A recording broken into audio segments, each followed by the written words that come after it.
All right. Good morning, everybody. Today is going to be a little different. I am not playing any TFT. We are just focused on questions. Salvi Swag, appreciate the Prime, by the way, and Ragin' Cajun, 15 months, also appreciate it. Couple ground rules before we start.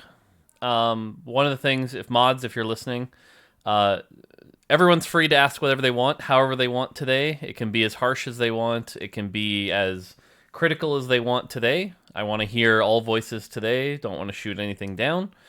This is about being as open as possible to answer any question that's been asked. The other thing is if you could just type hashtag question, it helps me as I look for a new question to talk about, and I don't have to filter through every single chat thing. Otherwise, oh yeah, please ban blatant hate speech. Yeah. Azir, you know the drill. You got this. So basically, I'm just here to answer questions, and that's it. That's all we're gonna do today. Is we're just gonna answer questions, talk about life, talk about TFT, whatever you want to do. Yeah. So, with that, let's get started. Question: do you think this set is less exciting than set 4 and 3? All right, let's start with that one. I gotta see if I can do this quickly. Oh, God. Is this gonna work? All right, close enough. All right, do you think this set is less exciting than set 4 and 3? The answer to that is yes. I do think this set is less exciting than 4 and 3. I think in the development side, we ended up having to be a little rushed as we transitioned people, as we got new people on the team. We were a little behind on resources. We were in the unfortunate situation where our lead set designer was also in charge of the set mechanic, which meant neither was getting the full attention it needed. And so in the end, we ended up having to sort of rely on good traits, but sort of obvious traits is what I'll say. I think we ended up having to do, a lot of stat stuff, a lot of stuff that was within the rules. And I don't think we did enough rule bending. These are things that go outside your expected parameters. Sort of like set 2. Yeah, kind of like set 2. It's a lot less rule bendy. It's a lot less, weird things going on. There's a few of that there. Like Hellions, I think, is a good example of cool, and Draconic can be a good example of cool, but you can only give HP and health regen and armor so many times. So I do think it is less exciting. And the big thing was the set mechanic.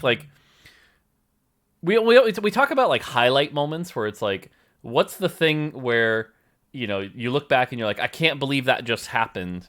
And especially the first half of set 5 didn't really have a lot of that. It's oh my God, can you believe I did this?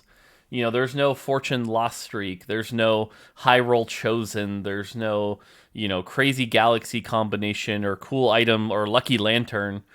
And so that lack of excitement, I do think, kind of bit us in the butt. And so we'll be taking that forward. So, cool.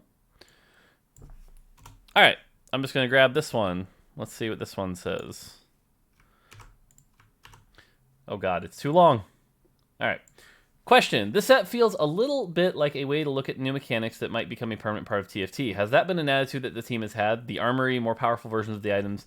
These seem like awesome things that could stay around for the next sets. So, it's not our goal when we're coming up with a new set mechanic to have it be permanent at all. We're looking for something that adds a cool novelty to the game that hasn't been experienced before. And so we want to make sure that it's just something fun and novel. That's what's kind of the primary goal, is fun, novel, and adds a lot of variance to the game so that you can play 500, 1,000 500, 1,000 games, not questions. And so making sure that's the primary goal. Now, if we happen to make a mechanic that is so good that it should be a permanent part of the game, okay, we can have that conversation. And I think the closest to that has been Lucky Lantern / Radiant Blessing. That has been pretty positive. For a while, we thought Galaxies could have been this. But the more we looked into Galaxies, the more we thought it felt like it was just kind of a little too goofy to be permanent. But like I said, it's not a primary goal. So, Cool. All right. Let's see here. Question: how do I achieve the 300 armor quest on the Wrecking Pass? Having a hard time figuring it out. The 300 armor quest. Sounds like you need Ironclad plus Bramble. I don't know. I'd have to look at that one. That does seem a little hard. Okay, here's a good one. I got a good one here. All right, question. Did the team always plan to remove the shadow items mid-set? If not, does that mean shadow items were, in a sense, a failure? This is a good question. Truthfully, the answer is no. We did not always plan to remove shadow items mid-set. For a while, we were talking about a world where, at least right when we shipped the set, the idea was we're going to make sure shadow items are good, and then we could add radiant items on top of that. It was the idea for radiant items to always be, like a one-off, really powerful thing you'd get. But there were concerns on the team, correct concerns, that like, oh my god, that's so many items, that's going to be so complicated. But that's not actually what made us change our mind. What made us change our mind was initially we got back sort of our first, from our strategic advisory team. They do like polls and stuff to figure out how the set landed. And we got our first feedback, and generally, kind of what one of our big concerns with Set 5 was that shadow items were going to be too complicated. And it turns out they were. A lot of players really did not enjoy shadow items. Now, if you enjoy them, that's fine. But the Kiss Curse mechanic in particular was very challenging for a lot of players and drove a lot of players away. So because of that, we kind of made a quick decision. Okay, what if we just got rid of shadow items and leaned into the radiant item thing? How would that play out? What would that work? Because the two big things that we got from that feedback was the shadow items are too complex, and there aren't enough fun moments in the game anymore. And so we tried to sort of act on that feedback very quickly, and props to everyone on the team that reacted very quickly. So in that sense, were shadow items a failure? It's harsh, and I don't like using the black and whiteness of failure or success, but if I had to, gun to my head, they're like, quick, was it a success or failure? They were a failure. I think they were complicated. I think the biggest thing that I personally underestimated as the lead was that most players were going to be like designers in the sense that they would want to play a roguelike and make interesting strategic decisions. And that strategic decision-making would be like the compelling gameplay. It's kind of like Slay the Spire. But Slay the Spire is a niche game for a reason. And it's because not a lot of players actually want to make that strategic sort of like designery mindset problem solving. They want to pick the cool thing, get powered up, and have fun. And I kind of thought... And it's funny because Meddler had even warned me. Meddler's like, every time we've tried Kiss Curse in League of Legends, it's gone poorly. And I was like, I think TFT's different. TFT's a strategy game. Maybe it'll be okay. So I think, that's why I did that. Now, the other big asterisk here, though, and apologies if I'm going on a little long here. The other big asterisk here is that, as I mentioned, we were kind of under the gun, and we didn't really have a set mechanic, because the set design lead was also in charge of the set design mechanic. And so we were kind of getting into the wire where we didn't have one. The first two mechanics we tried didn't work. The third mechanic we came up with was really good, but was a better fit for set 6. And we're like, we really should save this for set 6. It's just a way better fit. So like last minute, we kind of had to come up with shadow items. And so I'm still proud that we like delivered something in the time we had, but I still don't think it's one of our best hits yet. So there you go. Hopefully that answered that question. Oh god, the spam. I'm just going to randomly pick one. All right, this one. Sorry. Mods, by the way, if you see a really good question, like you can tag me and I'll try to get to that one. But otherwise, I'm just going to randomly pick here. Okay, question. I have noticed a lot of the games come down to the RNG of what Radiant item you get. Someone can be running the same comp as you, but the better Radiant item will always win. Only having tank options when you need damage or having damage when you need tank. Is that an intended mechanic? So my honest answer is I think that is a gross simplification of what's actually going on there. I think a lot of the strategic depth in the set is planning around knowing that Radiant items are on their way and knowing you need to keep your options open. For example, this is, again, I'm oversimplifying a little bit here, but if you put 3 items on your carry and then end up with a carry item Radiant Armory, that's on you. Why did you slam 3 items? I think you should be planning around knowing that's existing.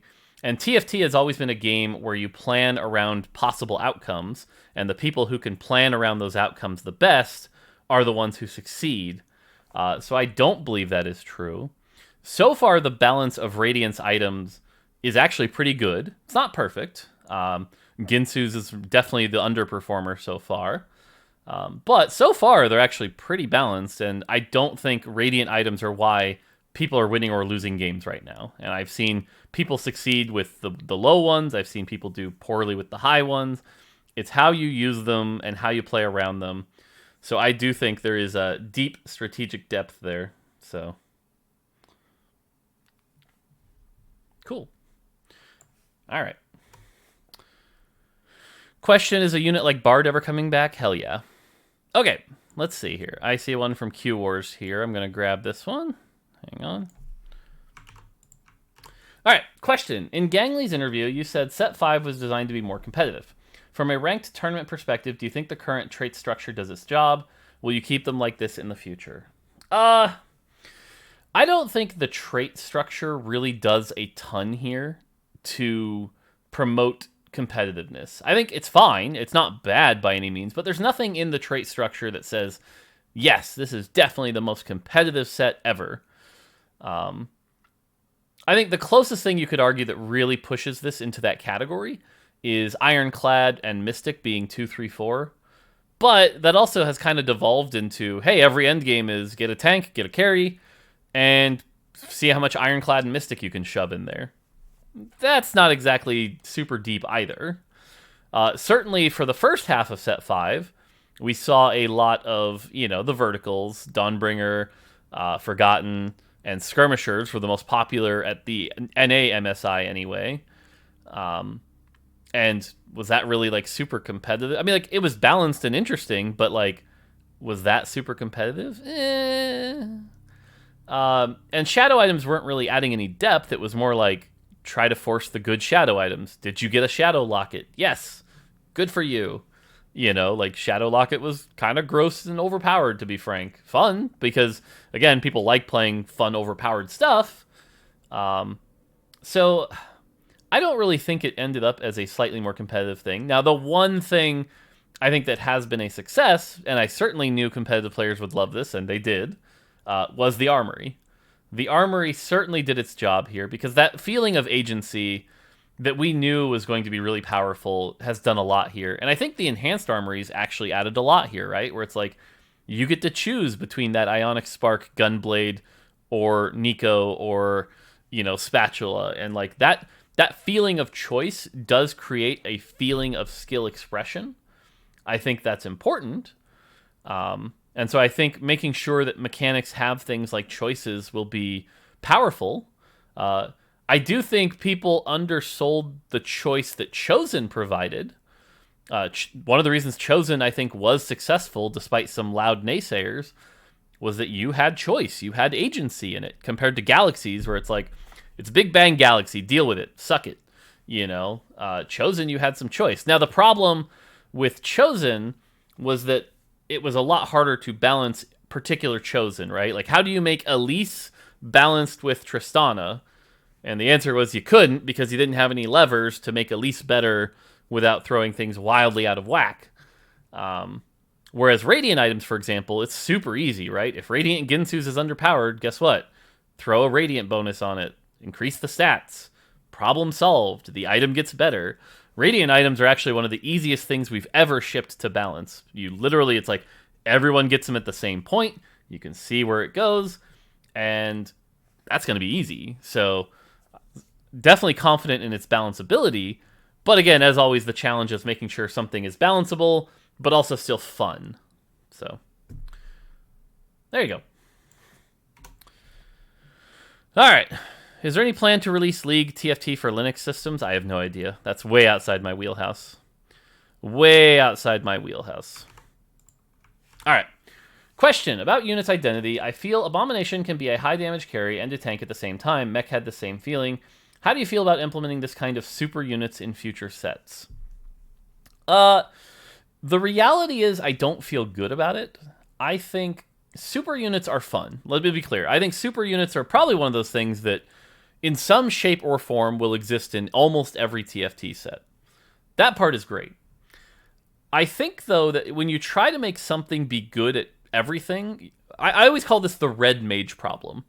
The red mage problem, to put it really simply, is in old Final Fantasy, like Final Fantasy 1, there were black mage, white mage, and red mage. Black mage was the best damage dealer, had no healing. White mage was the best healer, had no damage dealing. And red mage could do both, but not as good as black and white mage.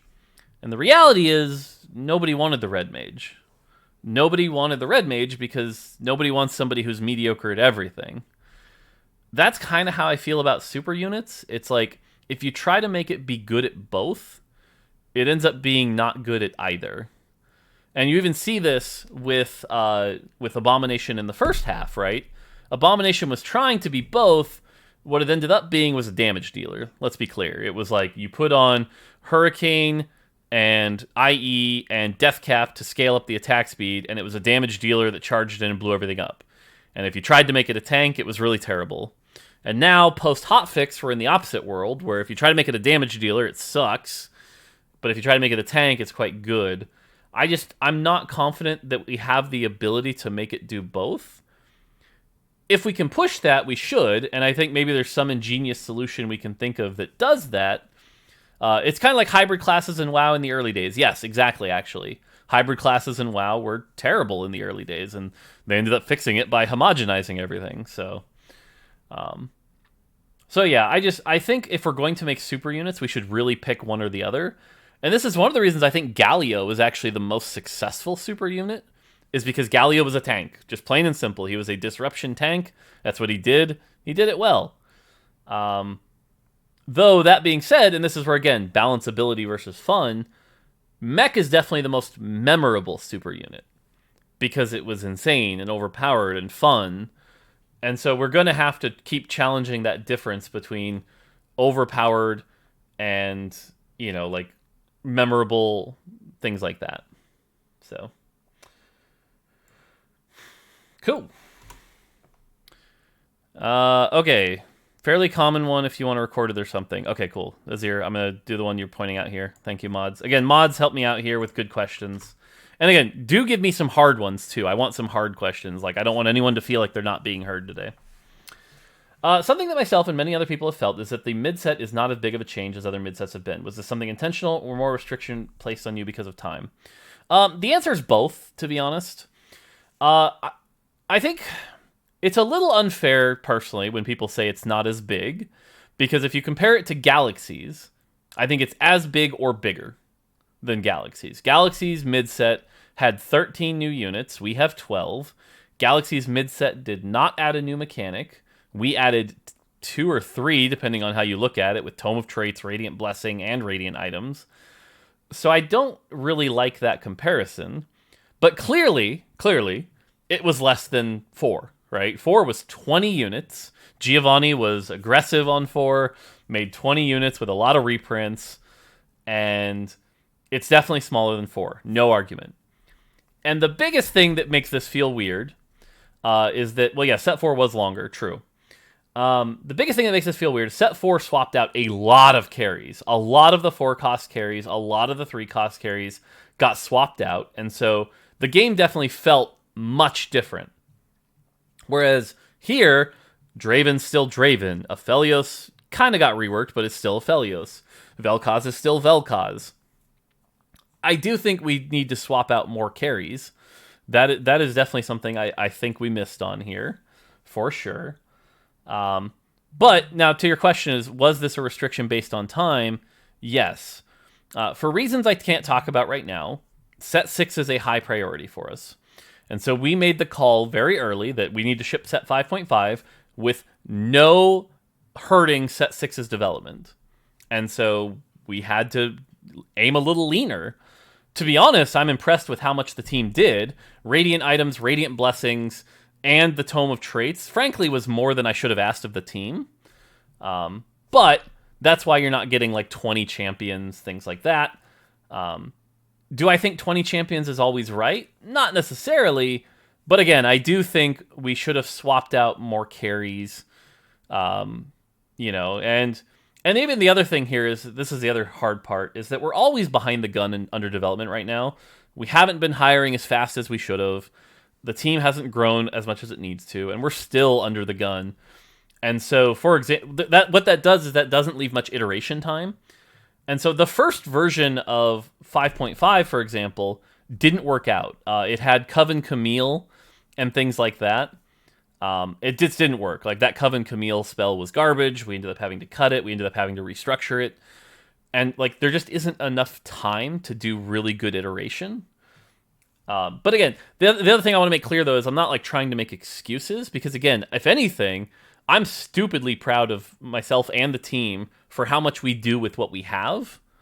But that doesn't really matter to you guys, right? Like, you guys as players don't care all about all the restrictions. All you care about is getting a good product. And so that's the balance we have to keep, right? I can't complain and be like, well, if I had more people, the game would be way better. Because that's not necessarily true. And the team is doing really good things with what they have. But it is kind of the reality of development. So, sad that Riot won't give you guys more funding. That's actually not the case. Riot is giving us a lot of funding. Hiring takes time. Hiring in a pandemic world takes more time. Hiring when everything at Riot, including like the MMO, the league team, it takes even more time. Like, Riot is giving us the funding. I want to be super clear on that. TFT actually became its own business unit, which is a huge thing. It's basically Riot saying, we think of you guys as a full fucking game. We just got a new executive producer. So Riot is supporting TFT. That is not a problem here. So, okay. Question. Let's see here. This one's an easy one, but I'm going to answer it real quick. Oh, God, it's scrolling. I can't copy paste when things are scrolling. All right, here. Copy, paste. This one's easy. I'll be quick. Have you thought about changing or getting rid of Legionnaires since it feels pretty much useless without Mordekaiser? So, anytime a question like this comes up, my first reaction is to sort of be snarky a bit, where it's like, have you thought about getting rid of Legionnaires? Well, no, we're not getting rid of Legionnaires. We're not getting rid of, a trait mid set. That's not how it works. We're not doing that. That being said, we are reworking Legionnaires next set, or next patch. It's actually on PBE now. You can check it out. Because one of the things the live pod is responsible for is trying to make reworks that they can to try to make the set better. Now, the challenge here is we can't think like super out of the box. The live team right now is 2 people, and I'm one of them. And, it also can't be massively disruptive. Like, people don't want to relearn the entire Legionnaire trait. So it comes down to coming up with a very clever solution that's usually very simplistic, and make sure that, it's easy to use, easy to understand, but makes a better experience. So, for Legionnaire, for example, one of the things that's clearly been a problem is the whole, when you cast a spell, you gain you 50% lifesteal or whatever it is off your next auto, and it's like, well, Kale never cast a spell, Yasuo's autos aren't really where it gets the damage, stuff like that. So it's basically been useless. So you can see, we talked about it, and we came up with a very simple rework, which is, it's now, they gain attack speed and Omnivamp. That's it. Much simpler. But now, every champion in the Legionnaire trait can benefit from that sort of sustain. Should be better. Should be good. Try it out on PBE. And I think it's going to be good. Omnivamp is specifically lifesteal and spell steal. So this is like, Yasuo can steal with the true damage. Kale can steal with the true damage as well. So it should just be an easier to use trait that should be slightly better. And then someone snuck in the question here of, have you think about making Spellweavers playable? Spellweavers is in the exact same camp as Legionnaire. Spellweavers, we also think, needs this kind of light rework. The first version we tried, we like, but is very, very risky, and we're not going to ship it in 11.16 because it's too risky without enough more testing. And it was, they gain AP and mana refund after spellcast. And so it was 2 Spellweaver is 30 AP and 10 mana. 4 Spellweaver is 60 AP and 20 mana. And what that means is like Brand with 4 Spellweaver basically got blue buff for free. Or even better was Ziggs with blue buff and Spellweaver was infinite casting. And so like Spellweaver became more fun. And the reason we went with something like this was because our goal was the spatula should be a cool item. And so that makes Spellweaver spat really, really cool. It sounds promising, and we're pretty happy with it. But again, double blue buff Ziggs sneaking in without much testing, kind of irresponsible of us. So we're going to test a little bit more and maybe aim for 11-17.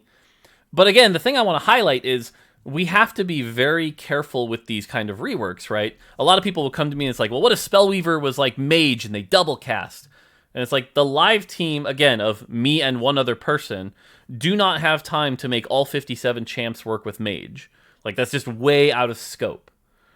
And so part of the clever parts about these design problems is thinking about what can we do with the scope we have. And that's where cool design comes in. It's like, what can you do with the limitations of what you've got? So, okay. By the way, I took way too long on a question that was supposed to be really easy. That was basically, yeah, we have a rework coming. All right, here we go. Here's one from Senji's pointing out here. Copy, paste. Okay, question. Currently, it looks like you have to play 6 of those or 6 of the other, and there's no real flexibility between comps. Do you think this removes vital parts of the decision-making of the game? This is a really challenging one that clearly has been a very, very divisive issue. Not going to lie. And I think the first half of Set 5 certainly flubbed this very hard. Because, you know, if every game is 6 Forgotten, 6 Dawnbringer, 6 Nightbringer, 6 Skirmisher, boring. That's true. It's just boring. But I want to be clear that the other side of the extreme is also unacceptable, right? We do not want the world to be, you know, every endgame comp is 3 Revenant, 3 Ironclad, 3 Mystic, and a carry. We don't want it to be every comp at the endgame is always 2-2, 3-2, 3-2-2. And if you play 6 anything, that's a trap. It can't be both. It can't, right? Like, they're both incorrect. And that's a fine line. It's a really hard fine line to get right. I do think the second half of 5.5 is clearly better. If you watch anyone play on live right now, I don't think it's as bad as it was in 5, remotely.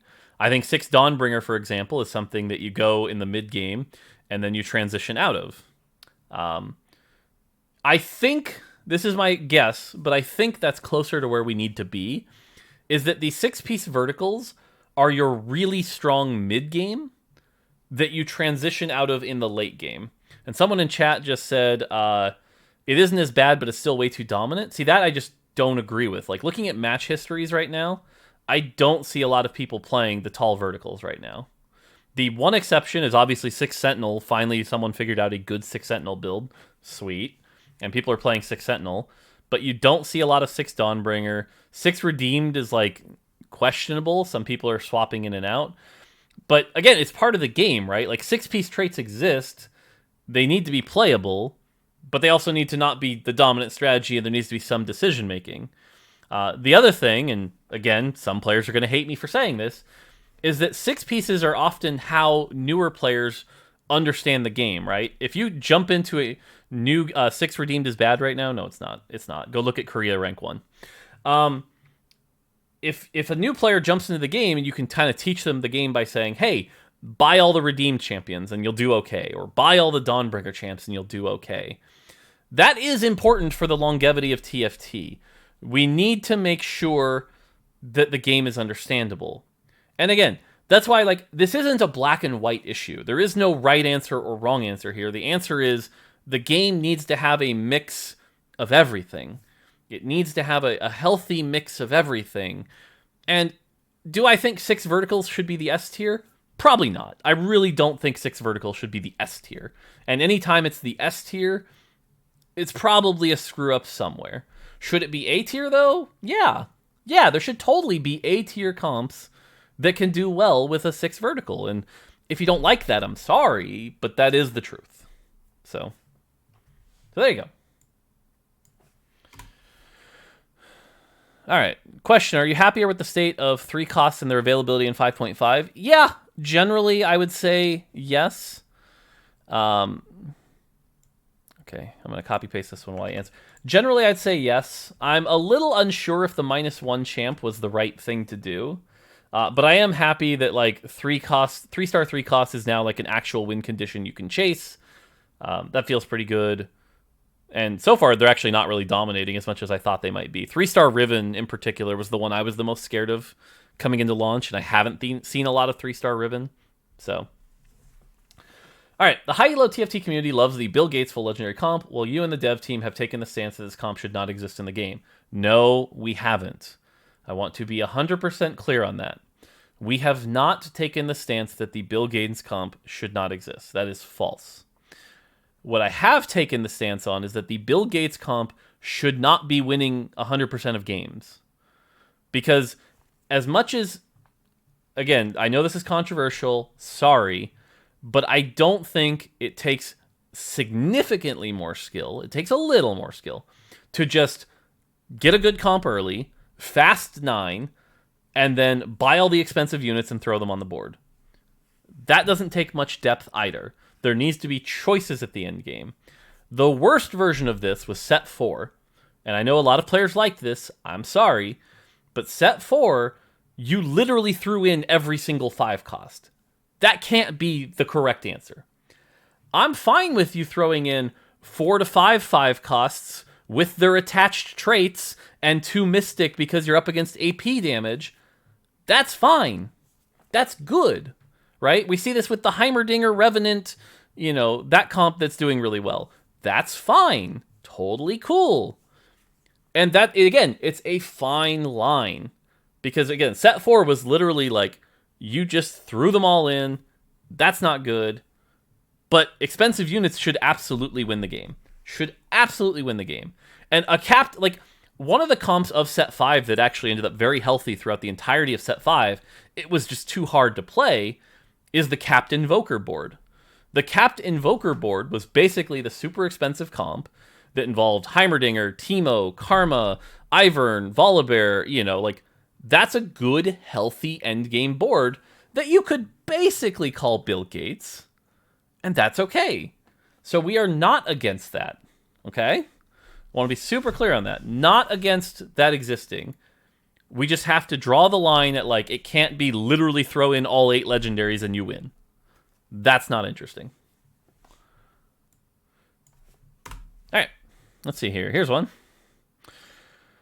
Although I might not be able to answer it as I read it and copy-paste it. Okay, will there be a rework for WM qualifiers on EU? I found it pretty boring. They played their 10 must game and then parked the accounts, resulting in that I couldn't find normal lobbies as a 1K challenger, because with 7 master, 1 GM, and 1 challenger, I lost way more LP than I can gain.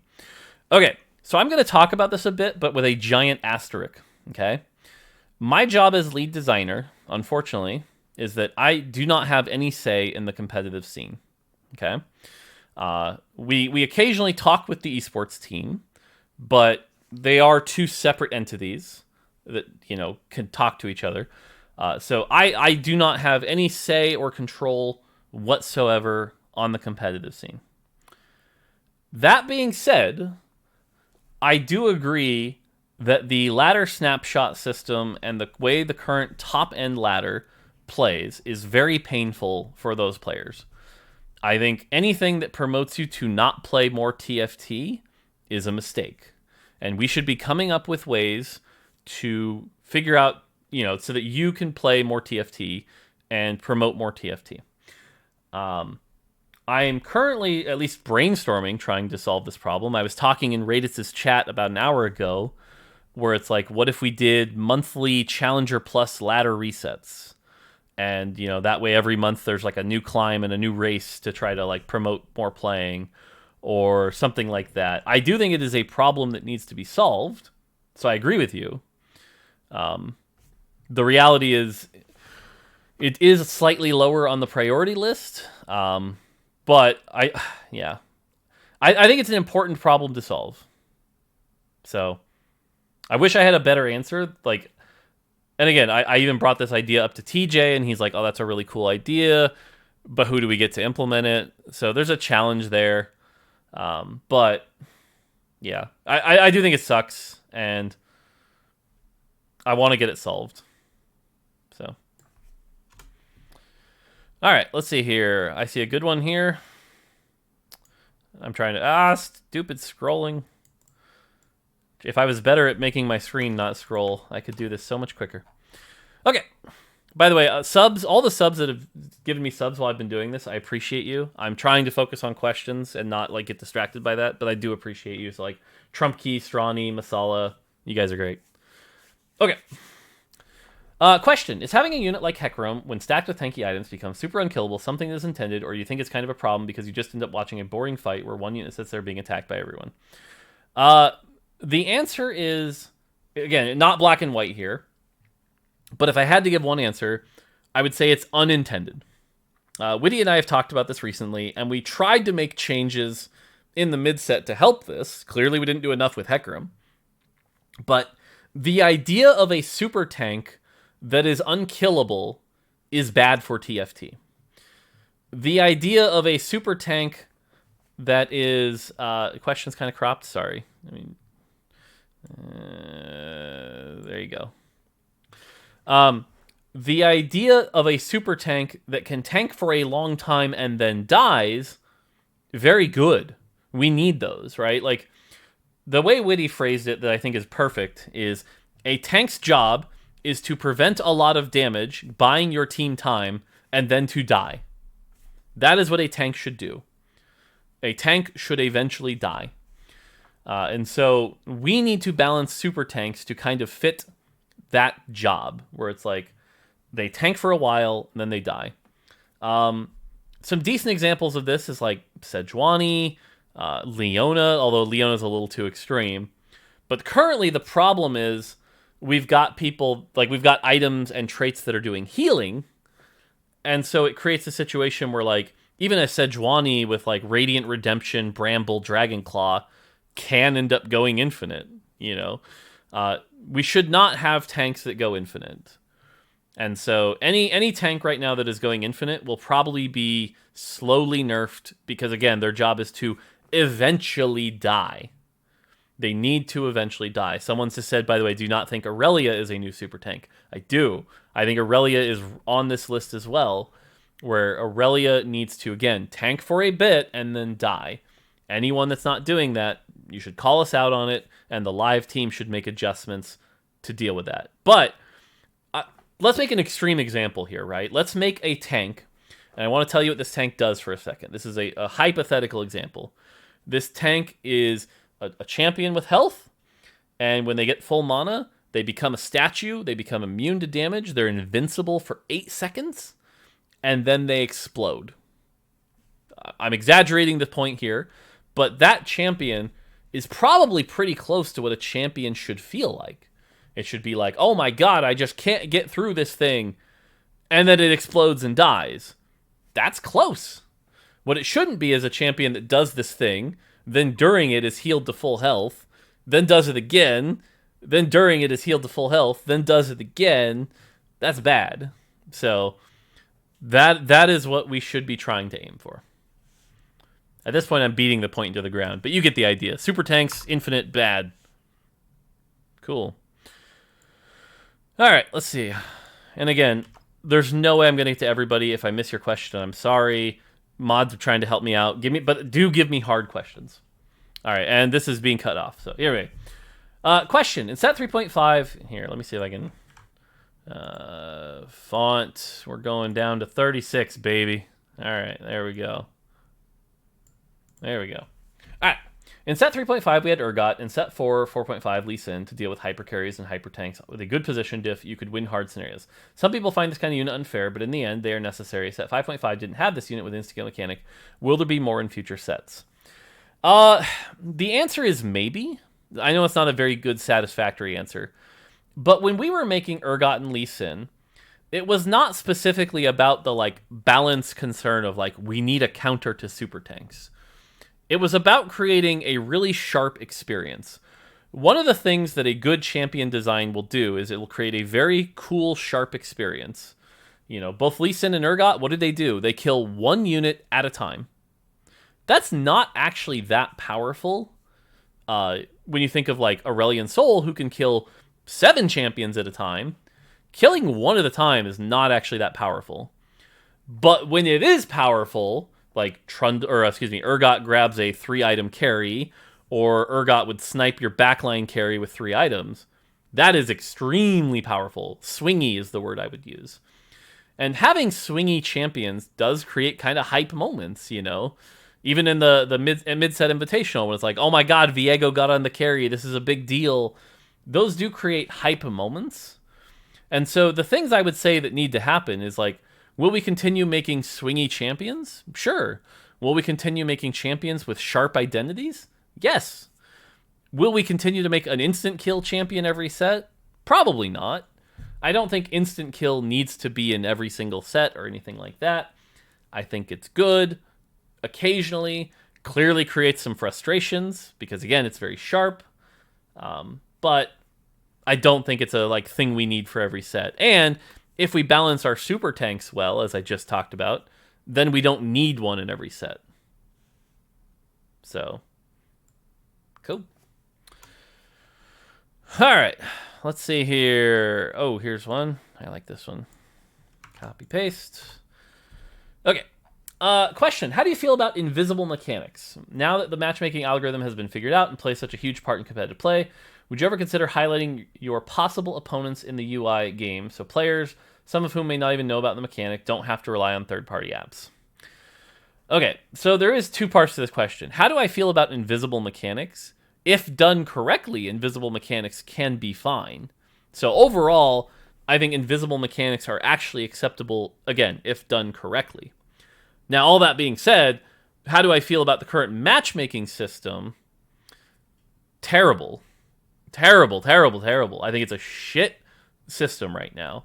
I think the fact that there are players who can manipulate it is incorrect. I think the fact it requires an add-on is incorrect. And I think it's bullshit, to be frank. I do think some version of this is good. And I'm going to exaggerate for a second here. But let's say, for example, this is really stupid. So this is not what I'd actually do.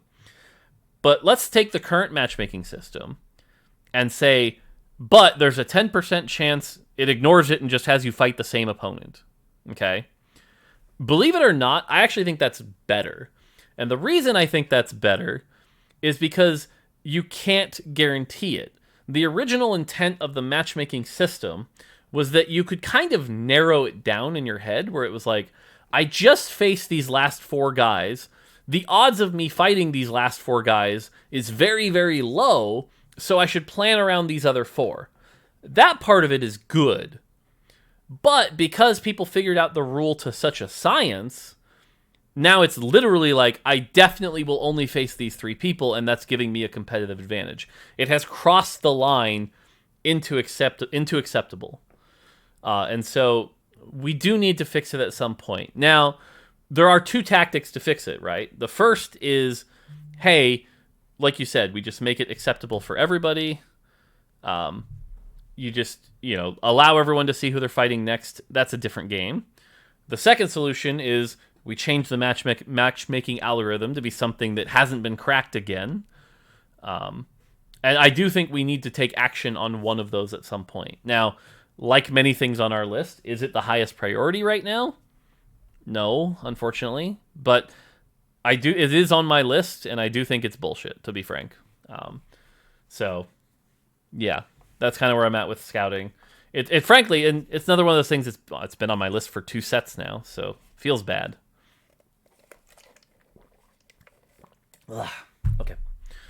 I do like, by the way, that as soon as I stop reading a question, like the spam comes in. I do like that. So, okay, I'm just copy pasting this one. Let's see what we got here. Have you considered revisiting old themes and synergies? Do a Galaxy Part 2, for example. Project Star Guardian and other thematic skins have a lot more heroes now at your disposal. This could play into the nostalgia card a bit while introducing freshness and helping with balance. So my answer to this is yes. And yeah, I'm not even looking at must answers. I'm sorry, Azir. I'm just going to keep looking at chat. I'm trying not to bias anyway and all that stuff. So, the answer to this is yes. Okay, you're making me check that. Hang on. Review, reward. Okay, got it. Okay, fine. Got it. I'll get that one next. Okay. Have I considered revisiting old themes? The answer to this is yes. But I think timing is going to be ridiculously important here. Let's say, for example, we did Galaxies in Set 3, and then we did, to your example, Galaxies Part 2 in Set 6. I think that's too soon. I think players who have been around for, 2 years having to play the same theme twice, I think that's too soon. I think it's like, yeah, this is cool, but like, I kind of already did it. So I think it's going to take the right amount of time before a revisit is appropriate and makes sense. But I do think that is important, and I do think revisiting Galaxies or something, revisiting Fates, whatever, makes sense. And I will say in particular, like you just mentioned, Project and Star Guardian, I agree with you 100%. Those are two skin lines that, like, there are so many champions. We have to make another set that uses Project and Star Guardian. Maybe not the same set. Maybe, and again, I'm just making shit up here, but like a robot set that also uses Project, cool. Or an anime set that also uses Star Guardian, cool. But fuck, there's like 20 Star Guardian skins. For us to not touch that theme for 3 years, that'd be insane. Like, we definitely have to talk about that. We have to use that kind of stuff. Now, as far as the mechanics go, this is a much harder conversation. Because let's take Galaxies, for example, because again, that's the one you bring up here. The mechanic coming back is really tricky. Because when a mechanic comes back, players will already make up their mind. It's like, if they've already experienced it before. Did I enjoy Galaxies? No, I'm just not going to play this set. And that can be really dangerous, especially for a divisive thing. Even something as successful as Chosen, let's say we brought back Chosen. Well, all of a sudden, players like Salvi and Dasik and, others that didn't like it are just like, well, fuck this, I'm out, and like, that's dangerous. But I will say, at least something like Galaxies, for example, you can just make new Galaxies. You can, change the rules a bit. There are ways to solve this. And I do think something like Galaxies, for example, there's just so much potential for it to be anything. And you can't please everyone. That's true. But, yeah, and this is where maybe I as a lead designer, actually make mistakes, where I'm worrying a bit too much about what people may think. It is one of my weaknesses, for sure. So, anyway, that's a very long-winded way of saying, yes, we should revisit these, but it's going to take some time, and you got to do it right. So, okay, I'm doing the one from Kay next that I was told to do here. All right, here we go. All right, question. I am all set Challenger player, first of all. Well done for the fast A-bomb hotfix. Do you plan on balancing Radiant Thieves Gloves and make a 6 Sentinel change like you did with Dragon Soul at previous set? Okay, so there's 2 questions in there. I'm going to do the easier one first. Sentinel. We really, really did not want Sentinel to be multiple shields, because at that point, it's basically Dragon Soul. By the way, appreciate the gift subs. Again, subs and donations, I really do appreciate, but I'm really trying to focus on questions today. So I'm not trying to snub you. I'm not trying to ego you. I really want to focus on this. So thank you. I do appreciate it. Okay. 6 Sentinel, we really didn't want to be 2 shields, 3 shields, because it was just Dragon Soul again. We wanted, and someone says Forgotten as just Warlords. That's true, but with a brand new vertical. Like, Sentinel was kind of the star of the mid-set as far as verticals go. If a brand new star of the mid-set is just a reprint of the last mid-set, that's lame. The star should be something new, something exciting, something interesting. So we really wanted to make sure it wasn't that. That being said, we've had our finger on that trigger. If you told me Sentinel ended up being useless and garbage, 11-17, we were probably ready to make it multiple shields. So, like, our finger was on that trigger. Thankfully, right now, it seems like 6 Sentinel is actually not useless, and people are playing it and have figured out cool ways to use it, and it's doing quite well on the meta. So I don't think we're going to have to make that change, thank God. But we'll see. Our finger is still ready to make that change if we need it to. But again, so far it seems like we're okay. Props to China for figuring out the Warmogs version. That solution is so clever. That's great. Now, Radiant Thieves Gloves. This one is tricky. Radiant Thieves Gloves is like borderline needs to be nerfed. Borderline.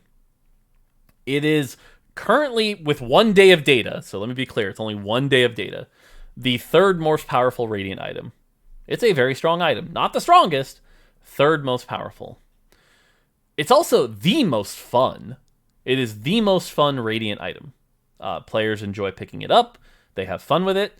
It's inconsistent, not to meme myself with the old set 1 Kha'Zix post, but it is an inconsistent Radiant item, and I have seen people lose because their Radiant Thieves Gloves roll was garbage. So it is inconsistent, but holy crap, when you roll Locket Trap Claw, that thing is freaking amazing. So the question becomes, if we have to nerf it, what do we do? And the problem is, the one nerf I can think of, I think is bad. I don't want to do this nerf. I really don't want to do this nerf. But I'll tell you what it is. It's not Giant Slayer's not number 1. It's Ionic Spark. Ionic Spark is number 1. The change would be 50% of the time it gives you 1 Radiant item and 1 normal item. So like sometimes you would get a Radiant Warmogs and a normal Zeeks. That is less fun. It's just less fun. And so I think at that point, I think that's such a large nerf, nobody takes the item. I really don't want to do that. So yeah. Just make it full random, that's a buff. If I make it full random, that is a buff.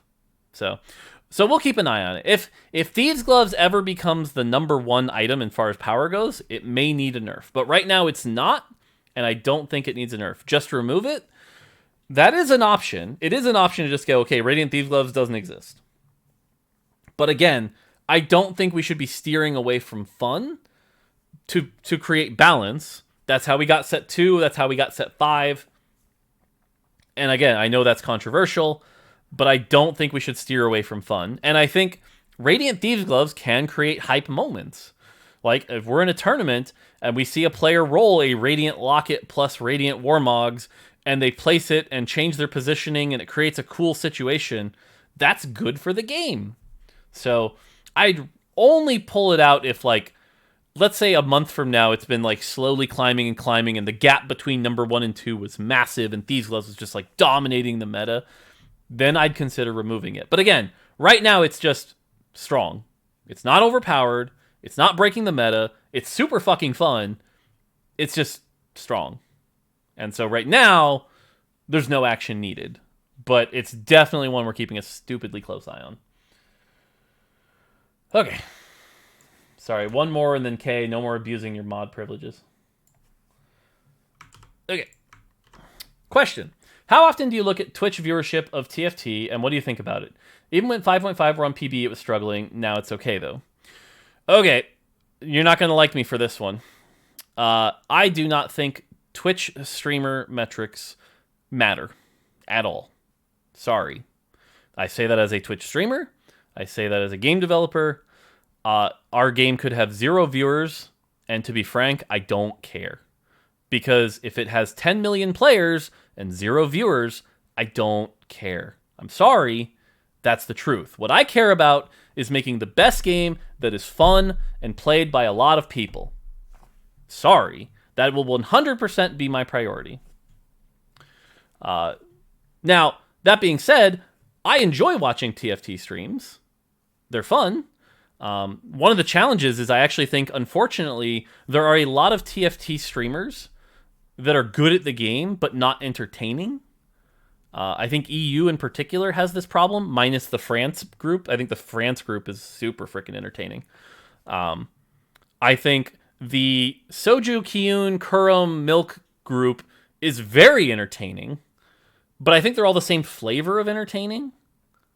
I think if you like that group, they're super fun to watch. I mean, Soju basically invents TFT language. But I think there's a lot of potential for TFT streamers to invent themselves and be entertaining as well. But a lot of them haven't figured that out yet. A lot of them are just good at the game. But again, I think that's also a different business model. And I say this as somebody who does streaming as a hobby. Half of the TFT streamers' MO is, I complain all the time. Does anybody want to sit for 8 hours listening to complaining? I don't know about that. Clearly some people do, but not a lot. Yeah, Keen's fun.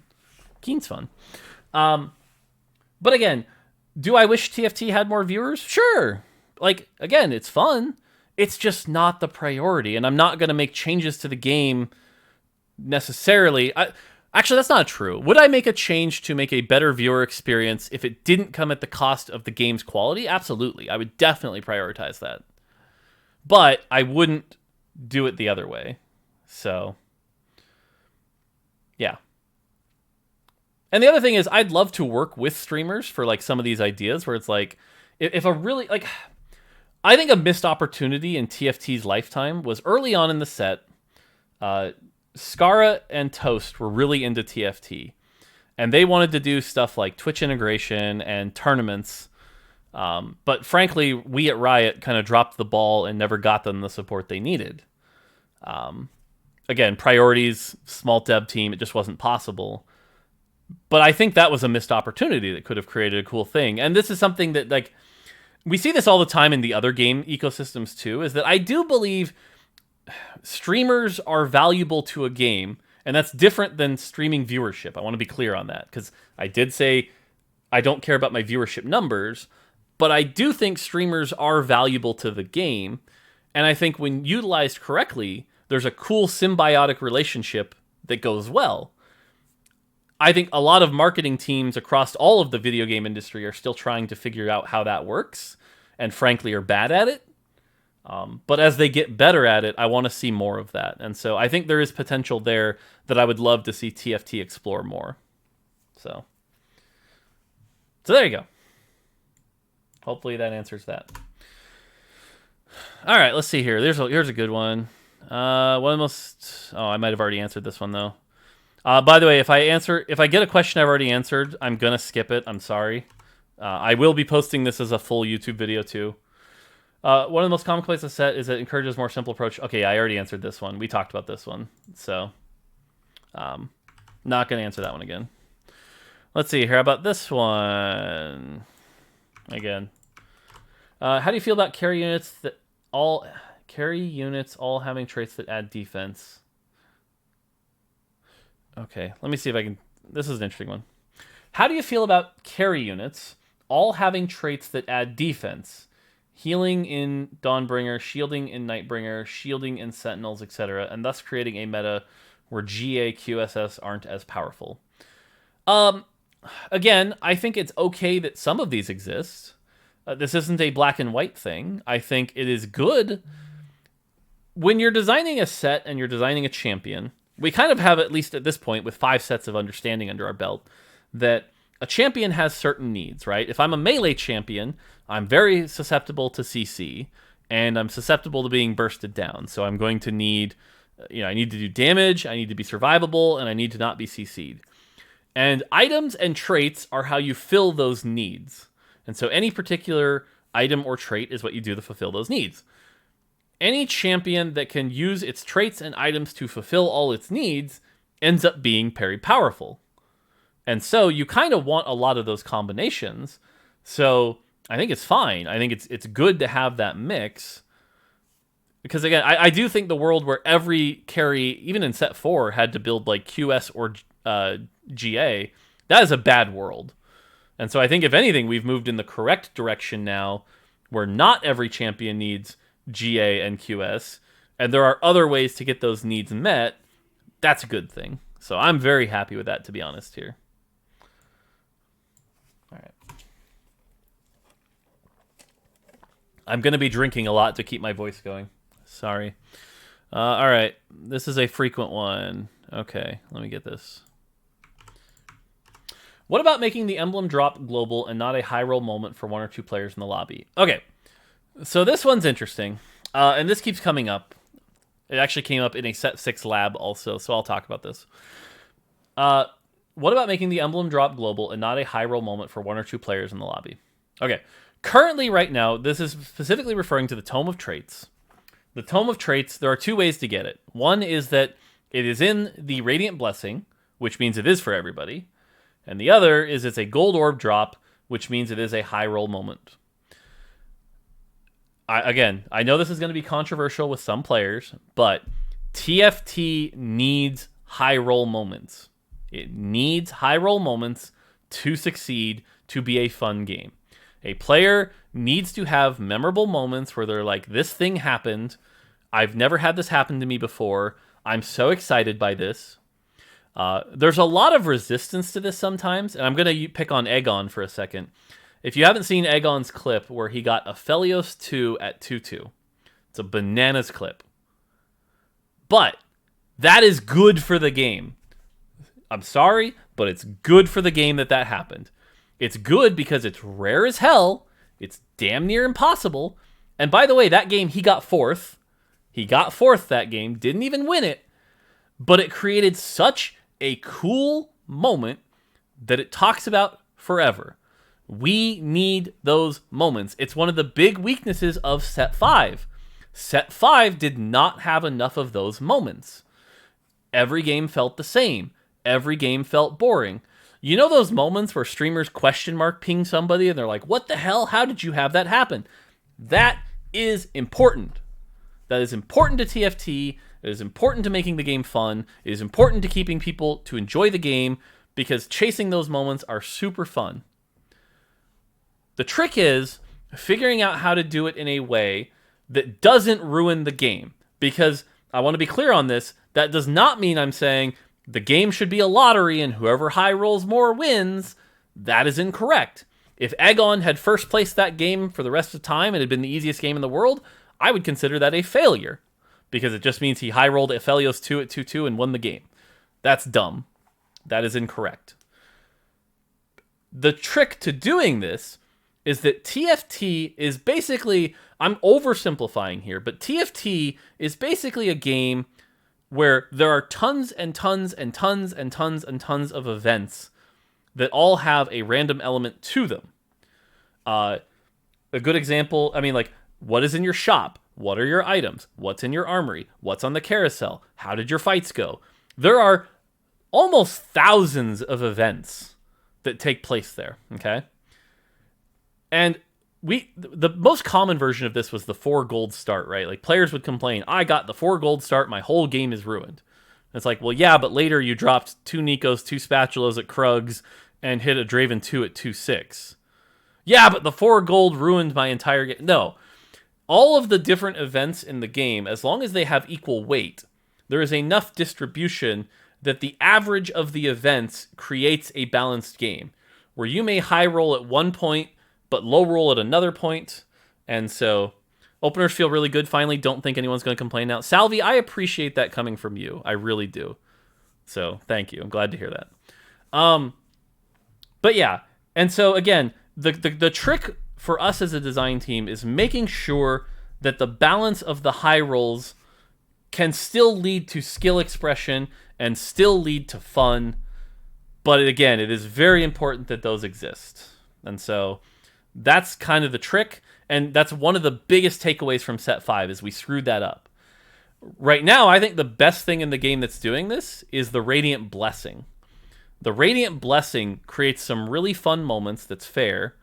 That was the other thing I wanted to talk about, though, and this is the part that came up in the Set 6 lab, is that oftentimes when we have one of these moments, someone's like, well, shouldn't it just all be that's the way for everybody? Radiant items had this as well. When we first introduced Radiant items, players were like, is everybody getting offered the same 5 Radiant items? Because if not, it's not fair. Again, TFT, I don't think is a game that's the most successful when every event is fair. It's more that there are enough events that create a distribution of fair. And so, as long as the Radiant items are generally balanced, should be fine. But I don't think the answer to every problem is everyone gets the same thing all the time. So, all right, I kind of beat that one up a bit, but big important lesson there. High moments are good. High moments are fun.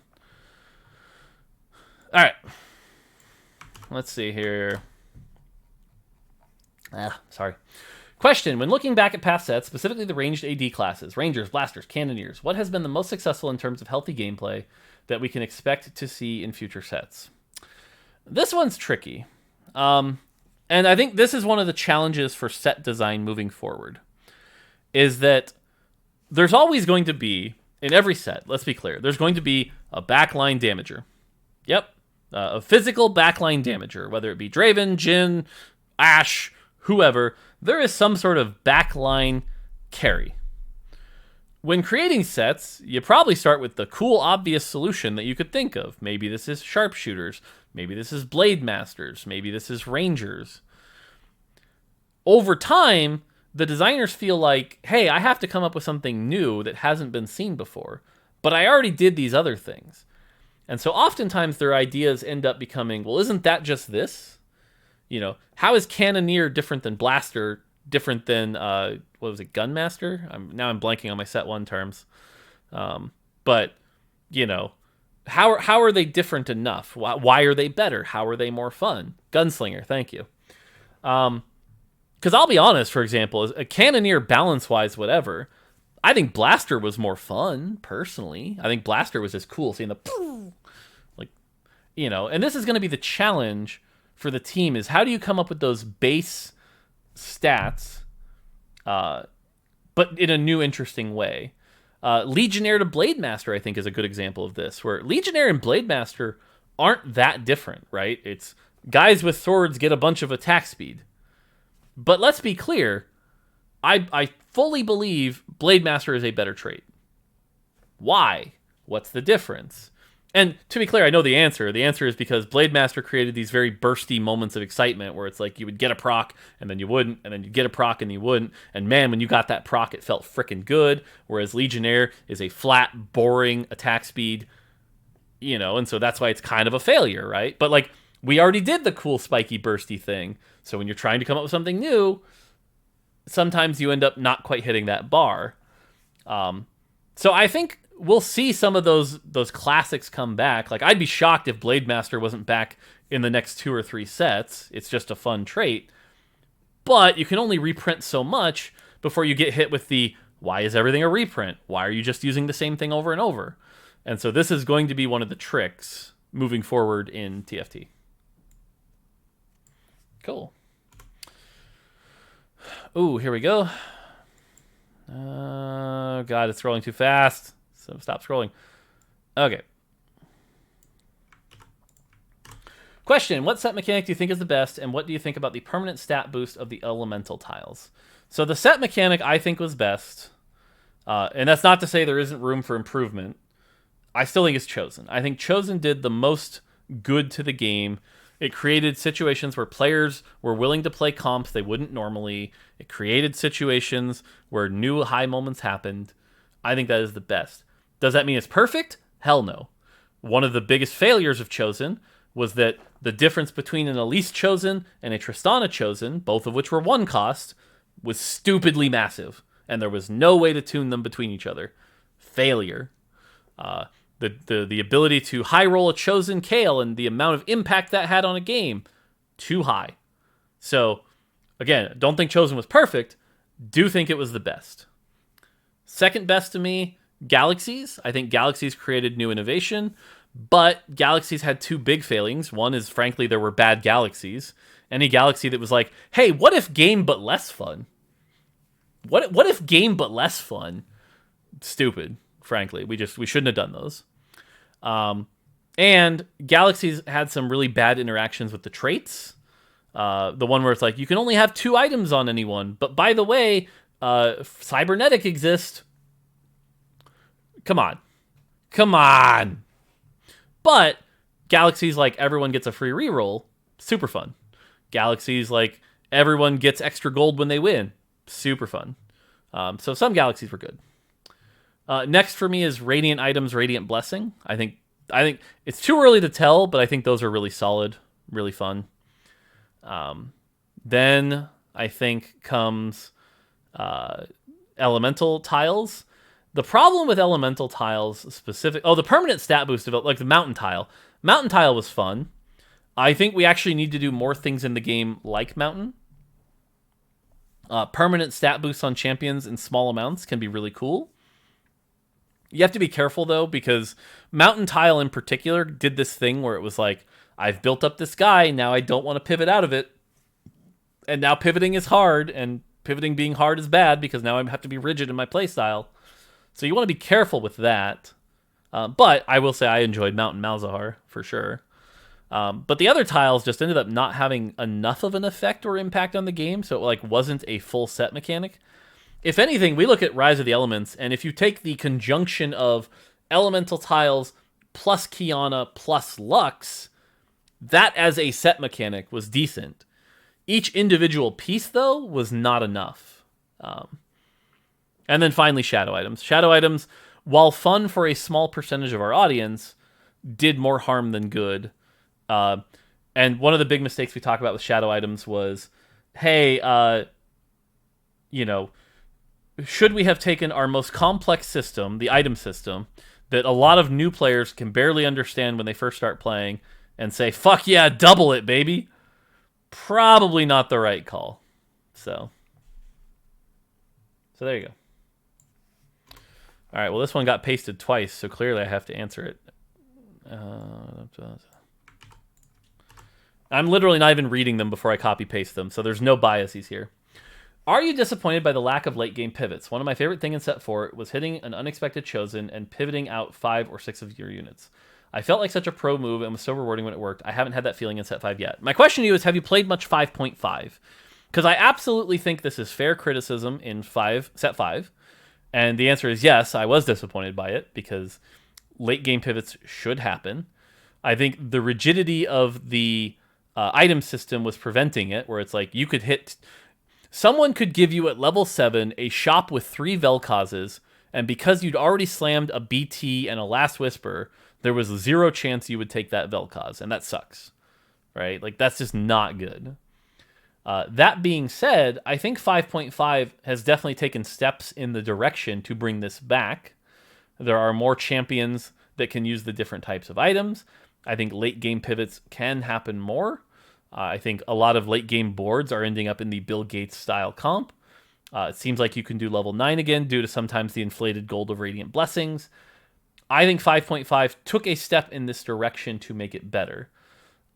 It's too early to say for sure if that's actually true and if that's going to play out long-term, but it definitely was an intentional decision to try to bring down some of the power of the vertical traits a little bit so that you could make those late-game pivots.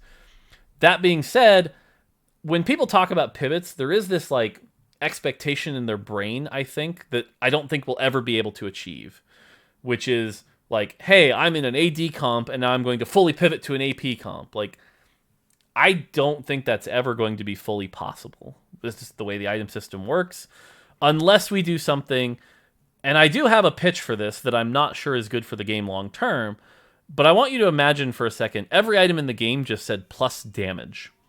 Plus damage and something. Because then, if you get a Vel'Koz, well, you don't care if that Vel'Koz is using a Bloodthirster because it still says plus damage. Sure, you can be more flexible. Is that necessarily better? Not really. And so, I do want to be clear, like, when we talk about flexibility and transitions, there is a line here, right? It's like, flexibility is, I'm going to swap from Draven carry to Aphelios carry because I hit 2 Aphelios and only 1 Draven, and so then I take out my Forgotten units and slowly pivot in Nightbringer. Flexibility is not, surprise, now I'm this comp, now next turn I'm another comp. Like, I don't think we ever go that far. So, All right, let's see here. There was one I wanted to answer. Where'd it go? I'm scrolling up too far. I'm not answering question. There we go. I wanted to get this one. I haven't even read it yet, but I saw who it was from. Okay. Whee! Okay. When I think back about the history of TFT, my favorite comp by a wide margin was Some Sins because it was so incredibly flexible in units and game flow rolling at different windows. What do you think contributes to that happening? Why haven't we seen it since? And do you think it can be replicated? Okay. This is an interesting question. Why I think this happened is because every unit in Some Sins was overpowered.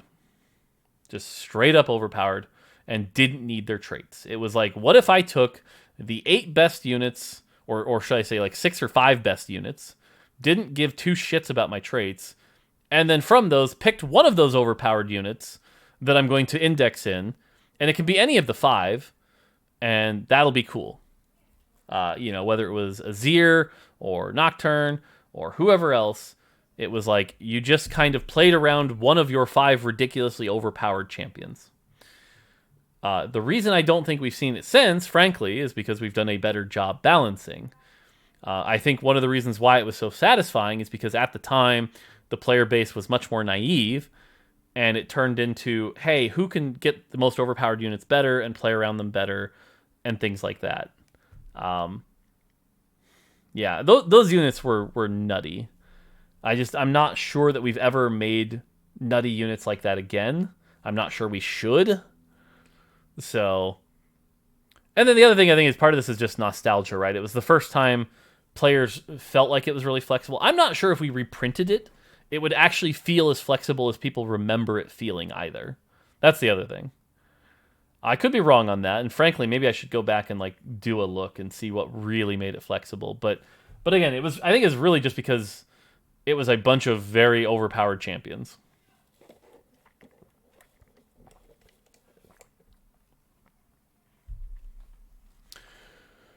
Okay. This is a good... Oh, got it. Stupid scrolling. Stop scrolling. How do I make my screen stop scrolling? Okay. Question. Why does Draconic not have some kind of drawback? In past sets, we had Space Pirates who needed takedowns and Fortune where you needed to lose streak. For Draconic, you only needed 3 to 5 units on the board. Okay, so there's a couple misconceptions there. Technically, Fortune did not have a drawback. You could play Win Streak Fortune just fine, and it was still quite good.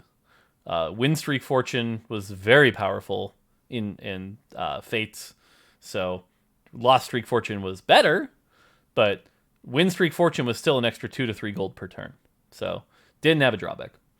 That being said, Draconic does have a drawback. The drawback is supposed to be that the units are weak.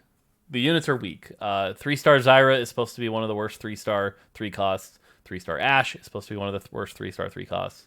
They are a weak comp. You end up losing a lot. It's very much like Pirates from set 1, where you're playing weaker units to get stronger units than you might not have. That being said, it feels bad because what ends up happening is you end up with a 3-star champion like Zyra or Ashe that just end up less satisfying than a normal 3-star. And then, yes, as chat is alluding to with some of the Keck W's, the idea that Zyra is weak, well, what happened is players figured out an optimal item build that made Zyra not weak. If you've ever faced a Zyra that had a Death Cap and a Shojin, not actually that terrifying. If you ever face a Zyra with an Archangel's, that's a little bit scary because that Archangel stacks 5 or 6 times, and then eventually you have a Zyra with 500% spell power that is not only stunning for 3 seconds, but is also hitting you for 2,000 damage. Not good. So I'll say that the big problem here was actually specifically that the balance of Draconic never got it to that weak state that it was supposed to be at. The other big thing that threw a monkey wrench into this is that if you look at Draconic in isolation, I don't think the comp's actually that overpowered. Draconic in isolation, I think it was Salvi that was saying this in Lobby 2 yesterday. It's like Draconic in isolation, not that many people play. It's pretty hard to play. It's not actually that good. But, unfortunately, it synergizes stupidly well with Abomination. You know, that super unit that we've been super good at balancing in a purposely good spot. Oh, wait. And so, Abomination Draconic is like, what if we gave you a super unit that made your army more powerful than it's supposed to be. By the way, you also get to build up economic advantage while you're doing it. Oops. Definitely a fuck up there. Major fuck up there. And like that's not even a balance thing so much as it is like a trait design, everything working in conjunction and realizing which traits were going to work together. It's funny, even if you look at the Midset patch notes, like what did we do? We nerfed Ash, we nerfed Zyra, we nerfed Draconic, we nerfed Abomination, and it was like, nope, still not enough because it just became so synergistic on itself. But so yeah, TLDR, the drawback was supposed to be they're weaker units.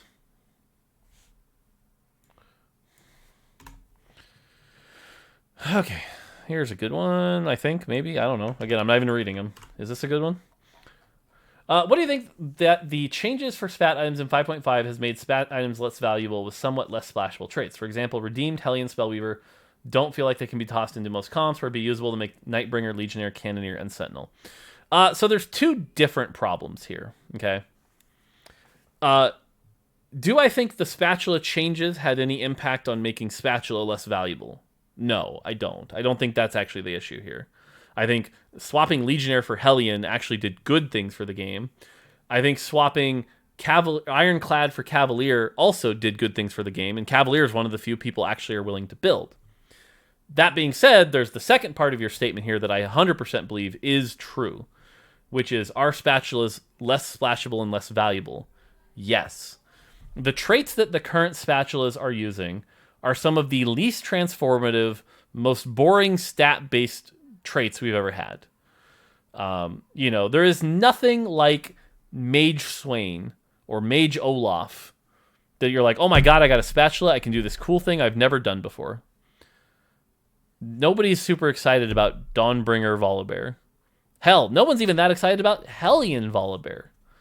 None of the spatulas are transformative enough, and I think that is legit criticism. It's like, sweet, I have access to a trait I've never had before, and it's some attack speed and a little healing. Woo! The one exception is Assassin. Assassins is great. Like, making anyone Assassin is good. And if anything, Assassin Spat is ridiculously overpowered. But, like, nobody wants to make a Spellweaver Spat. No, like, barely anyone wants to make a Hellion Spat. Hellion's not a splashable trait. Nobody wants to make a Dawnbringer Spat unless you're playing Dawnbringer. And, like, I think that's a big failure. I do think in the future, what we have to look at is making sure that the spatulas are the most transformative, but also most splashable. Because I don't think Ironclad is the answer either. I think Ironclad would also be a bad spatula. Because, like, oh, sweet, 20 armor for my team. Woo! Who cares? But I do think we need to make sure that the trait design has some really wacky stuff. And I think that is going to be important. And I keep highlighting Mage. Mage is like the best example of this. Because Mage Spat, it was a ton of work for the team. But Mage Spat was fun. And it's like, what does Mage Kennen do? What does Mage Akali do? What does Mage Swain do? I want to try them all out. I want to see what happens. We need more of those in the game.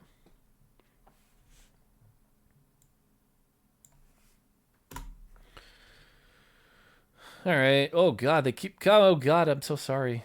I wish I had a way to make a queue system or something more fair. I should have thought this better. I'm sorry. Question: I absolutely love the puzzle of trait bridging. Take two units that have no traits in common and use multiple units that share those traits to bridge them together to have a very diverse trait structure. My favorite team for this was Space Jam and Unedited 3 that had Space Pirates plus Mono Reaver plus Celestials plus Protectors and such. What are your thoughts on comp like these? Comps like these are great. They're hard to design for in our current time frame because, again, things are tricky and hard to think through. But I'm going to call out Bulldozer. I think Bulldozer is one of the best comps to exist in the first half of Set 5 because it was unique. And it was a unique interaction between Pantheon and Varus, who have no business being in the same comp, and figuring out ways to get them to work together. I think TFT is at its best if we have a few of those. If we can get more of those, that is a good thing. Unit synergy comps are great.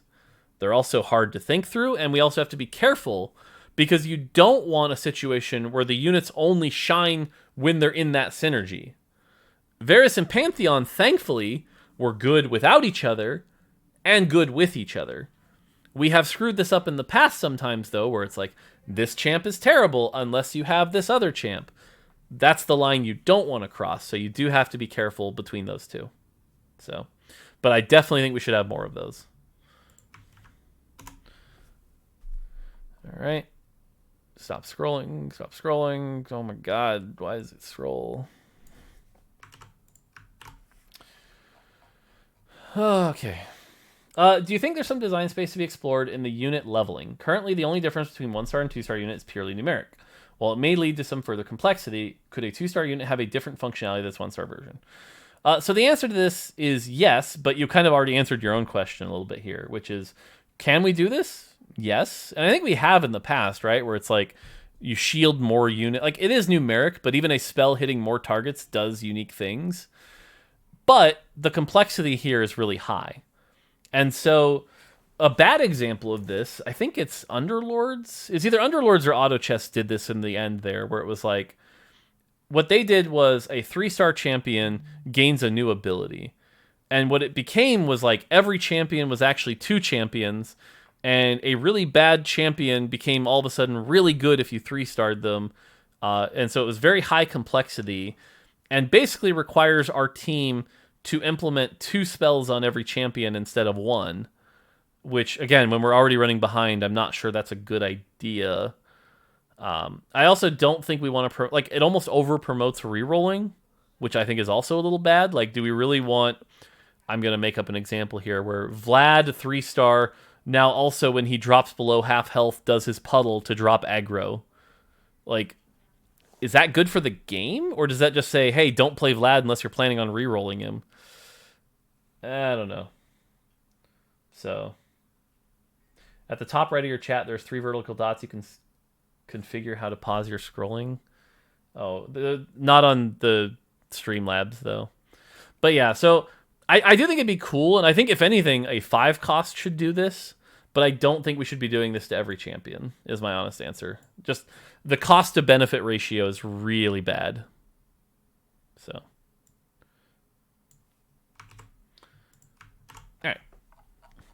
I'm surprised I haven't got any hard questions about, like, hey, I think your game sucks. Why are you still have a job or anything? I'm open to those today.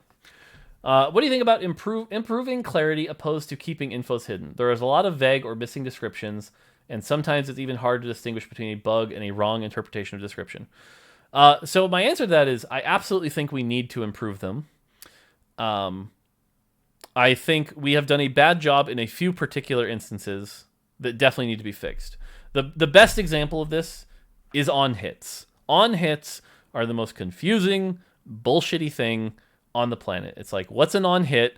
What's an on attack? Why does Ginsu stack when this doesn't? Why does Shiv proc off this? Does Hurricane proc off this ability? Do I get this with Hurricane? It's fucking confusing.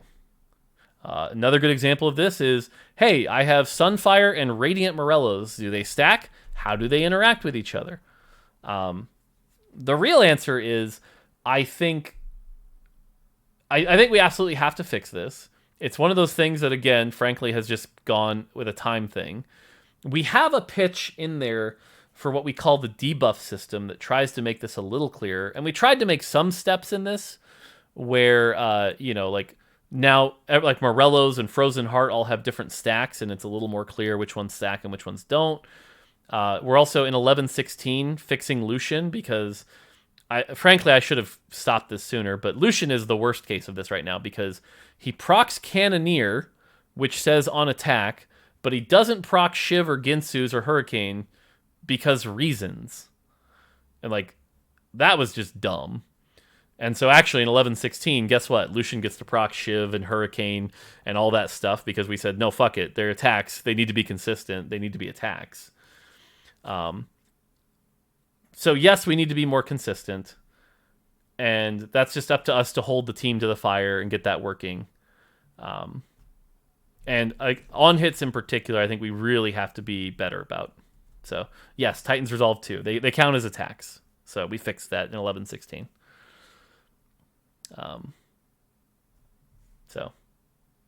But yeah, I mean, I think this is totally fair criticism. We do need to improve the clarity. 100%. No, I know, Senji. I know you're tagging other people. Okay. Let's do this one. Okay. Sorry, voice is starting to... Since the team seems to always be strapped for time, what is the reason to adhere to the lull patch schedule? It seems to be the root of a lot of the team's issues. No, not actually. I don't think the lull patch schedule is actually the issue at all. It's more the set cadence. If you think about a perfect set, okay, let's pretend this fantasy world where we ship the best set, and on day one it's perfectly balanced, and everyone has a blast. Somehow we've achieved the impossible. Sweet, we did it. Now, how long before that set gets boring? How long before that set gets boring? They reship set one. Come on now. How long before it gets boring? I don't think it's a month. Casual says it's a month. I do think it's around 2 to 4 months, depending on how much you engage with it. I think someone like Saint Vicious, who plays like 500 games in a month, it's probably 2 months. I think a more casual player who plays like 20 to 30 games a month, probably like 4 months, 5 months. So I think the thing that drives us to have to make these changes, these sets every time, and frankly, I think it's the thing that separates us from our competitors, is the new sets, has to happen about every 3 to 6 months. That's the thing that actually creates the time pressure. Because if we don't deliver a cool new experience, people get bored, people are like, I don't want to play this anymore, and they move on. And again, we're fine with players playing other games, like it's not about that, but we do want to keep TFT a very engaging experience for a long time, and I think in order to do that, we have to ship sets more often. There's a world where we're not shipping enough sets right now, and we actually should be shipping more. There's a world where, again, we've got to figure out other ways to create this novelty and excitement. But because even a perfect, most balanced, awesome set, players will get bored of. They want content. And you see this with all the other games, like World of Warcraft. It's like, even perfectly amazing content is still content. Content runs out. You need new content.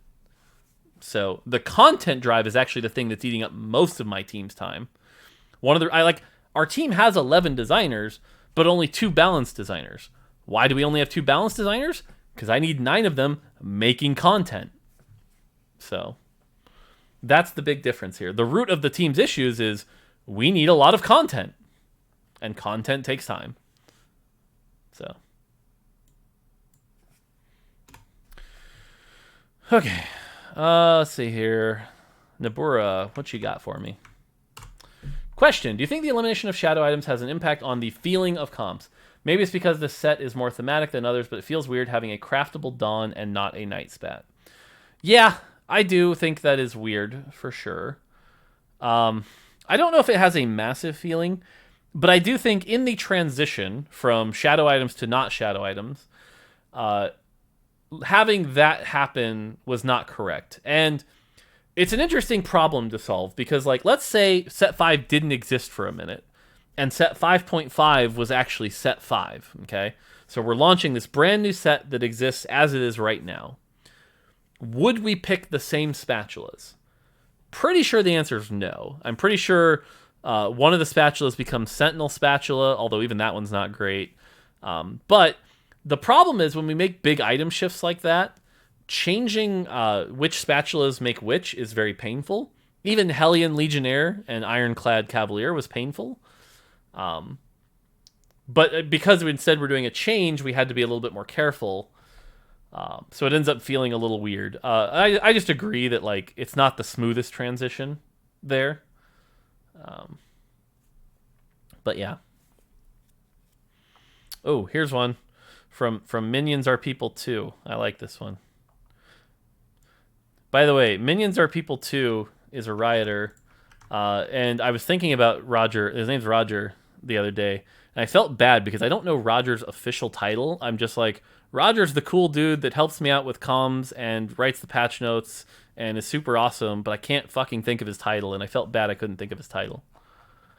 Okay. You mentioned 9 designers making content. Can you dive into their roles specializations a bit? Yeah, so right now, the way it works is we have what's called a live pod and a sets pod. Live pod right now is me and Kent. And frankly, I shouldn't be on it because I'm supposed to be a level up as the like game director. I still do that job, but I do 2 jobs because I'm insane, and don't worry about that. On the sets pod, basically the way it works is every set has a sets lead. This is currently right now Whitrock and Giovanni. And their job is to lead the set. This is the champions, the traits, make sure it's all cohesive. They work with like the art teams and the marketing teams to make sure everything's going in the right direction. It's all thematic. It's all cohesive. It's all good. They usually have a partner designer. Right now, this is Julie and Linda. That partner designer helps them with the implementation, helps them with design brainstorm, also helps with the set mechanics sometimes when they can. But they're kind of the main pair. Then from there, we start to have what I call the support group, and they're the people that jump between sets. So this is, for example, now Static, J-Block, is now in this group. This is Chloe, the tech designer.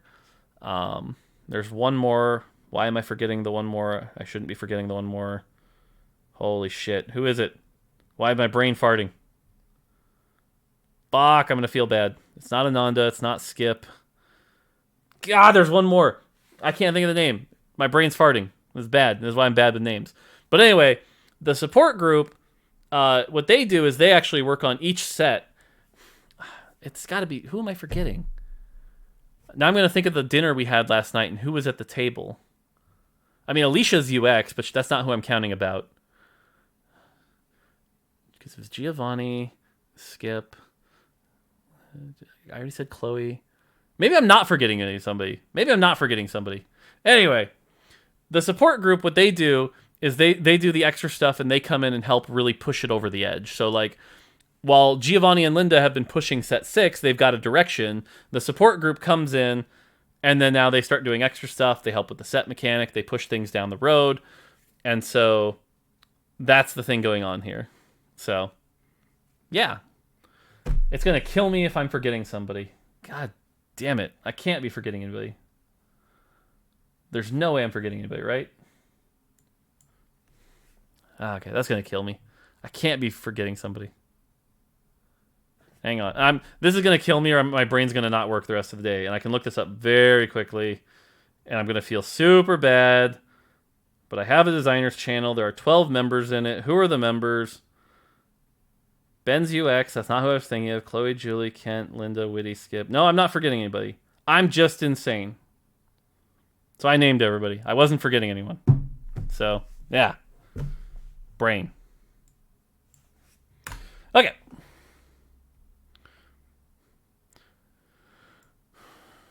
Here we go. This is a good one. That's a good one.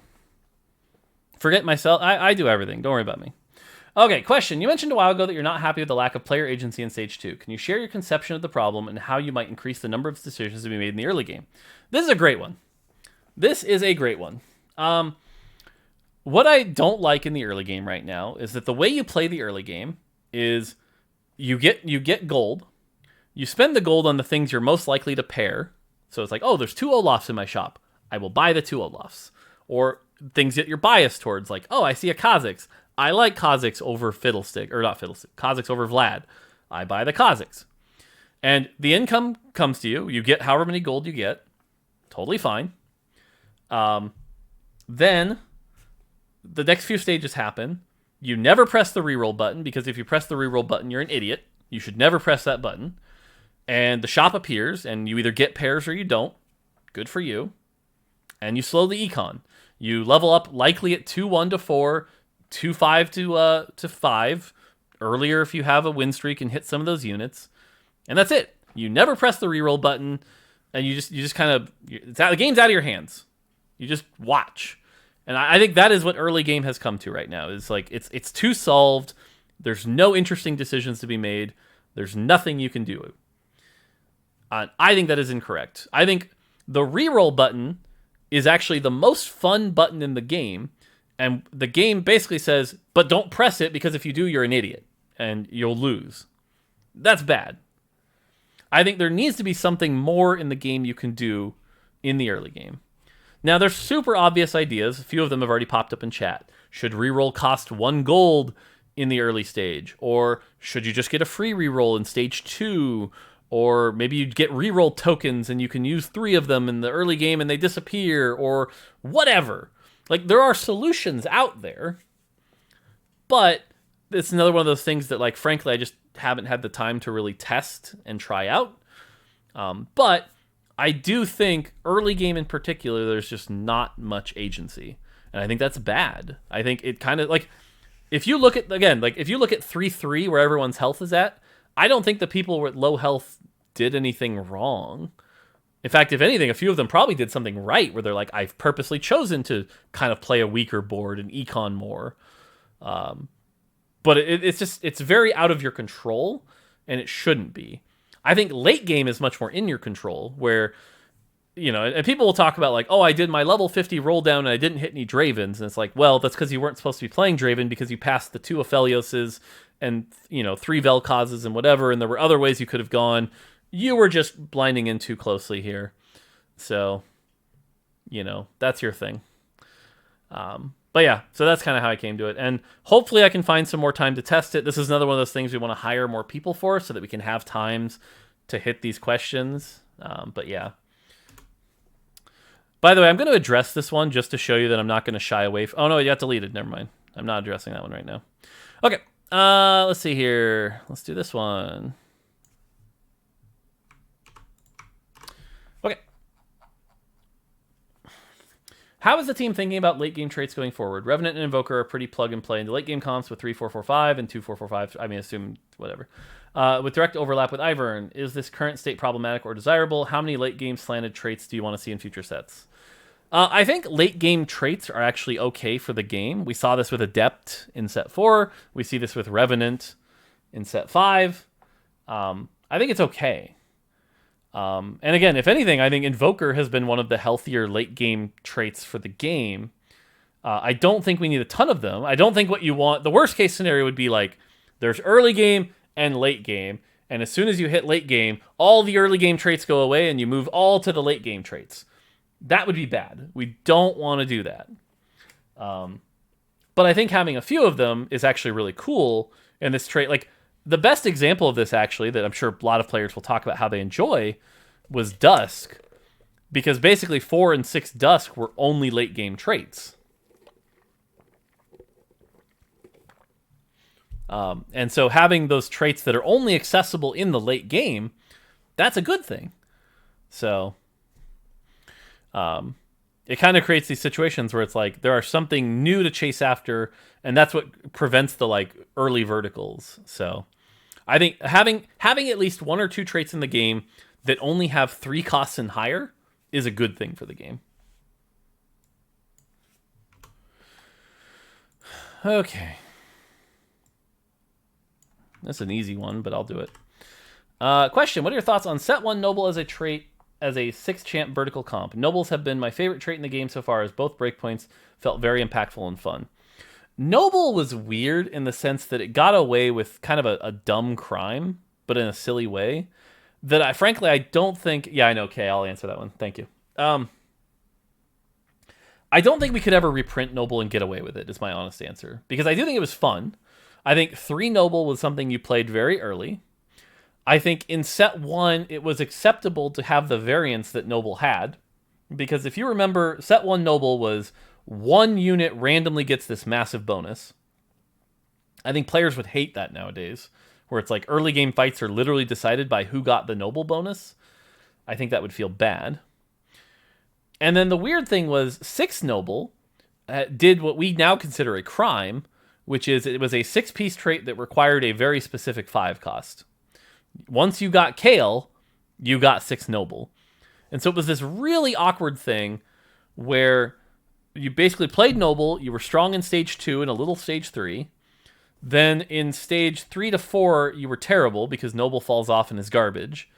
And then in stage 4 and 5, if you hit Kale, you won the game, and if you didn't, you were in terrible.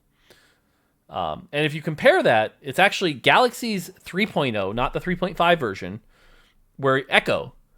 if you needed Echo to hit 6 cybernetic. And it was the same kind of feels bad where it was like, if you don't hit Echo, you lose. And if you do, you win. And so we've tried to avoid that ever since. Now, someone in chat says, and this is a good point, they say, if it's a crime, why is Draconic in set 5? Draconic was an exception that we tried because it's like, well, it's the cool economic trait. And so for the economic trait to be the thing that you have to high roll the Heimerdinger to hit the cool thing, maybe that's okay. Now, it actually turns out that, no, that was even not okay. Because what that did was it created, well, Draconic 5 is basically unplayable unless you high roll. And even then, you only get it at the end and it feels shitty. And now that we made Draconic 5 actually accessible, it's way more fun. So even that was a mistake. So I'm actually going to hammer on this really, really hard. And what I'll say is even like in set 6, we did a playtest where there was a trait that was a 3/6 trait and it required a 5 cost. And I'm like, we've learned already we can't do this. What are we doing? Giovanni correctly changed it to a 3/5 and it was way more fun. And so I'm not sure there's a world where we could ever get away with shipping something like Noble exactly in the same form. So now, is there a Noble that's a 3/6, but it has 7 units? Maybe, but then obviously the power has to come down because now it's more accessible. Because let's be real, 6 Noble was a really, really strong trait. So, yeah. Okay, I'm going to answer this one to show you that I'm willing to talk about these things. Even though, so the story behind this person, by the way, is they were spamming this in Soju's chat. And sometimes streamers are nice enough to make me a mod. So I actually just banned the guy because he was spamming it and it was annoying. And so now he's here spamming it and my mods banned him. But I do want to address this and talk about this. TFT, aka Terrible Effing Time, is a video game from Riot Games that is often ridiculed for its annoying lack of balance and questionable game design. It is specifically known for losing a third of its player base and half of its Twitch viewership in 3 months. Okay, cool. Let's talk about that. Often ridiculed for its annoying lack of balance. I think this is a fair criticism, to be honest, but I'm also going to defend it. I do not think TFT is the most balanced game, but I also think TFT is the hardest game to balance. I think, I've talked about this before, that every single piece is ridiculously interconnected. And we see it right now. Like, even just on live, A-Bomb was this ridiculously overbalanced, bad thing. We hotfixed it. And that single unit being out of whack fucked up the whole meta. And now that it's fixed, it seems to be better for now until someone figures out the next thing. It's hard, right? How can I defend it? Lol Warweek, lol A-Bomb. Yeah, that's what I'm saying. It is hard to balance. We have definitely made mistakes. There is no argument there. Jarvan probably being one of the worst, if not the worst. Warweek. The mistakes go on and on and on. You're right. 100%. But the reason I can defend this and feel good about myself and the job that the team does is because I know what it takes to balance this game. I know what it takes, what it's be possible. And I promise you, no one could do a better job than the team that's on it right now. Sorry. It's just going to be one of those things we have to accept that TFT is hard to balance, takes time, and is going to be problematic. And we're going to take risks with really wacky things. Things like Monoprint or Sona. You know, we're going to make weird things, and they're not going to be perfectly balanced when they ship. Sorry. And again, so all the talk about, like, fire Mort and get somebody better, you can fire me all you want. I promise you no one's going to do better. I promise. And here's the scary thing. At the start of set 5, one of the things I was asked to do is like, hey, Mort, you really shouldn't be touching the game. You really should move on and be the lead and let someone else touch it. And I've been really insistent. Some people didn't believe me, where I'm like, look, I promise you, this game is so hard to balance because you have to play it to get a feel for it. You have to understand, like, what early game is like, what late game is like, what mid game is like, how does the transition feel, how does everything work. You could have all the data you want. It won't tell you the right picture. You have to fucking feel it. And no one with a healthy work-life balance is going to be able to get all that information they need. It's just not possible. I'm sorry.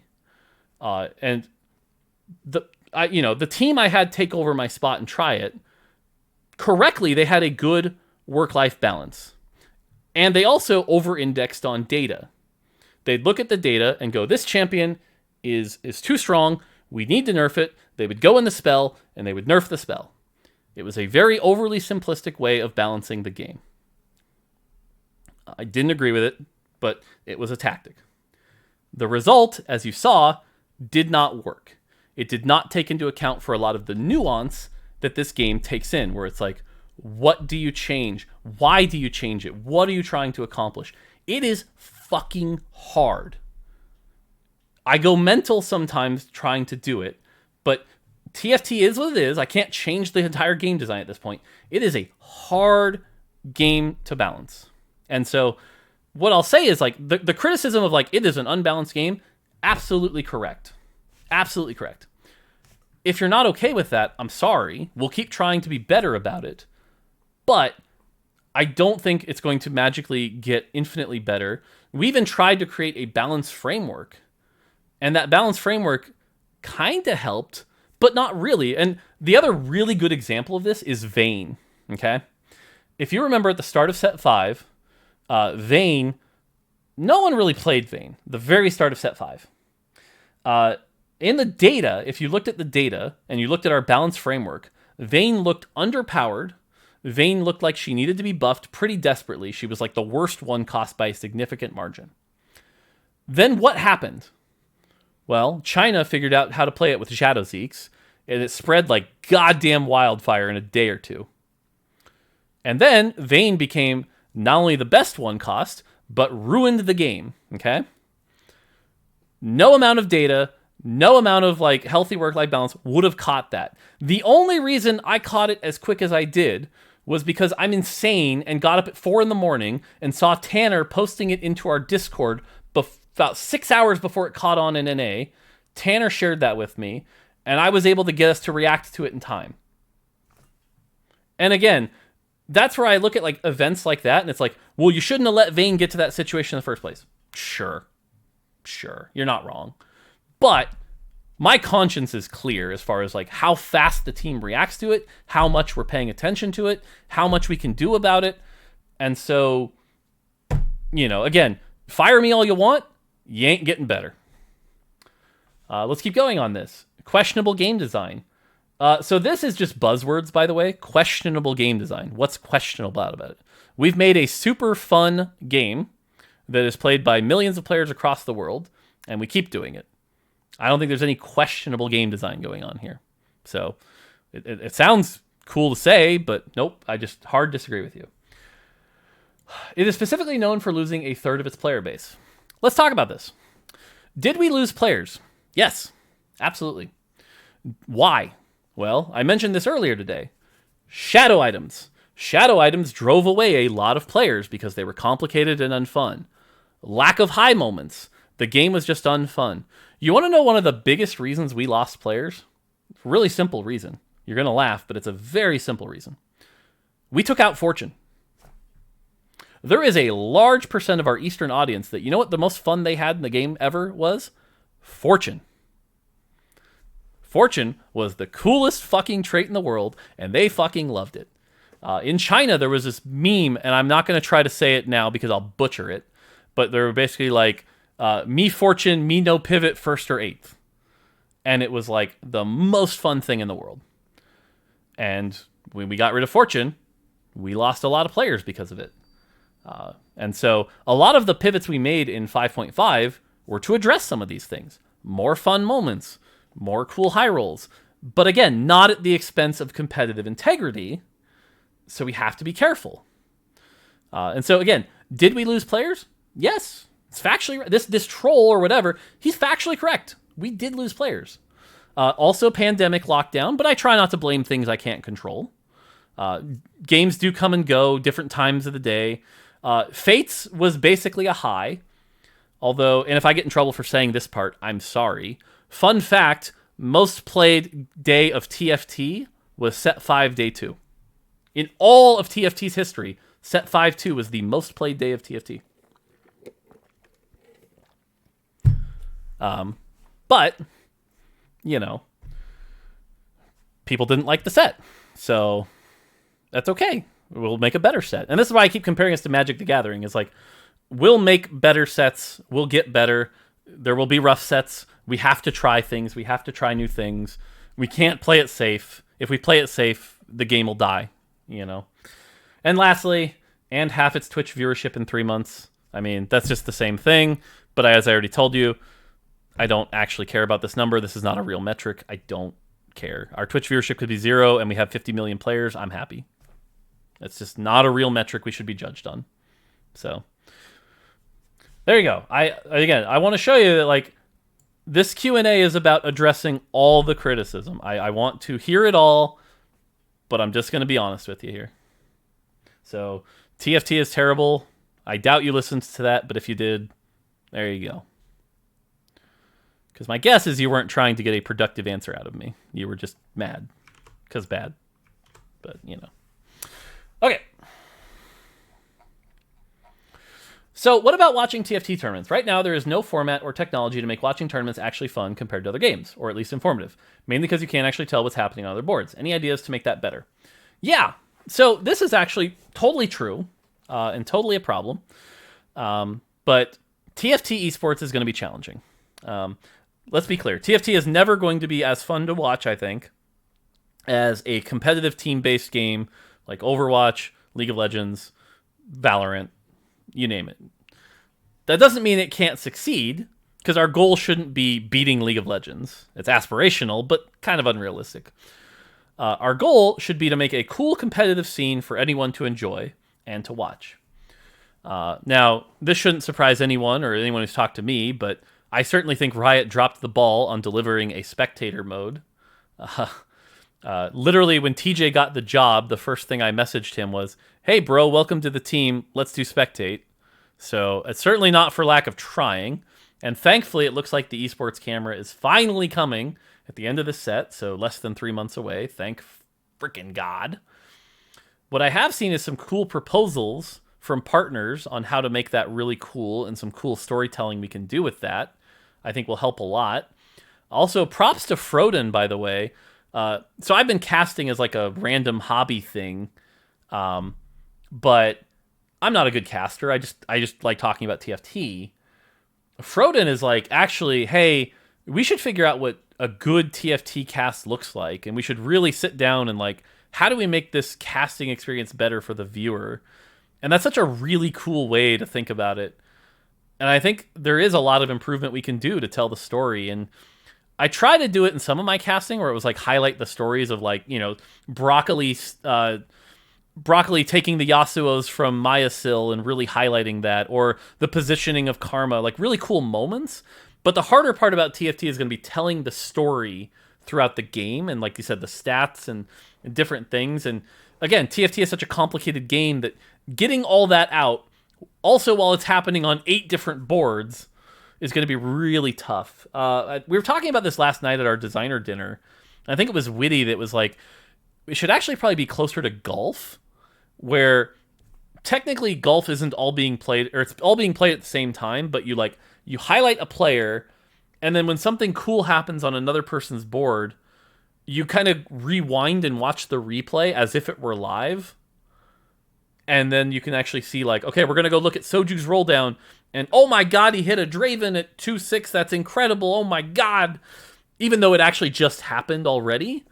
I think that's probably where the direction kind of goes to make that feel better. But again, this is all going to take time and priority. But all of that said, I think this is absolutely correct, is that we do need to make the viewing experience better. Now, even at its peak, though, and let's say we do all this and everything's perfect, I still don't think we're League of Legends. You know, I still don't think we're getting 200,000 viewers per event. I don't think that should be the goal. So, okay. Holy crap. Feel like a goddamn machine here. All right, so let's see. This one looks good. It's long. Okay. Do you think with the introduction of armory, super cool idea, which makes the item system more consistent, later stages PvE rounds got affected too much? It happens a lot that you would just wait for the PvE rounds right before committing items, and the drops were just a bunch of gold. Plans to make later PvE rounds more impactful. Okay, this one's tricky. A common complaint I've seen in set 5 and 5.5, to be fair, is like, I got a 0 item Krugs. I got a 0 item Wolves. I got a 0 item Raptors. Well, one of the reasons you got a 0 item Wolves, Raptors, and Krugs is because we do believe that the correct number of items to have exiting 4-6 is exactly 12 components. 6 full items, two groups of 3 to put on 2 people. What this does is it creates a very cool, like, I have 8 champions in a fight, but I mostly need to focus on 2 of them. Okay? That is kind of like our baseline, and at least for now, until someone convinces me otherwise, that is my hard line. I'm like, we should not be inflating the item system beyond that 12 item minimum. Okay, so what does that mean? There are 12 item components minimum. Well, there's 4 carousels. We're down to 8. So I have 8 to spread apart through the rest of the game. Well, the problem is, with the armory, we took out even more. So now we have 8 left. Radiant items, that's -2. We're at 6. 2/2 armory, 5. 4/2 armory, we're down to 4. I can only give out 4 item components minimum across the first 3 rounds, Krugs, Raptors, Wolves. And now that has led to an experience where it's like, okay, but if 2 of them come here, then nothing's here. And that has led to a worse feeling PvE experience. That's been the trade-off. So, let's say we disable armories next set. I'm not saying we are or not, but let's just say, for example, we did. Now, all of a sudden, there's 8 more back in the pool, or 4 more back in the pool, and those PvE rounds will feel better. And so that's kind of the trade-off we've made. One of the ways to solve this that I believe we need to do is we need to come up with new drops that we can give you at PvE rounds that aren't inflating the economy. Things that aren't gold, Nikos, things like that. I have some ideas, can't spoil them now, but I do think that's the way to make these PvE rounds feel more satisfying, is come up with new types of drops that add depth to the game without inflating the economy. So,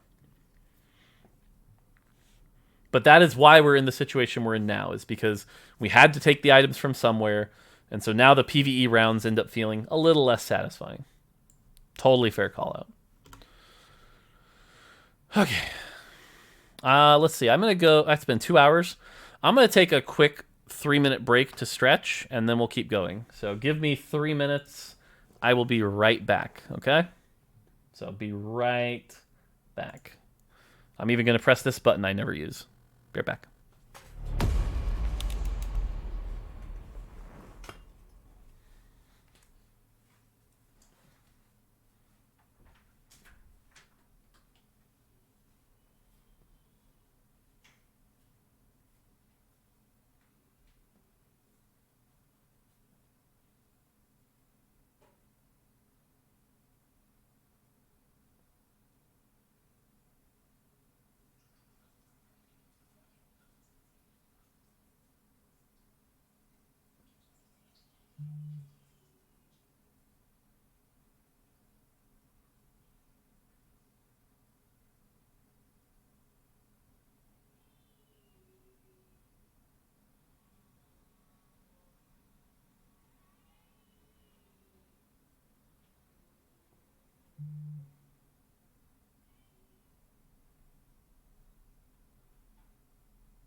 Remember, real challenger players wash their hands.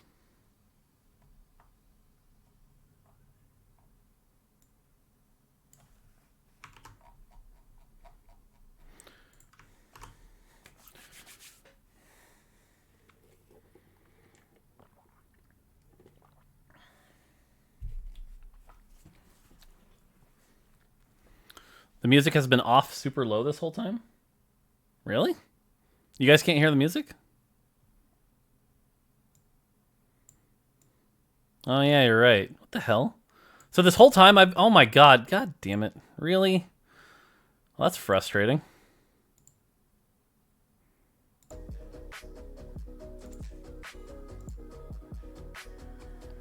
Can you hear it now?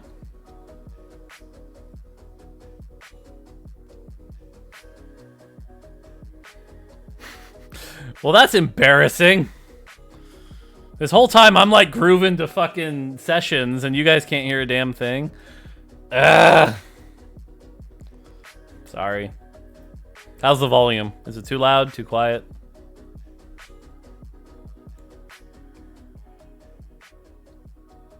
Perfect. All right. Okay, let's get back to answering questions. Cool. Good break. Actually, let me make sure I see someone. Okay. Oh, cool. Okay. Well, I'm gonna keep it low so we can focus on talking, but there's sound. Okay. One problem with Reforger is that it's too random. With the introduction of armories, what do you think about making Reforger get you an armory with the same type of item, component, or full one? So the problem is we don't want Reforger to be a thing you should always use. We want Reforger to be a thing that, again, TFT is a game about weighing your options, thinking about the odds of how the outcomes could help you, and making a choice based on that. So we want Reforger to be very random, because what you should be is like, well, I've got this RFC. I don't really need an RFC, but how many items are better than this RFC? How many are worse than this RFC? Should I take a chance? Should I do that? If we give you an armory, then you should always use a Reforger. There'd be literally no reason to not use a Reforger unless you have the best in slot item. And so I think that takes away a lot of the skill expression in making that decision. So I definitely would not want to make that kind of change. Again, yes, it's random, but it's just one of many, many random sequence of events. So, but you always use item remover? I don't think you always do, but I see the point. But again, that's what we want Reforgers to be. We want Reforgers to be a thing. Now, there's a weird thing going on right now where it is possible to drop multiple Reforgers. And again, anytime we give you a Reforger, it's not costing you anything else. It's just free. But even free, having 4 Reforgers sitting on your bench feels bad. So one of the things we've considered, which I think is terrible, but I'm going to say it anyway, is, well, if you already have 2 Reforgers, just don't give your Reforgers. Just block them from dropping. Basically punish you for holding them. It would feel better, but the game is actually punishing you. But that's the kind of solution we might have to do if that's, feels bad. So, yeah, someone just said, I got 3 item removers in one game. And again, when you get 3 item removers in one game, it's literally net positive. You didn't lose anything. You just got 3 item removers. Is that bad? No. But does it feel wrong? Yeah, it does feel wrong. Someone said, what if you could sell them for 1G? Then it's inflationary, and then we'd have to take something away. Then it feels bad, because now... So let's say we do that, right? A normal... Right now, what we do is there's a 5 gold drop. And we literally go, and have a free item remover. Then, if we said that you could sell it for 1 gold, we have to give you 4 gold and 1 item remover. Now, all of a sudden, item removers are like, I could use it, but I'm supposed to sell it to not lose econ, and it feels even worse. So, that's why I really don't think that's the solution either.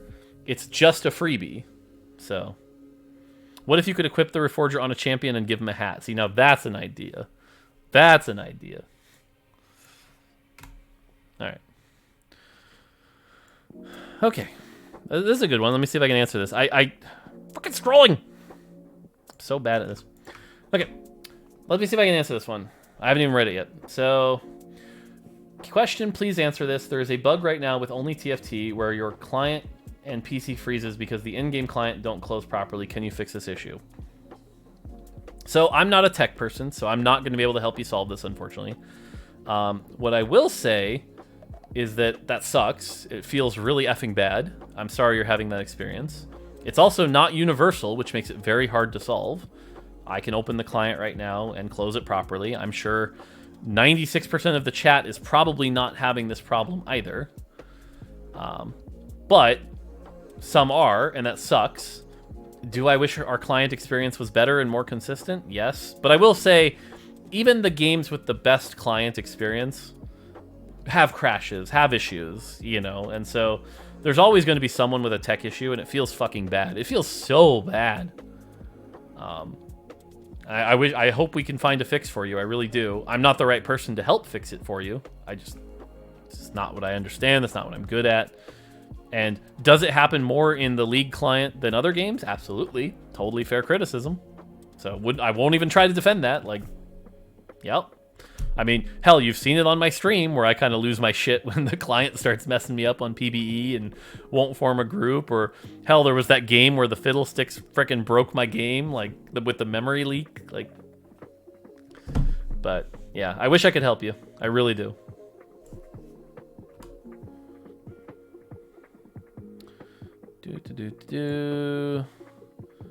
Let's see what this one says. Have you ever thought about adding ranked floors to TFT? I feel like it would add a lot of room for innovating. It was part of Hearthstone. I enjoyed being rewarded with playing however you want with tryharding for so long. Yeah, actually, I'm personally in favor of this. I think the TFT rank system is one of the areas that we take for granted right now and is probably the most ripe for improvement because it is the core experience. TJ and I have talked about this a few times, that we actually think it's one of the biggest things that's secretly causing players to stop playing the game. More than balance, more than champ design, more than set design. It's like, if the game says, hey, you can keep playing, but fuck you, you lose rewards, why would you keep playing? And it feels really bad. So I'm definitely in favor of this for sure. I do think there's a trick to it. We have to be careful. One of the and I hate that you even have to consider this stuff, but there's always somebody out there to break the system. But one of the stupidest versions of this we've seen in League is, okay, let's say I hit Diamond. Then from there, what I do is I start loss streaking like crazy, and I lose 100 games in a row so that my MMR goes super low. And then I start winning again, and now that with my low MMR, I'm beating up on noobs, and then I reach a new high challenger. Like, those are the kind of design considerations that have to be taken into account for a system like this. So it's not just as easy as, there's a floor now, all done. But all that being said is, I am still very much in favor of this, because again, any ranked system that says, hey, you should probably stop playing the game, is a bad rank system. So, yeah. And yeah, like, people are saying solutions in chat, like, can't you just floor MMR too? That's kind of where I'm at too. I'm actually in that boat where it's like, I think we can just, once you hit a certain MMR point, like, you can't drop below that MMR point. I think there are a lot of good solutions here. So yes. Now, how quickly will we get to this? I can't promise that, but I agree with you 100%. And I think it is totally fair criticism. So yes, 100%. Especially the more I think about it, like, having a safe window where it's like, man, I finally did it. I just got to platinum for the first time. I'm so happy. You know what I'm going to do for the next week? I'm stuck at platinum. I don't want to worry about it. I'm just going to force reroll Lulu, and I'm going to have fun with it and make it work. Teehee. Cool. Let you do that. Have fun with that. You should be allowed to do that. So, what's the worst that could happen? You get 8th 20 times in a row and everyone else has a good game watching you do that? Who cares? Let them. So yeah, I'm with you. I'm with you on this one. All right, I've seen this one a couple times, and I should probably answer this one. Sorry, my voice is starting to give out. Okay. Question. I love small unique traits in set 2 like Lunar, Predator, Poison, Soulbound, Crystal, Steel, Electric, Woodland, Druid, etc. Will you make it happen again in the future? The answer to this is definitely yes. It's definitely yes to some extent. I think the ones you listed, I would call hit or miss. I don't think Crystal was good for the game, for example. I don't think Lunar was particularly great. Steel was awful. But some of these were also the most fun. Like, Electric was super fun. Woodland 6 was one of the best things we've ever added to the game, just because it was so silly. Predator, I think, was great. Predator was super fun. So, I think having more of these unique style traits is good. And again, we talked about this earlier with the criticisms on set 5 being a little too stat heavy. I think we need more of those kind of traits, right? Like, and this is a dumb example, but imagine if Legionnaire was Predator. I think Legionnaire would have been more fun if it was Predator. And I think a Predator spat would have been way better than a Legionnaire spat. And again, I'm oversimplifying, but like, that is what a good set kind of needs more of. So, agree. If it's not a gaming stream, you should tag it as just chatting. I mean, I'm specifically chatting about one game. If Twitch wants to, if a Twitch person comes in here and yells at me to change it, I'll change it. Otherwise, sorry, I'm leaving it as is.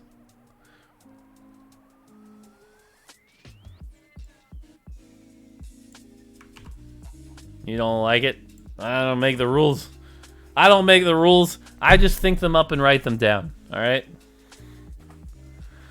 All right. Seriously. Back on track. Question. I'm totally fine with you as a team trying out sets and figure out what's fitting and what's not. It's obvious this is how to find the best version of the game at a time. While doing so, with how many people are you testing new set designs? Do you think it's enough or increase? You can see me laughing already. Do you think it's enough or increase implement a testing group rather than PBE, which focuses more on balances before lunch? Oh, I shouldn't laugh. I shouldn't laugh. Okay. You asked the question of how many people are you testing the new set designs? Well, we have the designers. Yeah. We have a QA group, okay? The QA group is an outsourced group that Alex heads up. Their job is to find bugs, okay? So they definitely help us track down bugs, and they do it very well. That's great. And honestly, they're super helpful. And there are a lot of bugs that get caught by this QA group. Very helpful. As far as a internal testing group like League of Legends, I forget the name of their group. They keep changing the name of it. They have a cool name, though. The group that like plays the game and gives balance feedback and stuff like that. TFT does not have this. And to be honest, the TFT playtest team, the designers that playtest, is actually a really bad group for finding balance. Because our group is myself and Kent, 2 Masters players, Masters, Grandmasters, 2 like Plat to Diamond players, 4 like Gold to Plat players, and a couple sub-Gold. And it turns out when you play those lobbies, it's like, well, what did Mort or Kent play today? That comp looks overpowered. You know. Finally, a dev confirms the balance team is bad for League. I did nothing of the sort. I said nothing like that. So we don't actually have a very good group for testing balance on TFT. I was talking to Jeff, the new executive producer for TFT. He's a new person. He's my new boss, actually, technically. And what's interesting is, like, every other game, like Hearthstone, Magic the Gathering, the way they do set development is, hey, there's a group that makes the set for X months, and then at some point they hand it to what's called the finalization group, and the finalization group works on it for X months to try to get it good. This is things like balance, you know, adjustments. And what's interesting is the 2 groups don't actually interact that much. Once a set gets handed off to the finalization, it's their job to finalize it. They can change things, and then it goes live. If you equate that to how it works in TFT right now, the finalization group is when the live team gets it 2 days before it goes to PBE. So right now our finalization is 2 days before PBE, try to make some last minute changes, and then it's on PBE and try to make changes, and oh god. So we're definitely behind. Okay, so by the way, I'm going to answer this because it's related. Someone in the chat says, how can a dev of a team be below gold? And I want to stress that because the answer is because they're good at their fucking job. They're really good at their job. And I don't give 2 shits what their live ranking is if they're good at their job. If they make awesome champions that are memorable, if they solve tough problems that need to be solved, that's what fucking matters. And if it turns out they like to goof off and reroll and only get to gold, I don't care. And so that expectation that someone on the team has to be diamond, like, go to hell. Now, if the entire team was gold, probably problematic, right? You should probably have a few people on the team that are good at the game, and we do, but certainly not everyone needs to be that. And certainly if somebody's good at their job, I just don't care. Go to hell, really? Wow. Yes. Sorry, I use exacerbative language. I'm an adult. We're adults here. If I offend you with my go to hell, sorry. But I'm also very defensive of my team. And you're welcome to report me to Riot for saying go to hell. But again, we're adults here. So anyway, finally to end this up real quick. Do I wish we had more? Hell yes. I wish we had more. I wish we did. But what this actually requires, and let me be clear, the first step to solving this is not to hire a bunch of people to make a playtest team. That's actually the wrong way to solve this, because right now we're so far behind in development that it wouldn't help, because the set's not really even being finalized until 2 weeks before PBE, so that team wouldn't be able to do anything. Step one to solving this is get more designers so that we can get further ahead in production. For example, I'm just making up numbers here. If we could work on set 7 and 8 and 9 at the same time, then all of a sudden that playtest team can start to work on set 8 and really spend some time on it before it's time, and then move on to set 9 and really get time on it before it's time. That's the first step, is get the team to get far enough ahead, then get the balanced playtester, QA team, whatever you want to call it, to do that. So we have to do step 1 before we can even consider step 2. All right, there you go.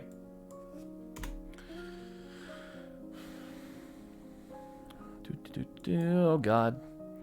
And again, I apologize if I'm answering these questions too long, but I'm trying to give them really detailed answers here. So, do you think that being beholden to League's 2-week pack cycle with a branch cut often precedes whatever's next flavor of the week stifles TFT balance paradigm? If you had 3 weeks, didn't have to cut off earlier, would it feel better? Yes and no. Again, this is like a chicken and egg problem. We already talked about this a little bit, that like, I don't think League's patch cycle is doing us harm. But what is challenging is I want to give a worst case scenario here, and it's actually right now, okay? Today is League of Legends day off. It's one of the reasons I'm not working today and I can do this stream today. So there's no Friday today. There's also Riot summer vacation in a week. So that we have no work. So I work next week, then I have the week off. And then patch 11.16, I think, is... I'm going to open a calendar to not get the day wrong. August 11th. August 11th is the next patch. Low clock, which means anything that requires text, anything that requires text, that was yesterday. So anything that requires a text change for August 11th had to be done yesterday. So let's say, for example, someone breaks Cavalier, okay?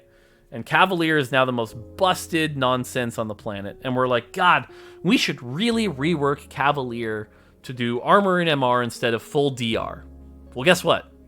We can't. We can't do it because can't change text because we're past low clock. The soonest we could do that would be 11.17. So it is what it is. How can you work in that cycle? I mean, again, good designers, good workers work within their limitations. We do the best we can. The other option here is, the good news is that's only stuff that requires text, though. So, for example, let's say I just wanted to cut the Cavalier number in half. We can do that all the way up to what's called branch cut, which is on the 28th for us for next patch. Then, if we wanted to do it after that, so let's say the 28th happens, Cavaliers are fine, and then August 3rd, Cavaliers take off, and Cavaliers are now busted meta. Then we have to do what's called a hotfix. And a hotfix, basically, we call them A patches, B patches, whatever. These are things that require only Lua changes and only usually number changes. And in order to do that, it actually takes a bunch of engineers' time to stop and put it on the branch. It takes a bunch of time. So they're very costly. You want to avoid these hotfixes as much as possible because they cost precious engineering time. Miss Mooney, congrats on your golden squink, by the way. So yeah, these are some of the limitations we have, but the reality is we have to work with them. And I think it's also just good like it prevents what I call what's the word for it? Not finicking, but like fiddling. Where there's a lot of designers that even if it's perfect, they won't realize it's perfect, and they'll just keep fiddling with it and fiddling with it and fiddling with it to the last number. Finagling, that's another good word. But sometimes designers need to just be like, stop it. It's fine. It's good. It's 95%. Don't touch it anymore. Stop screwing around with it. So sometimes deadlines are important as well. Okay. Nitpicking is another word. Yeah, you could call that too. Okay. Let's see here. Question. Set 6 playtest began a week before Set 5 hit live servers. Yep, that is correct. How is development going?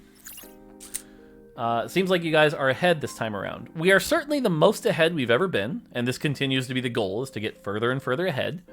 One of the reasons we're ahead is because we made a decision very early that Set 6 was important for reasons I can't discuss. And so we prioritized Set 6 over a few other things. Cool. And so far, it does feel like we are ahead. That being said, and again, if I get in trouble for this, you can all laugh at me later. The set mechanic we're doing is very bold and risky, but we have locked it. It's one of the first times we've actually locked the set mechanic this early. Like, again, we had this idea in 5. We knew it was good. Turns out we're pretty confident it's good. But it's not going to be easy. It is not going to be an easy set mechanic. And so we'll see. We'll see. I think we're doing that thing we always do, which is maybe we're biting off a little more than we can chew. And we'll see. But I'm feeling good about it, and I think it's solvable. I think it's going to require some late nights though. So I don't know. And again, I'm trying to be really vague here because obviously I have to be. But yeah. And I want to be clear, by the way, this isn't some like set 5.5 sucks, set 6 waiting room. That's definitely not the case here. Set 5.5 I still think is actually quite good. And I'm not saying set 6 is the magical golden solve-all. Not saying that either. But I think set 6 is a new set. I think we're doing some cool stuff with it. Cool. All right. Here we go. This is a good one. I like this one. Question. I hear you talk about the data a lot, which I trust you to have a good perspective on, but it's hard for your audience to give credibility to the data when it's such a black box to us. What are some examples of the data that you use to guide decisions? Great question. I love this question. I'm going to try to pull up some examples here and show you what I'm talking about without being too leaky here. But let me see if I can grab it here, because I was showing some examples in Lobby 2. Here we go. Here's a great example. All right, let me make sure if I can show this to you. Dun, dun, dun, dun, dun. Sorry. Okay, this is an example, and let me make sure you guys can see this. Nope, I'm gonna shrink myself. Whee! All right. Okay. When we talk about the data, what we're looking at is we actually have a ton of metrics. Okay, we have round win rate, we have play rate, we have first place rank, stuff like that. But the most important one, the one we probably rely on a little much, is called LP delta. And what this means is, so this is a 2-star 1 cost. These are all the 2-star 1 costs, okay? And what this means is if you have this 2-star 1 cost at stage 2-1, you are likely to finish about this place, which basically equates to gaining 5 LP. And if you have this 2-star 1 cost at 2-1, you're actually likely to lose LP, and we can do this for every single, I'll tell you in a second, I'll tell you who they are, don't worry. We can do this for every single tier of every single champion. We can do this for every item. We can do this for every trait, okay? But where this is important is how you interpret this data. And this is the challenge. This is very difficult because if you don't interpret this data correctly, you will fuck it up really bad, okay? And this is a great example, and I'm using this one specifically because this is day 1 of 5.5, okay? This is pre-hotfix. This is 2-star 1 costs. Who is this ridiculous, overpowered 2-star 1 cost that keeps getting better and better as the game goes on? The answer is Callista, as a few of you are pointing out, okay? The answer is Callista. If you have Callista, you are more likely to win. Now, obviously, a really stupid interpretation of this would be Callista needs nerfed. Callista doesn't need nerfed. Callista's fine. What's the problem here? Abomination. Obviously, right? We know Abomination is the problem. And that's one of the things, it's like, why is this actually going up? And the answer is survivor bias, right? Here you might have Callista at 2-1, but then around 2-3, 2-5, you had to get out of it and pivot. And because of that, your LP gains were not as high. Whereas if you're still running Callista at 3-2, 3-3, you've probably hit your A-bomb and you're probably doing even better. And this is an example where I look at this graph and I'm like, oh fuck, we are in trouble, okay? Someone asked, what is the bottom pink one? This is another example where if you misinterpret the data, you can get in trouble. This bottom one is Udyr, okay? Does this mean Udyr is underpowered? No, certainly not. What it means is people who play Draconic early are taking a risk and trying to play Draconic. And we've seen this for 3 sets now, that when you play the economic trait, those champions have a really bad rate. Annie used to be this. Annie used to always be super low in the data for Fortune. The Space Pirates were always really low in the data. Draconic always looks good in the data. Is that the Callista bug that stops the enemy from moving? God damn it, Kai. But this is where good data analysis has to come in, because you have to look at everything in conjunction, right? You have to go look at the traits, you have to go look at the items, you have to go look at the champions, and take that all to paint a picture. And even then, you also have to have a good understanding of the game. Because, for example, you could look at this and say, hey, Skirmishers look OP, and Jax looks really OP, but actually what the problem is in stage 3, it's too easy to get 6 Skirmisher online, which allows you to get Jax going, and it's not that Skirmisher or Jax needed nerfs, it's actually just Trundle that needs nerfs. And this is what I'm talking about, where it's like, you have to have a deep understanding of the game, the consequences of the game, to then interpret the data and to take the right action. And so the steps I've been working with Kent on is like, basically anytime you start a patch analysis, like what are we doing on the next patch? Before you even look at the data, you should be starting with, here are my preconceived notions. Here is what I think needs to happen. Let me write that down. Then let's check the data to check these. A good example of this, and I'm not going to pull up the graph, is Radiant Zerat. Before we started to do this, we were like, you know what? Radiant Zerat seems really bad. I don't think a lot of people are playing it. We should probably buff that item. And we talked about how we'd buff it, and we're like, cool. Now let's check the data. We check the data. Radiant Zerat is in the top half of Radiant items. It's doing very well. Cool. So we're going to not touch Radiant Zerat. It seems fine. Good news. And so you use that to sort of confirm or deny and see what's going on there and make sure. Now, someone asked the question, does the Riot API that third-party tools have access to this data? And the answer is hell no, and they can have it over my cold, rotting corpse. And here's why.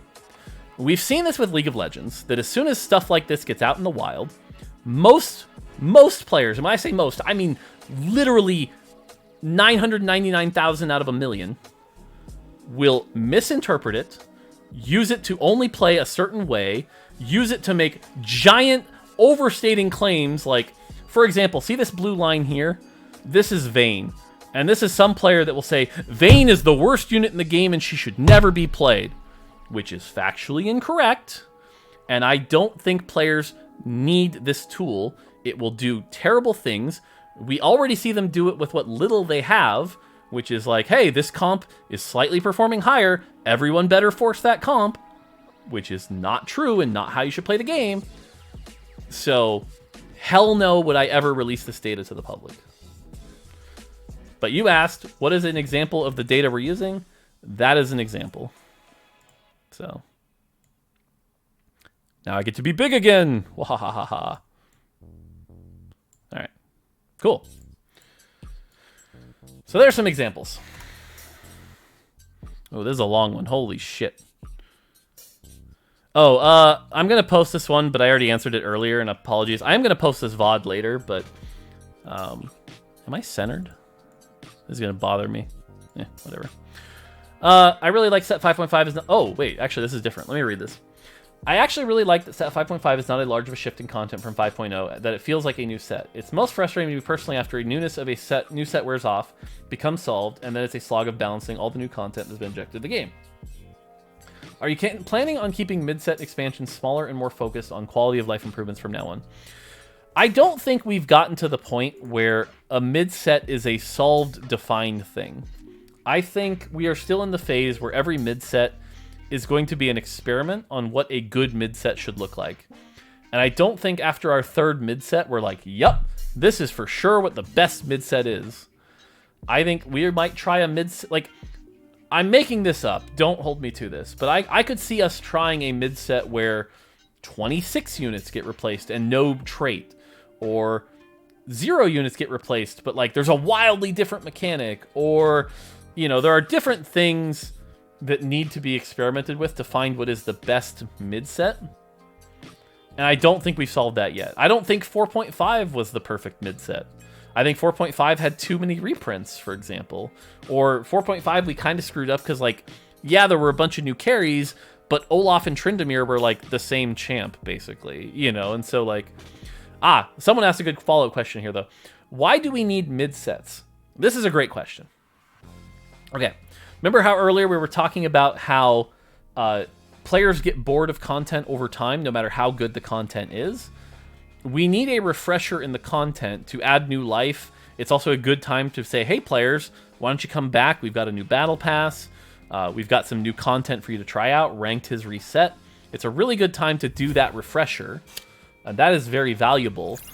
But the team is not capable enough to do a new set every 3 months. That's just not possible.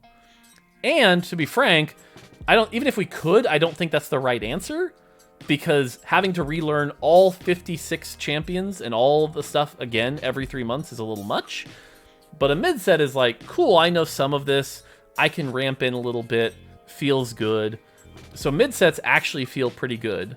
And someone said they need to monetize it. I mean, not gonna lie, that's part of it. We do need to release new content to monetize. We do have to make money in this game. That's true. It's not the primary goal, but it is a goal. You're not wrong, and I'm never gonna lie about that. We do need money. But all of that together puts in a good sense of, like, a mid-set is a great time to come back, try new stuff, and give it a chance. And I think mid-sets are very healthy. So... But like I said, I don't think we've solved what a perfect mid-set is yet. No, stop scrolling. I had it. It's like right as I get ready to copy-paste the question, and then everyone gets the spamming.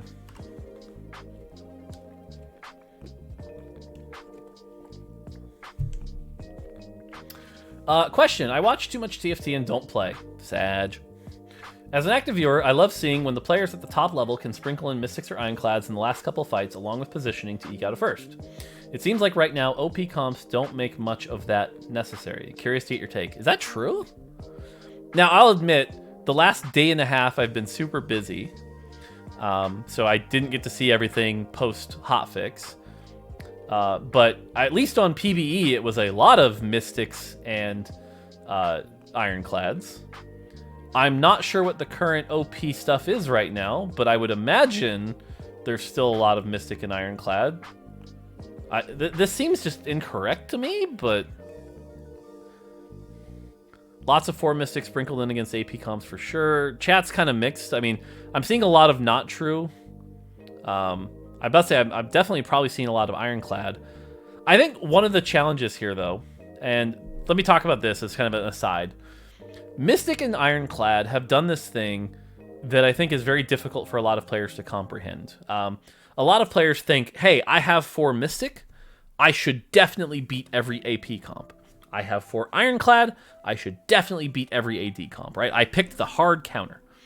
But in the past, what we've seen is that when you have a hard counter thing like that, cough, cough, set 1 dragon, it's actually very bad for the game, okay? Instead, what we do is what we call soft counters. And so, like, 4 Mystic is certainly going to help you against an AP comp, but you can definitely still lose to an AP comp. And because of that, sometimes there are players, especially in the lower end of the skill bracket, that will say stuff like, well, turns out Mystic is worthless because I don't just auto-win. Well, that's certainly not true. But that expectation can be a difficult thing to comprehend, because, again, it feels like you made the right decision by putting in 4 Mystic, but you still lost. And again, I'm pretty confident, I can say with almost confident, that, like, if you're up against a tough Aphelios or even a tough Akshan, who has the armor pen, 4 Ironclad is definitely going to help you. So far, I guess you already said curious to get your take. My take is let's wait and see how it plays out. If people are never opting into Ironclad and Mystic, then clearly they need buffs. But I find it hard to believe that that's true. Question, is the Crazy Bold Set 6 mechanic Fiora not being a 1 cost? Never! Fiora is doomed to be a 1 cost for all time. Ever! If Fiora is not a 1 cost, I'm firing the set designer. And that's definitely not true, by the way.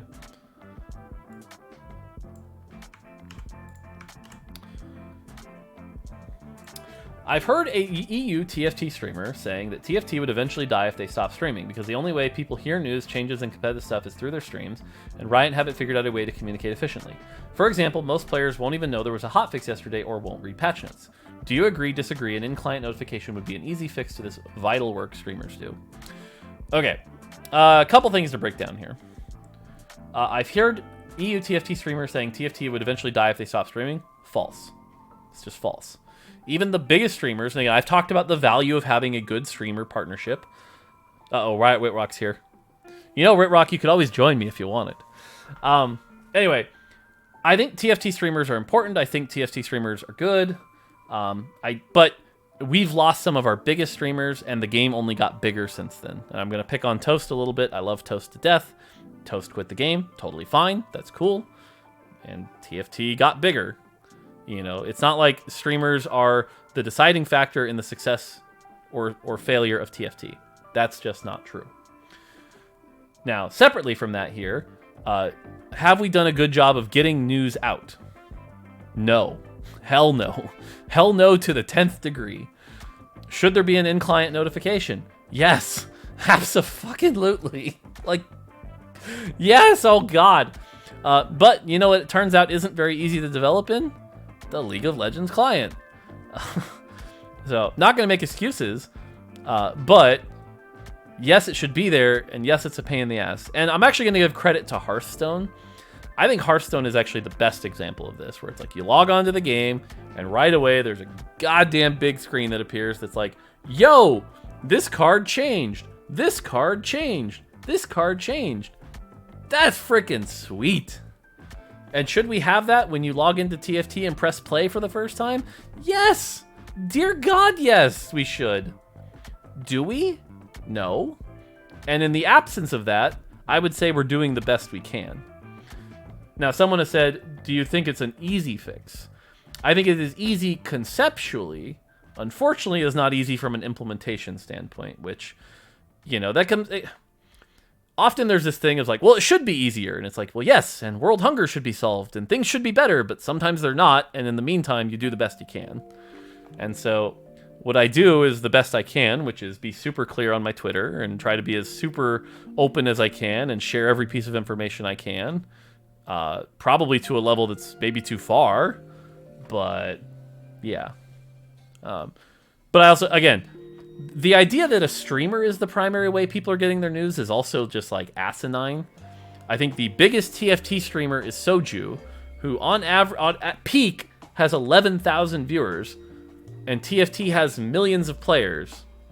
So just from a math perspective, it seems like streamers being the way players get their news seems incorrect. That just, the math doesn't check out. I think, let me carry the 4 times divided.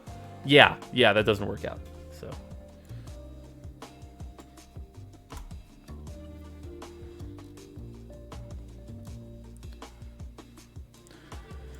All right. Keep going here. What time is it? 10:22? All right, I'm going to go till noon, and then I'm going to hard stop at noon. So there's a lot of questions. I'm trying to be open here.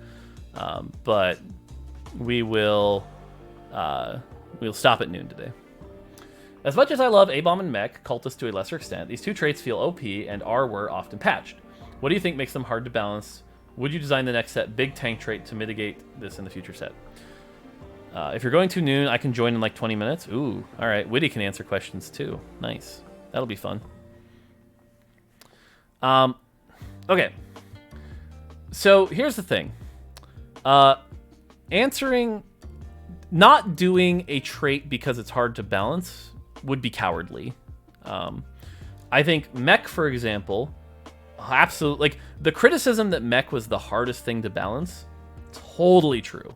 Totally true, totally correct, because holy fuck it was. It was hard to balance, it was a pain in the ass. Does that mean we shouldn't have done Mech? Hell no.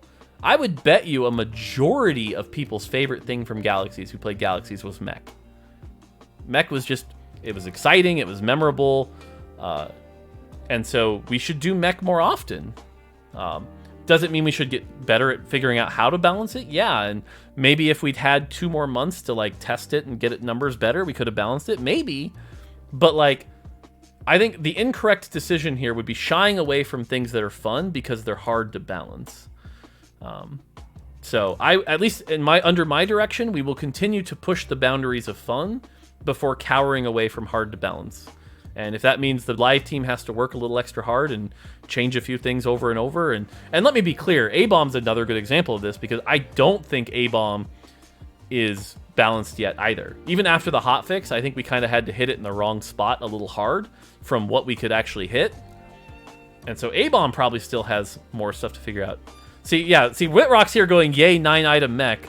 Like, he would probably be the kind of person to push a 9-item mech, and me, Live Brain, going, I'm going to murder you. But I'd probably actually let him try it, you know? So, because again, and it's funny, Witty is the other longer person who's been on the team, who's done all this stuff. He's the one who pushes the boundaries, and I have to help bring it into reality. So,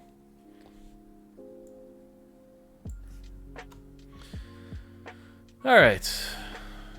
Here's an easy one. It shouldn't take long. What do you think about the state of Kayle and how she will be in the future of set 5.5? Asking because the main comp people ran her in before it was Knights, but with Darius and Tarek gone and the nerfed her, it seems weak. So, I'll be honest. As a human being, not as the lead designer for a second, I hate Kayle. I hate her so much. I don't like... She is so hard to balance. This conceptual idea of a champion that she's a 5 cost. She's very item specific. She requires you to have a good team around her, and even then, still requires time to ramp up. She's just really hard to get to that state. And then when you finally do, she feels oppressive. It's just like, ugh. And someone says, I'm surprised you didn't remove Kayle for 5.5. Well, again, I support the decisions of the team. They didn't want to get rid of her. Cool.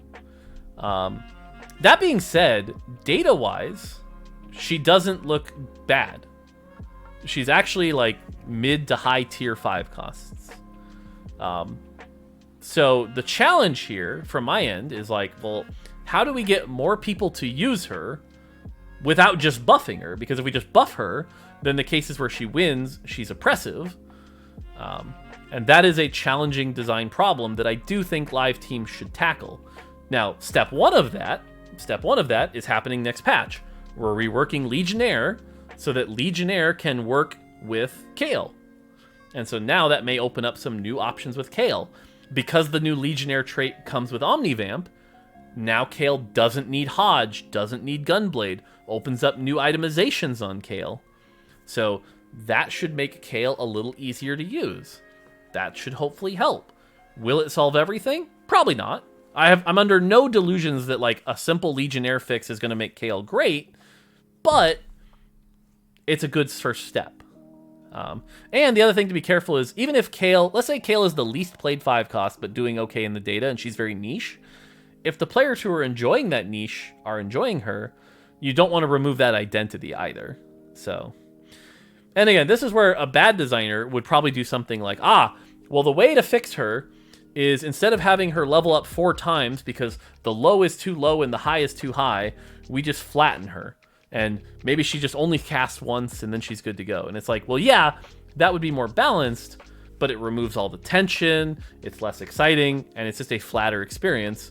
And you have to fight the urge to just make every champion a flat, boring experience under the delusion of balance. Because again, as we keep talking about, it's more important that the game be fun and have spiky experiences than it is for everything to be flat and balanced. So...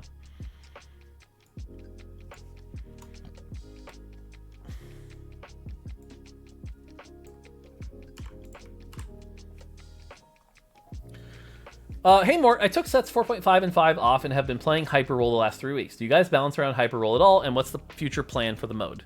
So when we first shipped Hyperroll, the plan was we are not going to, like, because again, with all labs, our goal is that this is going to be a permanent feature of TFT if it can. And so when we shipped Hyperroll, the rule was we're only going to be okay with shipping Hyperroll if it does not have any balance-specific changes for it. So a good example of this is like, oh man, Hellion is really, really bad in normal, but really, really OP in Hyperroll. So only in Hyperroll, Hellions do 10% less damage. That was like a no-go for us. We would not cross that line. That being said, we do at least peek at the Hyperroll balance. We double check that nothing feels off. And so far, what I've seen is that the meta for Hyperroll is always different, but not bad.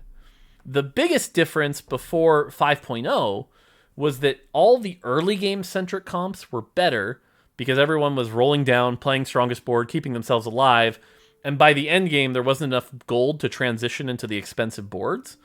So things like Hellions were doing very well, reroll, like Warwick did pretty well, all those one-cost did well, which is what led to the change in the mid-set where Hyperroll gets more gold in the late game to try to allow you more late-game transitions. But other than that, we don't really balance around Hyperroll specifically. And when we're really talking about changes, we do mostly focus on the core experience, not Hyperroll. That being said, what's the plan for the mode in the future?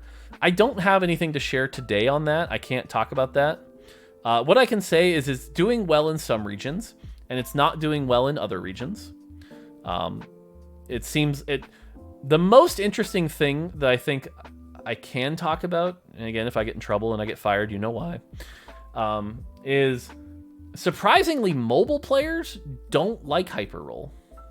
And that's the weirdest mismatch so far. Because it was kind of designed for like the mobile experience and the ability to play in a shorter time frame. And it turns out mobile players play it less. And that's weird. So some work to do there, some things to figure out. But as far as what's in the future, undecided. So.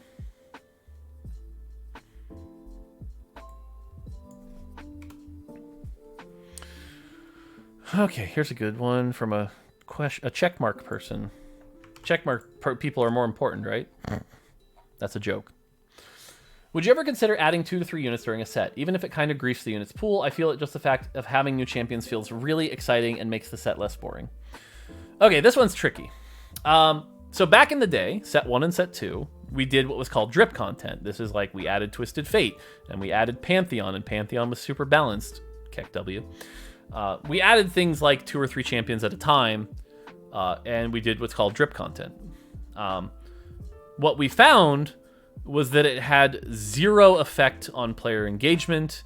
It had 0, like no one was excited. It was like, that's cool, moving on. It did nothing for us. And this is what caused us to shift to the mid-set model, where it was like, okay, rather than doing 2 here, 1 here, 2 here, 3 here, we're going to do 10 to 15 all at once. And that had much better returns. Player numbers spiked super high, players came back, it was a cool moment, and so it made the outcome much better. So would we ever go back to the drip model? No, certainly not. That being said, I say that with a big giant asterisk, which is, does that mean we would never do it? No. I think there are opportunities, and what I'll say is there was an opportunity in set 6 that is no longer present, so we're not doing it anymore. But we had talked about a version where set 6 would launch, and then we would add 1 champion for reasons. And like we were open to that because those reasons made sense. They don't make sense anymore now, and so we're not doing that, but definitely open to that concept if those reasons are strong enough and it made sense from a cool, opportunistic perspective. So, that being said, one of the other things, actually one more thing on this topic though, you mentioned new stuff needing to be added, and I do agree with this. I'm just not sure champions are the model. We've seen some good success with, like, what are the best examples of this? Galaxies, adding new galaxies every patch. The chosen reworks I did for 4.25 and 4.75 were pretty successful. So, like, having new things come in via the patch cycles to help spread things out, I do think is valuable. And I think, personally, the best set mechanic would actually be a set mechanic that can support some mid-patch content. So, okay. Let's see here. Again, I'm literally just randomly picking these. When my carry gets 2-second stunned, I feel like I'm kicked out of the game's core reward loop, building my team and seeing them fight. Why so many stuns and disables, especially reachy ones that are hard to hide from, like Thresh Hook or Zyra plants? Okay, this is a fun one, and honestly, Witty would probably answer this better than I would, but I'm going to take my stab at this because I agree with him 100% here. Let's pretend all stuns were taken out of the game for a second.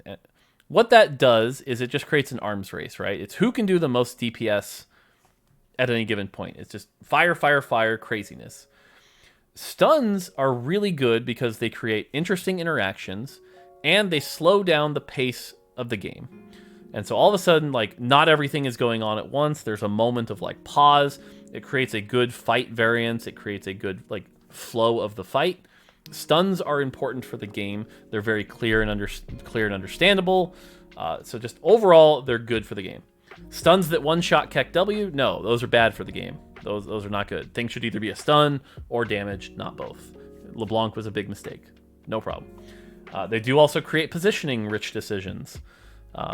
So I think stuns are very important to pace of combat. I think stuns are important for counterplay. Someone says, I just don't like that there are so many. I think right now, though, there are enough options that I am comfortable with the amount of stuns we have in the game. QS exists. I don't know why people don't build it. If stuns are really a problem, that item is there. So, I don't know. I'm actually, like, really happy with where live is right now as far as stuns go. So,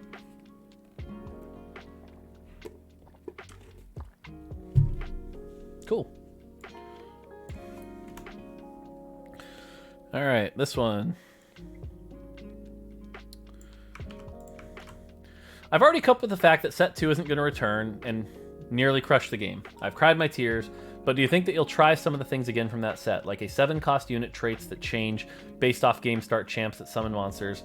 I suppose another question is, what do you think was the main factors that set 2 failed? This is a great question. I love this question. Good question. I'm going to try to break it down quickly here. Would you try things again from that set? Yes, absolutely. Just because set 2 as a whole was a failure does not mean individual parts of the set were a failure. For example, we just brought back Lucian. Lucian is a reprint from set 2. It's good carry. Should exist. No problem. I think Lux was a massive success. And again, we talked about this earlier of, like, when's it too soon to reprint stuff? But, like, would I do another 7-cost unit? Hell yeah. Lux was freaking sweet. I think Kiana was sweet, personally. I think Kiana was really cool in how every game she was a different trait. That was neat. That was a positive. So I think there's definitely some positives there for sure. And even just the, like, low variance of, like, it's a fire game, it's a cloud game. Ignoring, like, cloud being dodge was stupid, but, like, that game variance was good. So the question is, what do you think were the main factors that set 2 failed? Okay, there's a laundry list here, but let me dive into them quickly. The first and biggest failure was set 1 was, like, core League of Legends champions. I understand who all these champions are. No problem. I get it. Set 2 said, okay, now we're going to give them skins, so they're going to be harder to read. And in a few cases, we're going to fuck up royally what the champions are. And I still tease Witty for this day, but let's make Zyra the plant champion in a set with Woodland. Let's make her a fire champion. That's a good call. said no one ever. Diana? Oh yeah, she's fire too, but not lunar. We're gonna make Leona lunar. Smart play. Let's not make Zed shadow. Yeah, exactly. There were some real bad calls there. The other thing, as far as like set themes go, man, you know what? We're gonna use some League of Legends skins. You know what I'm excited to use? Fire and clouds and water. Woo! You know why Galaxies was more exciting? Because it was Star Guardian and Project and Mech. Really fun kick-ass skins. You know what's not kick-ass? Molten. So that was a big miss. Then from there, there's a bunch of other wacky things that start to go wrong. The whole verticals conversation. All the verticals in set 2 were garbage. Absolute garbage. On launch, Molten or Volcano or Fire or whatever the hell it was called at the time, basically was a trap. If you built that at all, it was garbage. Inferno, thank you. It was garbage. You should never build that. Most of the verticals were just bad. And so a lot of these basic players were like, I want to build a thing and it's a trap and it's bad and that doesn't make sense. And so all of that, and then you start from there, those are the main ones as to why it failed. From there, you start getting into the nitpicky stuff. The next biggest one is like the 5 costs were boring. There wasn't any really big, exciting 5 cost. And the most exciting 5 cost, Zed, basically said, hey, the board fills up into nonsensical anything that you have no idea what's going on. Singed was not an exciting 5 cost. Singed ran around in circles. That's not exciting. I mean, I like the champ, but like when you're looking for a 5 cost, you're looking for like Karthus to blow up the whole board or Pantheon to dive in. That's a 5 cost. The most voted 5 cost, there was that poll on Twitter where everyone voted for their favorite 5 cost, and the winner was Gangplank from set 3. You know why? Because watching shit go boom is fun. You know what isn't fun?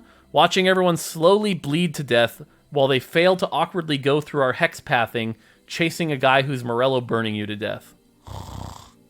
So the 5 costs weren't exciting.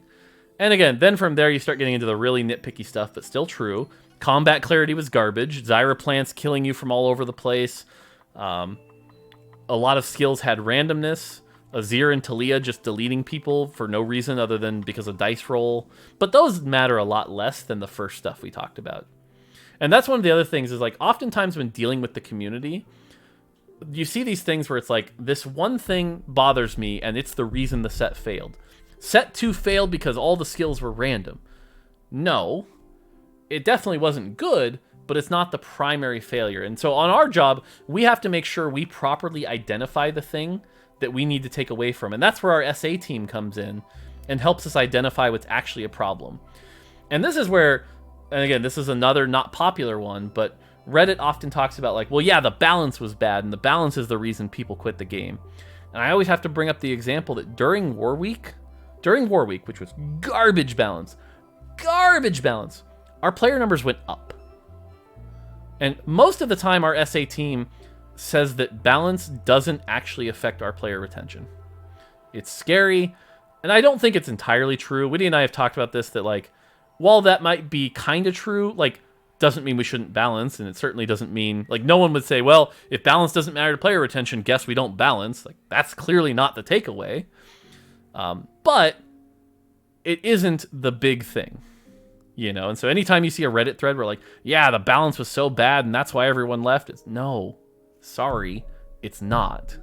And again, with set 5, why did people stop playing? Because shadow items were confusing and unfun. That's the core takeaway. And it is important for us to get those core takeaways so that we can not make the same mistake on the next set. And if we listen to Reddit, we would get the wrong takeaways. So. Okay. Let's keep it going.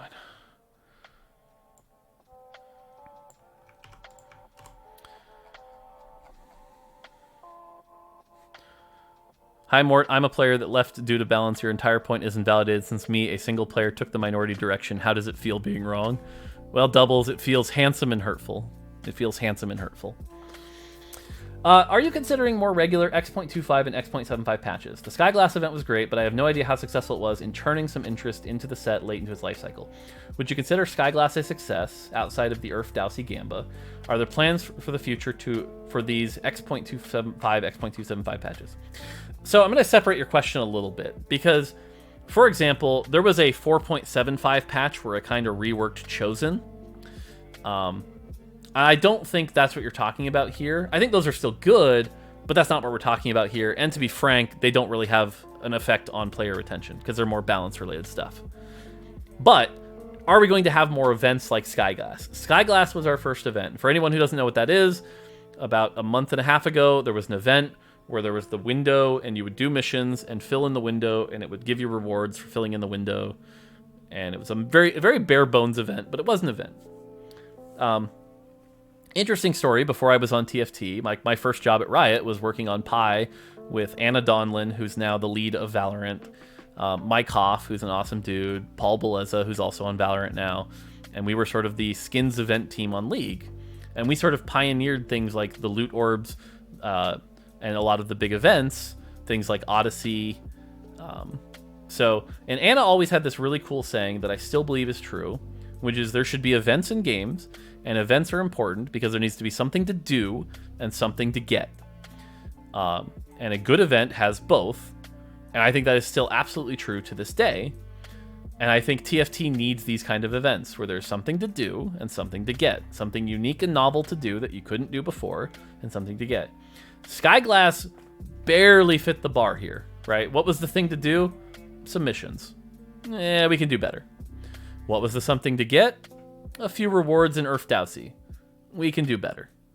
But we absolutely should be doing events in TFT. And as we get going, we should kick that up and definitely do more. So yes, there are plans for those. I know what the next event we're planning is. Obviously can't say. We should definitely be doing more events. So, all right. Let's see. Here's this one. And again, mods, if I miss a particularly spicy one, call it out for me. Okay. Question. I've loved your communication and the majority of your decisions over TFT the last couple of years. Is there a medium by which we can communicate to Riot that we support you as the lead developer?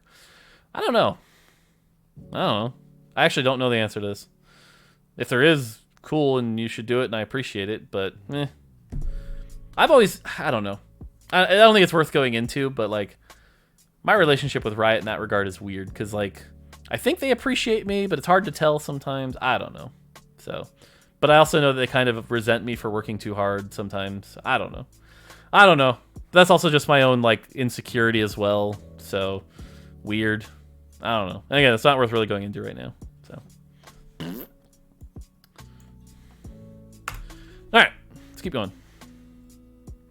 Here we go. Grabbing this one from a mod here. Okay. Do you like or dislike tightly coupled units like Trundle plus Pantheon or Lucian plus Senna? Is it limiting to have units and traits have too much overlap? This is one I don't think we know the answer to. But I think the answer is it is important to have a few of these. And by a few, I mean like 2 or 3 per set that help bridge the gap for some of the easier to build traits. For example, you mentioned Lucian and Senna. I think Lucian and Senna is good for this set. I think it helps make Sentinel an easier to build trait and is good to ramp up into Sentinel. And I think that's important. I think if you have too many of these though, it fucks up royally. I think that's really bad. There have been some good examples of this. Elderwood in 4.0 had this okay, whereas Cultist did not. And I think Cultist not having any of this is what made Cultist really hard to play for a lot of players. So again, I think every set having 1 or 2 of these to help bridge the gap is important. Olaf and Tryndamere, I think, is a bad example of this. Olaf and Tryndamere is a really bad example of this, where it's like, they're both 4 costs, they're both in a similar area, and they both do a similar thing. That's a bad example. Vygar and Lulu, that's a better example. Vygar and Lulu both being Elderwood Mage, help bridging the gap, cool.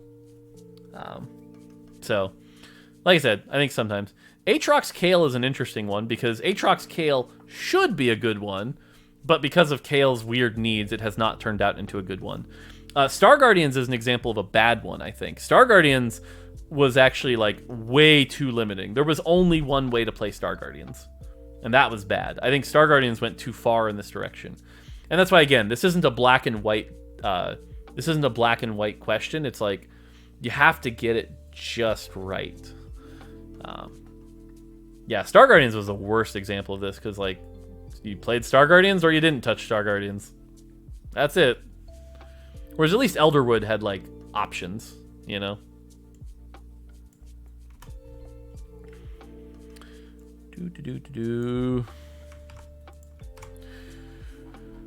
Do you think there is a chance where TFT can have a game mode like regular League where you maybe could have older sets or other modes like Hyper Roll, for example? Also, will there come a sandbox TFT where you can try out things? I feel like this is the most asked question of all time. Sandbox, no. As long as I'm in charge, there will not be a sandbox. I think we've seen this even with League and other things. Sandbox has very low usage for a very niche audience that they then do more harm than good because all they do is break the game quickly, figure out all the things to break it, and push it into a crazy, bad state. So I will never ship a sandbox. What I will ship, and I think is more valuable though, is a safe place to experiment. For example, I personally believe the fact that we don't have a versus bots mode is a big miss. I think a versus bots mode would help a lot of players with ranked anxiety who want to just like load up the game and try stuff out. I think that's okay. I think that's fine. But yeah, I don't think we need just like load in and break everything. I think that's bad. Now, as far as older sets go, I'm torn on older sets. If you put a gun to my head and said, what are you doing with older sets right now? My answer would be, we should bring them back occasionally, almost in like an event style, where they come back, they're around for 2 weeks, and then they go away. Like, that's what I would do with older sets. And the reason for that is I think older sets, and I've seen this with Hearthstone Classic, I've seen this with WoW Classic, it's like, they're cool for a while, and then the novelty runs off, and you're like, oh yeah, now I remember all the problems with this, and I don't want to touch it. But I think it'd be cool for people who like never got to try it. I think that's good. Cool stuff here. So yeah, that's good. The trick here, though, is figuring out how to do that. It's very costly to do that. It's not cheap. And then, like, also, if it doesn't have a ranked mode, are people going to care? That's the trick here. But I do think there is an opportunity for this. The other challenging thing is it's like how... Because the more we want to make it real to the set, the harder it's going to be. For example, let's say I want to release set 1 right now. Does it have to have the smaller board? Does it have to have cursed blade or whatever, the item that shrunk you? Does it have to have the giant slayer that was true damage? Does it have to have all that old stuff? Because if it does, holy shit, we're a long way off that. That's going to be really hard for us to implement. If it's just bring back the old champions, but with the current item system and rule system, that's easier, but that also isn't really true to the spirit of what you're asking for. And so, like, that's another challenge we have to overcome. So it's a difficult one. And again, that's where, like, and then all that taken aside, let's say we decide that is the best thing we should do, or like that we can do this. Is that a better use of our time than all the other things we could be doing value-wise? And that's where, like, honestly, the answer is probably no. But, like, I get it, and I want to bring them back. So, really tricky. I'll also say recently I had a chance to play set 1 again. And I, at least for me personally, I had that exact same experience where it was like, oh yeah, I remember this. Oh yeah, we've made the game a lot better since then. Yeah, I'm done with this. Like, that was my personal reaction when I got to play set 1 recently. So.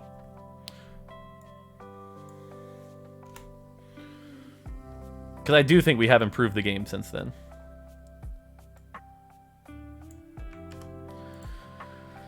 By the way, Witty, if you're still around and want to join me, just let me know, and then I'll open up Discord and dial you in. In the meantime, why did the team pivot away from item interacting effects like Hextech? If items were considered to be strong enough to warrant interact, why did it go away? Okay, well, so The only item interacting system I think we've ever done is Hextech, right? Someone can correct me if I'm wrong, but that's literally the only item interaction we've ever done. And why did it go away? Well, it turns out, and this is a common thing, a common learning we're talking about. Cybernetics is different. I don't think that's the same thing. It turns out that when players have a fantasy of the game, and it's like, I want to build a team and I want to build an item carry, it turns out the least fun thing you can do to them is go, cool, now that you built that carry, fuck you, you don't get to play with it. That's a really bad experience. You know, cool, that 3-item carry you built and worked hard for? Nah, JK doesn't exist. Feels super bad. I think every single player in the game did not enjoy it. There was some strategy to it, but man, when it hit, it was just like, well, all that work I did, totally invalidated, feels bad. Someone's saying Zephyr. The difference with Zephyr is it's not invalidated, it just doesn't work for a short time, and thankfully they're immune. So it's like the unit still gets to come back. Hextech was, hey, I just put 2 defensive items on my Jinx to make sure she stays alive. Nah, JK, she's still dead.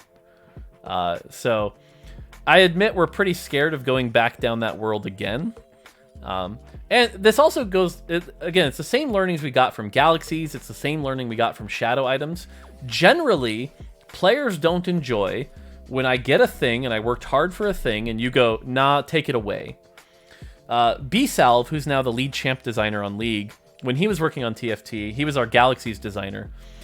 And he, at the start of it, he was like, when I first started working on Galaxies, I wanted them to be like these cool, unique problems for players to solve and think around. And what I actually figured out by the end was that that's not what players want. Players, TFT is a cake, and players want sprinkles and frosting on their cake. That's what they want. Give them sprinkles and frosting. And so that philosophy, and Shadow items is another mistake here, which, again, frankly, I shouldn't have let go through. But like, we just need to keep adding sprinkles and frosting to TFT, not figure out new ways to make you suffer. So.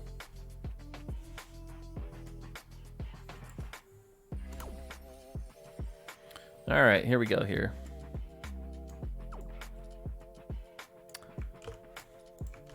I think the most fun I've had watching in tournaments were 4v4 tourneys where the players were trying to coordinate their gameplay in the same lobby. Do you think that has any space for the scene? My answer to this is yes. Hell yes. But only if Riot supports it. I think if we just said, let's do a 4v4 tournament right now, the awkwardness of people fighting each other is really lame. I think if we're going to do a 2v2v2v2 or a 4v4, Riot needs to support it. Riot needs to possibly add hooks on it that like actually add cool interactions for the team to work with each other. And so I think that's going to be the success case for this. But do I think it has space? Yes, I do. I really do. I think we talk about labs. And again, if I get in trouble for this, I'm going to say this a bunch of times, but if I get in trouble for this, you know what happened. We talk about labs, and labs is supposed to be modes that we think can be permanent for TFT, but fulfill a player need, okay? Hyperroll, the player need we were trying to solve was people who don't have time for a 40-minute game of TFT. So when we talk about future labs, we should talk about what other player needs aren't being met by core TFT. And so when you think about what labs we might be working on, I want you to think about what other needs aren't being met. Let us know what you think those needs are. I think there's one very obvious one that we're all going to talk about, and that's all I'm going to say. So. Okay, let's see. This one has a cool animated emote, so I'm going to take it. I'm going to copy paste the animated emote in. Alt heart. All right, great. Is there anything that goes into choosing what the Victorious Little Legend emote will be for each set? Set 4 felt like the first time you guys really tried to match the reward for the set. Really, really liked that. So I'm not the best person to answer this question. Cosmetics is one of the things that I've been the least involved in. But what goes into it is basically the Little Legends team says, hey, here's a pretty resonant Little Legend that we think we can do a cool thing with. And they make it. It's really not a deep, complicated process. There's no like super cool rule set to it. I think for the most part they've been indexing on sort of the older Little Legends. So I think that's been sort of the core decision, but I will pass on this feedback that I think they're pretty cool with that. I will say, like, the cosmetic team continues to push things forward and forward. If you haven't tried the new, which is it? I'm going to get the name wrong. The High Noon map. If you haven't tried the High Noon map yet, you got to try that out. That map is sick. I think the beach map before that was sick. I think some of the Little Legends are really fun. If you haven't heard the new Umbra and his new guitar, but it's like a much more RPG-ish feeling, you definitely got to try those. Hashtag ad. I mean, look, if it wasn't good, I wouldn't say it's good, but I actually think they're pretty sick. So you should definitely try those out. Hashtag ad your face.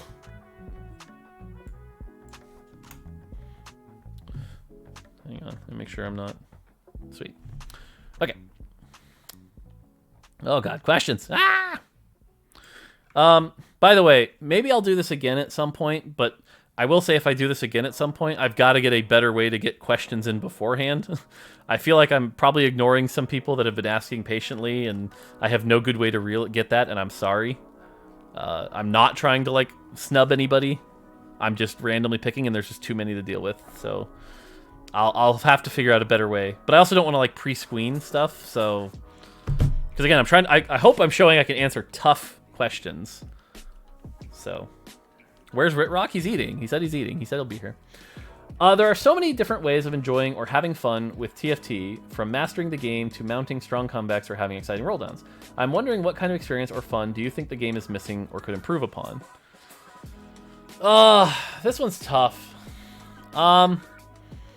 I don't know that the core experience is missing anything right now, so much as it is sometimes weaker in certain areas than other.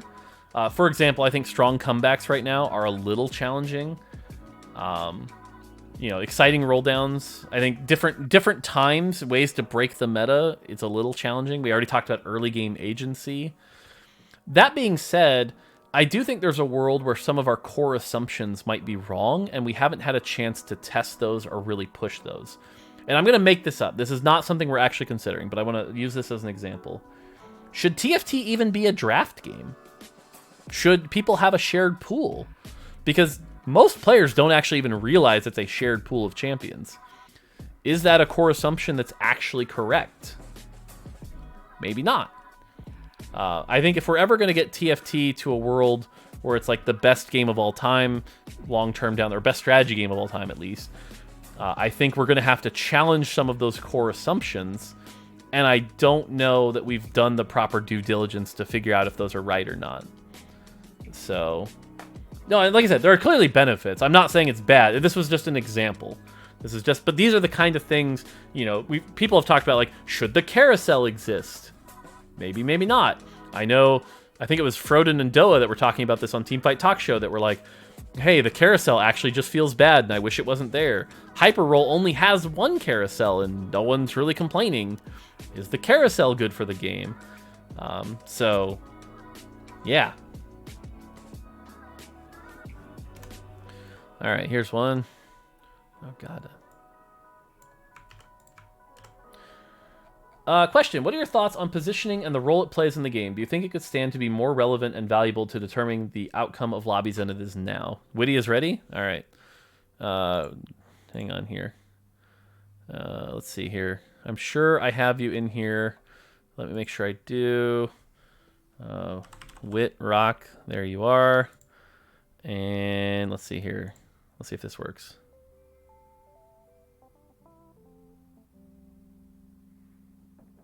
I started a call with... All right, can you say something, Witty? Hello. Good morning. Yay, can everybody hear Witty? Twitch chat, can you tell me? Can you hear him? Can you hear me? The disembodied voice coming through the stream. Perfect. All right, cool. They say you're a bit loud. I can turn you down. I'm turning you down a little whisper. No, I'm just kidding. Okay, cool. All right, well, I'm going to answer this one, and then maybe we'll do a few more questions that like you can answer as well. Oh. But basically, do you think it can stand to be more relevant and valuable determining the outcome of lobbies than it is now? My problem with positioning right now is I actually think it is too important, but also too binary. there are fights like Vel'Koz is a good example of this, where it's like left side win, right side lose. It's clearly important, but it's not deep. And oftentimes, a lot of our positioning right now is turning into that, where it's like it's important and it will clearly decide the outcome of a fight, but like it comes down to a coin flip. There are some examples of this where this isn't true. I think Assassins, for example, have really cool positioning, and I've shown this many times on my stream, where it's like, actually, when you frontline your carries and backline your tanks, and you can do some cool positioning to trap them, that's good stuff, and we should have more of that. But I think the trick is figuring out ways to add that sort of deep positioning, not necessarily more relevant, because it's already very relevant. Witty, anything to add to that? Yeah, positioning, especially in 5, pushed even harder, I think, than other sets on like a lot of different positioning interactions. The big upside of positioning is it's kind of an invisible skill test for a lot of players for a long time. And then when you want to start to engage with it and scout every turn and reposition frequently, there's like a lot to master there. For the average player, I think you're right that if you also just play a lot, eventually that game actually is not that rich. Like you can learn it and solve it basically, and then yeah, you start to get these coin flips. But yeah, so exactly how to position. I think the important part, because we made this mistake before, is we have to be very consciously designing for positioning in every set, because if we don't have at least a decently rich positioning game, that can make a set really boring, where it's like, cool, here's the canonical way that I always position. I always put this person in the corner. I always put this person. I never move my units. That's boring as heck. So gotta avoid that. Yep. All right, cool. I'm gonna try to grab questions that pertain to Witty. By the way, Witty is like our longest time lead set designer. So if you have any questions about set development, this would be the time to ask them. He's much better at those. If you ask him balance questions, he's gonna be like, ask Mort. Mort's stupid. Yep. So, or you can ask him how I am as a boss. You can also do that. True. All right, well, again, it's hard for me to grab these, but let me just, again, I'm going to randomly grab them, and hopefully they're pertaining to you. Hey, Mort, will TFT ever add custom game compatibility? Okay, this one's going to be quick. Someday, maybe, but it's not a high priority. So, no, I'm Witty's boss. He's not my boss. I'm his boss. This is a quick one, but the answer is maybe someday. It's not a high priority, but if we get bots, that will certainly make it easier, so... Yeah. Q-Wars has been asking this one for a while, and I know this isn't another one for you, but I should probably answer this one. Although, actually, I'll let you answer this first, because you have feelings on this one. Yeah. Hey, Mort, what are your thoughts on Open Fort, maximized... Actually, yeah, you play this a lot. Maximized golden components. It may not be a popular play in the West now, but it's very popular even in a 2000 LP lobby on our server, where there's a strong reroll comp to make you stable at level 6-7. Is the team okay with it, or are there any plans to prevent it from happening? Yeah, so Open Fort has always been interesting, and my general feeling on it is, if it is ever correct for a player to literally, like, no matter what their starting items was, no matter the starting state of the lobby or what champions they got in the shop, they should just, if they want to force a certain comp, should always Open Fort. I think that's bad. I think the thing that's good about Open Forting being a rare but potentially powerful strategy is it's one of the higher, like, risk and then agency moments you can have in the early game. If you can identify, like, wow, this is just not a good start, plus here's the state of the lobby, plus I got enough gold that I can hit some economic breakpoints, and then I can try to spike really hard in the, like, mid-late game, I think that's really fun for the players that can execute on it. So anytime someone, like, points at an Open Forting example, I always want to, like, watch the whole game to understand, like, hey, was it the boring version where they just forced it and made no decisions until, you know, 2/3 of the way through the game, or was it a, like, high risk, high impact moment that they were able to execute on? So that's general take. Yeah. Super TLDR, if it's ever, like, 100% the right call, we've gone too far. If it's an occasional rare strat, fuck yeah, let's do it. And yeah, Aegon was the best example of this. Aegon doing this in set 4, very healthy for the game. Love it. If China's forcing this with reroll Cav MF every game, probably bad. And that probably just means reroll Cav MF needs nerfed, you know. If that's there's ever multiple players able to do this in the same lobby, I'm terrified, right? Yep. Okay, question for at Riot Whitrock. In set 5, there were a lot of oddities with unit counts at 3 costs. 3 Nightbringer, 3 Skirm, both of which were removed with set 5.5. Were these failed, or what's 3 NB? That might not be Nightbringer. Yeah, I don't know. I don't know. Because Nightbringer wasn't 369, was it? No, it was 2468. Nope. I don't know. Both of which were removed with set 5.5. Oh, they're saying that many 3 costs in the. Yeah. Okay. Were these failed experiments, or was there something specific to the needs of set 5 that wanted this structure? So one of the things 5 did, honestly, every set has done this, and we're going to continue to do, is experiment with different structures.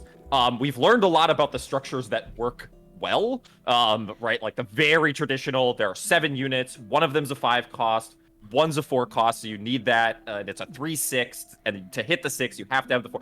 Cool, that's a great structure.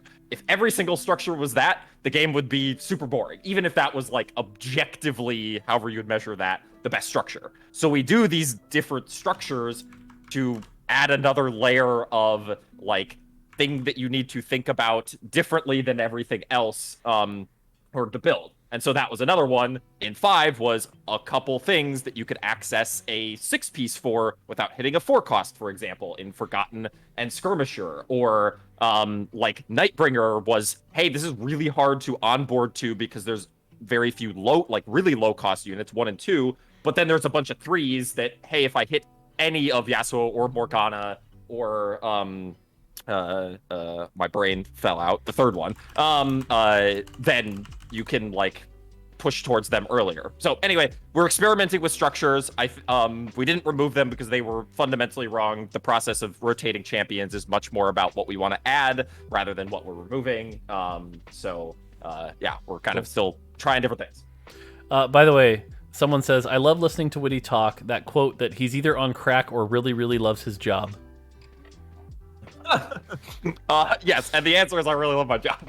Working on TFT has been incredibly fun. It's very challenging, but it's very fun. Yep. All right. It's also just how I talk. It is. It's true. You talk about your magic card collection. So, yeah. We'll talk about Lost. Oh God, no talking about Lost. You and that show, man. Freaking weird. All right.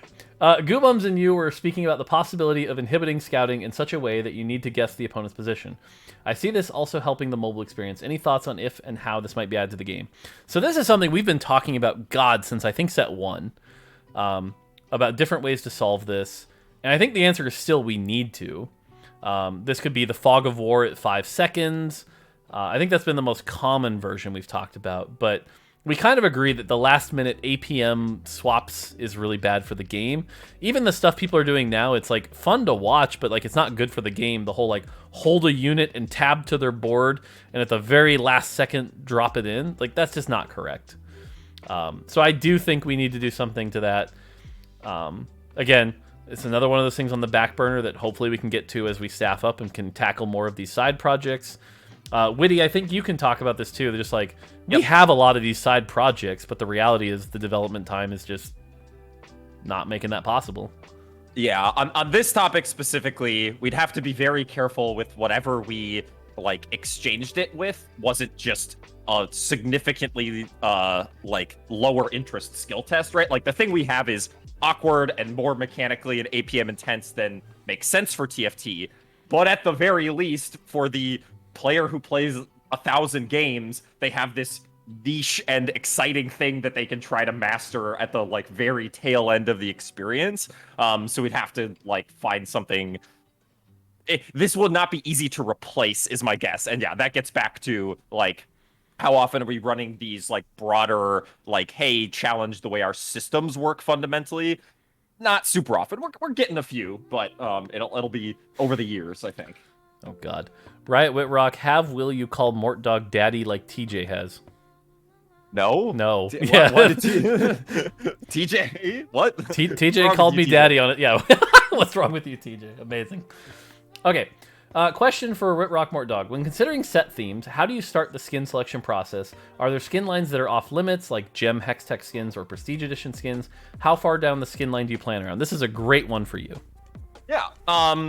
So there's nothing off limits. We've done actually some very strange things as well. Like We used an esports skin for the first time in 5.5 in a way that no one noticed, right? And we're able to do, or we've used prestige skins before. The general process is we try to have a, like, what is the center of the theme first. So 5 was kind of the ultimate battle of good and evil was the tagline we were using internally, and then see what would very obviously fit within that, like Nightbringer and Dawnbringer was a slam dunk, right? But then the overall tone and what else might kind of fit around the side. So like Coven and Abomination were great examples of this, of, hey, often in these like more traditional high fantasy settings, you have the kind of monster faction, or the three witches made a ton of sense to lean into. So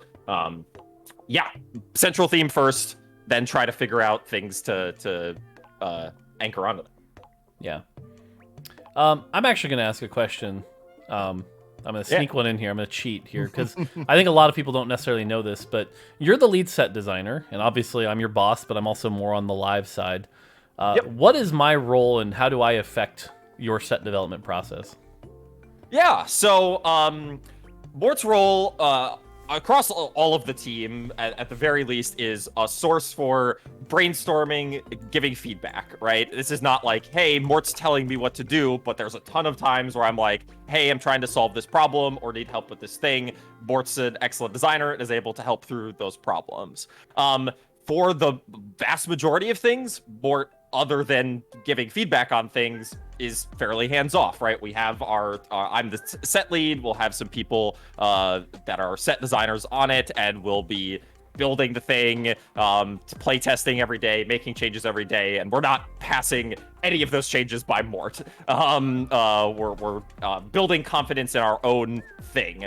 There's some gates towards the end that are like, okay, now we got to make a final decision on this, right? Like, are we shipping this specific thing? Or if we're doing something really risky, right? We're like, hey, do we want to take this risk now or do something different? And we'll get more involved in that conversation. But there's very little, like, directives that are given, and it's more exchange and feedback. I don't know if that described it perfectly, but... Yeah, just looking for your input. Okay.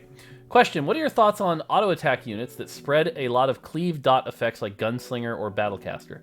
I love things like Shiv plus Old Red Buff plus Hurricane to spread a lot of effects or dots around. It may be difficult to balance, but being able to spread a lot of effects like that felt fun.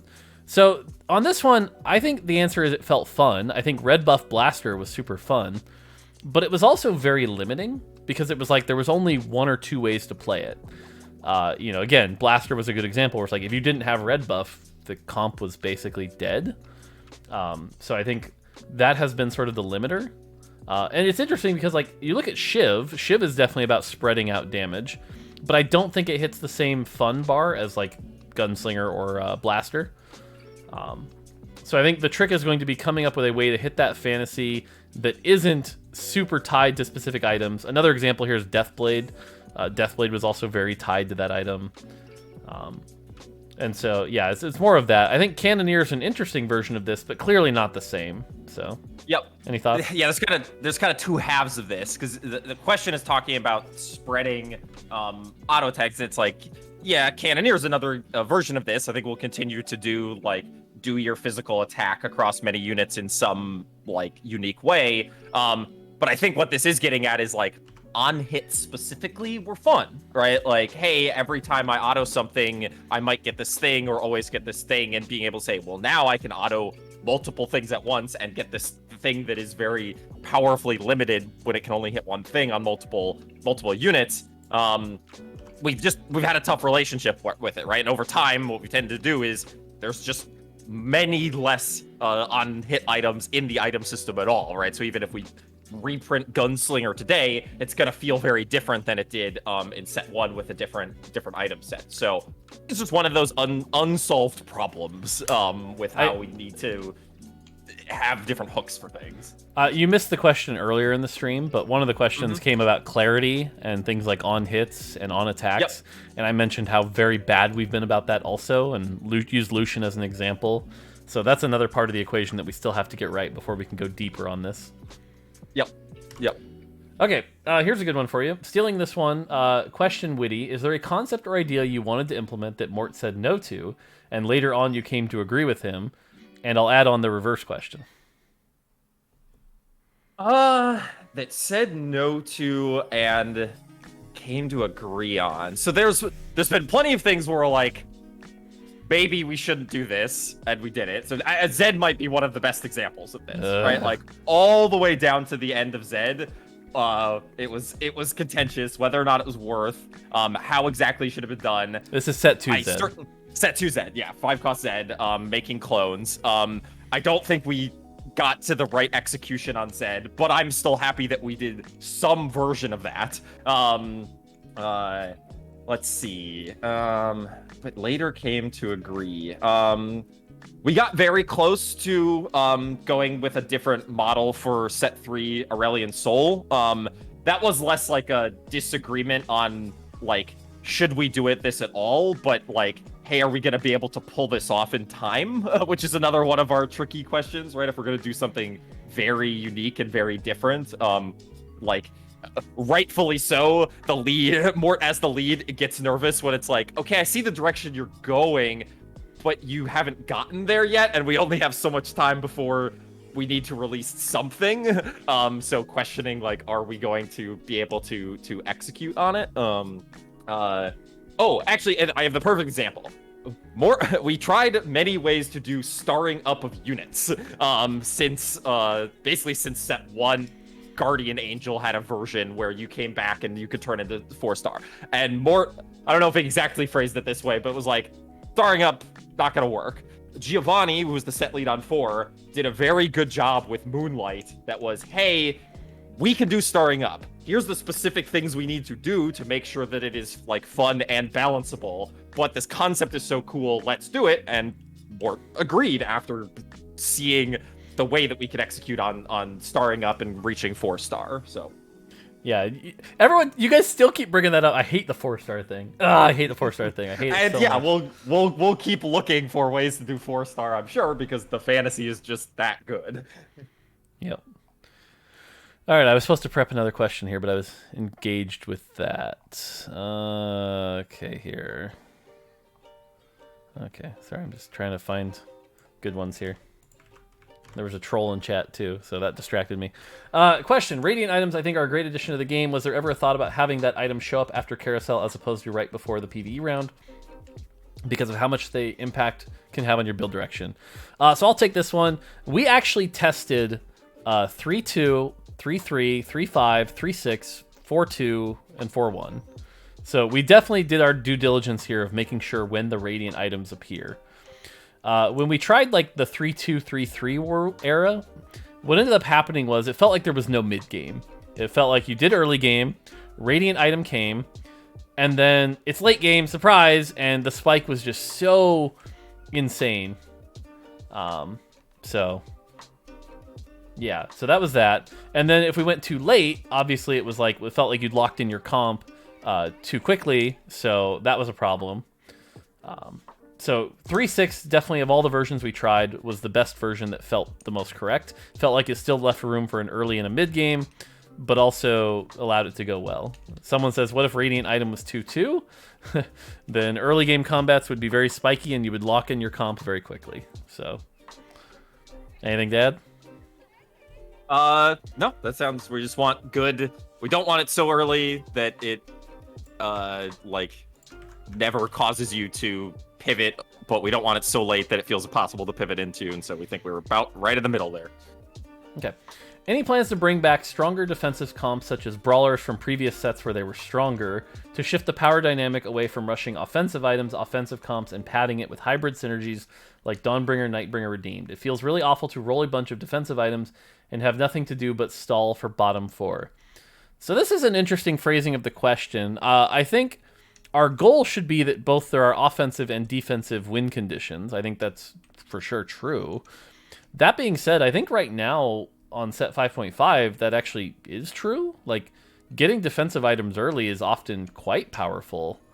I do think you always need a carry, but that carry doesn't always necessarily need an item, and things like Sunfire and Redemption, for example, can be very powerful in the early game. So I'm just not sure I agree with the conclusion that's being presented here. Any thoughts? Yeah, Eddie? same. I think 5 is and 5.5 are some of the most like, hey, there are ways to both be more defensive and win through having the fight take a long time and having some units that are ramped in their power in order to win. And maybe the other piece is like literally winning through defensive units. Like, I mean, the craziest version of this we've ever had was Thornmail Braum in set 2, but kind of that equivalent of like the fact that I am not dying, I am doing something to kill everything. Maybe we have a little less of that, and there's a fantasy that's missing there on a unit or two. But if anything, we're pretty close here.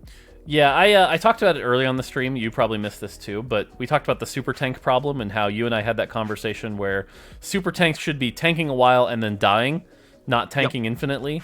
So that's another particular problem that we have to avoid.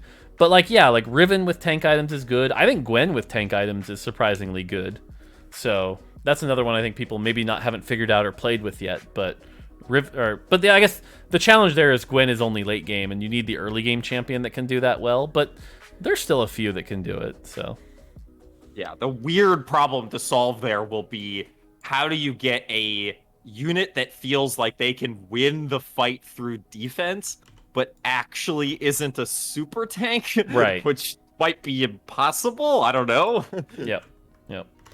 All right. How do you guys feel about traits such as Fortune and units like Bard that generate advantages through things other than direct board strength? You can take this one. This one's easy. Yeah. So these are great. We'll continue to do these. Having like, I'm not. I have less immediate combat power to buy myself something long term, economics or levels with Bard. We'll do these. We'll continue to experiment with different ways to do these, right? Like, we've done a decent number of them with traits at this point. We've done less with units, but probably should try more things like Bard, where you invest in a unit and that gives you this. I think the other thing that is a challenge is Fortune was just the best execution of this, I think. Yep. One of the reasons Fortune was such a good execution is it had great tension on the risk half of things, right? Like, I need to lose a bunch of things in a row, make sure that I'm losing enough in a row, then I need to win and then stabilize from there and try to turn that into a top 4 or top 1. Compared to Bard, for example, one of the fundamental problems with Bard was a lot of that risk was washed away by just having a Bard on 2-1 actually put you at pace with the rest of the lobby, and then very quickly got you ahead of the rest of them. So finding ways to keep that risk reward good, but we'll keep doing these. They're very fun. Yep. All right. Question, Mortdog. What's your thought around challenger players and what they want for the game, consistent, repeatable game, versus casual players, more variance? Is it more important to satisfy casuals or the very low number of challengers, assuming both at the same time is not always possible? So there's a wording in this question. Like, I get what you're asking for with this question, but there's some wording in here that's doing a disservice. Even the word casual, I think, is incorrect. And I'm actually going to use Witty as an example here. Witty is very into TFT, probably plays 100 games, maybe 150 games a set, usually very early in the set, usually caps out around Diamond. Is he a casual? Is that a definition of casual? By some definitions, yes. Right. And, like, I don't think anyone who's calling that a casual, I think, is out of their mind, to be frank. Because if that is our definition of casual, then I think the answer is I care much more about the casuals. I do not think designing a game for 500 people is the way to make a good game. I think you need to make it good for millions of players. But again, if that's the definition of casual I'm looking at, it's like an engaged player who's not necessarily the most skilled, but wants to enjoy the game and has a deep appreciation for the game. That being said, I won't do it at the dissatisfaction of like ruining the game for the competitive advantage. But all that aside is like when challenger players want to remove all the variance from the game, that is something we do have to fight and push back on. Because oftentimes this is one of those cases where they don't even realize what they're asking for a lot of the times. I even had a conversation recently with St. Vicious, who correctly identified that one of the reasons he wasn't enjoying Set 5 as much is because the game-to-game variance was low and every game felt the same. And he's like, it was nice to hear him at least acknowledge that, like, that was why he wasn't enjoying the game, despite the fact he'd played 1,000 games of Set 5. So the answer is, and we talked about this earlier in the stream, is we're going to make the best game for everyone first, and then we're going to make sure it's a really good competitive game also, but we will not do that at the, I want every game to feel the same because any sort of variance is bad. And the example I gave earlier in the stream was, Aegon recently had a game where he got a Felios at 2-2, and everyone was freaking out because he got a Felios 2 at 2-2. That is good for the game. That is good for the game. That is a super good moment, and I would never prevent that from happening. And for the record, he lost that fight and got fourth that game. But yeah, that is good for the game. And so if challenger players don't like that, sorry. I mean, I hear you, but like, not changing it. Anything to add? Yeah, I think you were right in. Part of the thing to challenge about this question is that challenger players only want consistent, repeatable games. I think actually they also want game-to-game variance. They want it in a slightly different way than I think some other players do, in that, like, they are more sensitive to achieving that variance through, like, actual randomness, basically. Like, they want their core skill tests to still matter a lot, and so when you get that variance by, like, tweaking one of those tests or putting it in a situation that feels unfair, then they're like, okay, could we not have this? Yeah, I think we need a like long tail game to game variance pretty desperately in TFT. Sweet. Question. I feel that I enjoyed Set 4 more than Set 5 because compositions were not that linear, like Redeemed, Dawnbringers, etc. It was kind of boring and not that flexible. Are you planning to address this in your future sets? So I kind of already answered this, I think, twice already, so why don't you take this one? Yeah, this is another one of those, hey, when people first, like, looked at Reckoning on paper, in 5.0 especially, and even the first couple of weeks, people were like, this is the most flexible set I've ever seen, right? There's still verticals that exist, but there's a lot of late game stuff to pivot into, a lot of comps with, like, more unique shapes like Dragon Slayer, that kind of let you play flexibly. We quickly realized, hey, we've gone too far on our verticals. Actually, it's not that they're too flexible, it's actually just that they're bad. So we needed to make sure that we just didn't have large portions of the content that were just underpowered. But then when we fixed that problem, then rightfully so, we had, hey, when I do play Redeemed is pretty boring and straightforward. This is not for me. One, we have to accept that not every trait and every comp should be for everyone. We're gonna need the more easy to play and thus linear compositions to exist, because a lot of players don't pivot ever and don't like to pivot and don't understand that part of the game. And that's fine. We need to make sure that the most linear and boring way isn't literally the strongest, right? Like Mort talks about this, like, it needs to be 90 or 95% of the power of the more complicated or creative things that you can do. I think that's also very true, but it's very hard to do because that's such a thin margin. I'm also interested and finally, fundamentally, we always have to acknowledge the fact that Chosen helped make verticals feel more flexible, and we haven't fully solved of how do we do that. How do we make those verticals still feel good without Chosen? I think we have a pretty good shot right now with all of the emblems in the game and the uncraftable emblems. I think that takes a lot of. I've played a few Hellion games on live so far. They felt very unique and flexible because I had multiple Hellion emblems, right? And so I could kind of do something very different with my boring vertical otherwise. So yes, we will keep talking about this probably forever. It's a very important topic for every new set to address. I'm going to say this because currently it's not planned to be a set mechanic, and if we use this later, sorry I spoiled it way too far in advance, but I think it was J-Bach and I that were talking about a really cool set mechanic would just be like, you get 6 emblems. Yep. And it's just like, build a crazy comp with these 6 emblems, go for it. And like, the amount of craziness and combinations that could do could be really fun. Obviously, you'd have to design all the traits and balance around that fact, but if you did that, it could make for a really interesting set. So, okay. Question for Mortdog, Right Wit Rock. The Radiant item decision is by far the funnest part of the game. My issue is that you only get to choose one, and you are very much committed to the item you choose with no chance to make the same fun decision again. Did you guys consider adding more than one Radiant item per game? Perhaps 3-6 and 5-1. So with this set, with 5.5, we wanted to keep it fairly simple and approachable. It's like one very high impact, very powerful item that you do center your comp around and do make core decisions around. And I think by adding 2 or 3, we'd have to muddy the power of them quite a bit. Because the last thing, like, I'm going to exaggerate here, but imagine you got 3 Radiant Death Caps. The power inflation to the combat power gets too high, and so in order to balance that, you have to pull down the power of each Radiant Death Cap to be less exciting. So I don't think we'd want to do that. That being said, and if Salvi's still here, I'm going to make him cringe with this, but I would love, personally, if we, you know how we always do the final patch silly thing to kind of like spice it up? I would love if the final patch of this set was there's a second Radiant Armory somewhere. That being said, I would never do it if it was the same patch Worlds was being played on, because no way in hell would I want Worlds to be played on that, but I think it would be really fun. Any additions?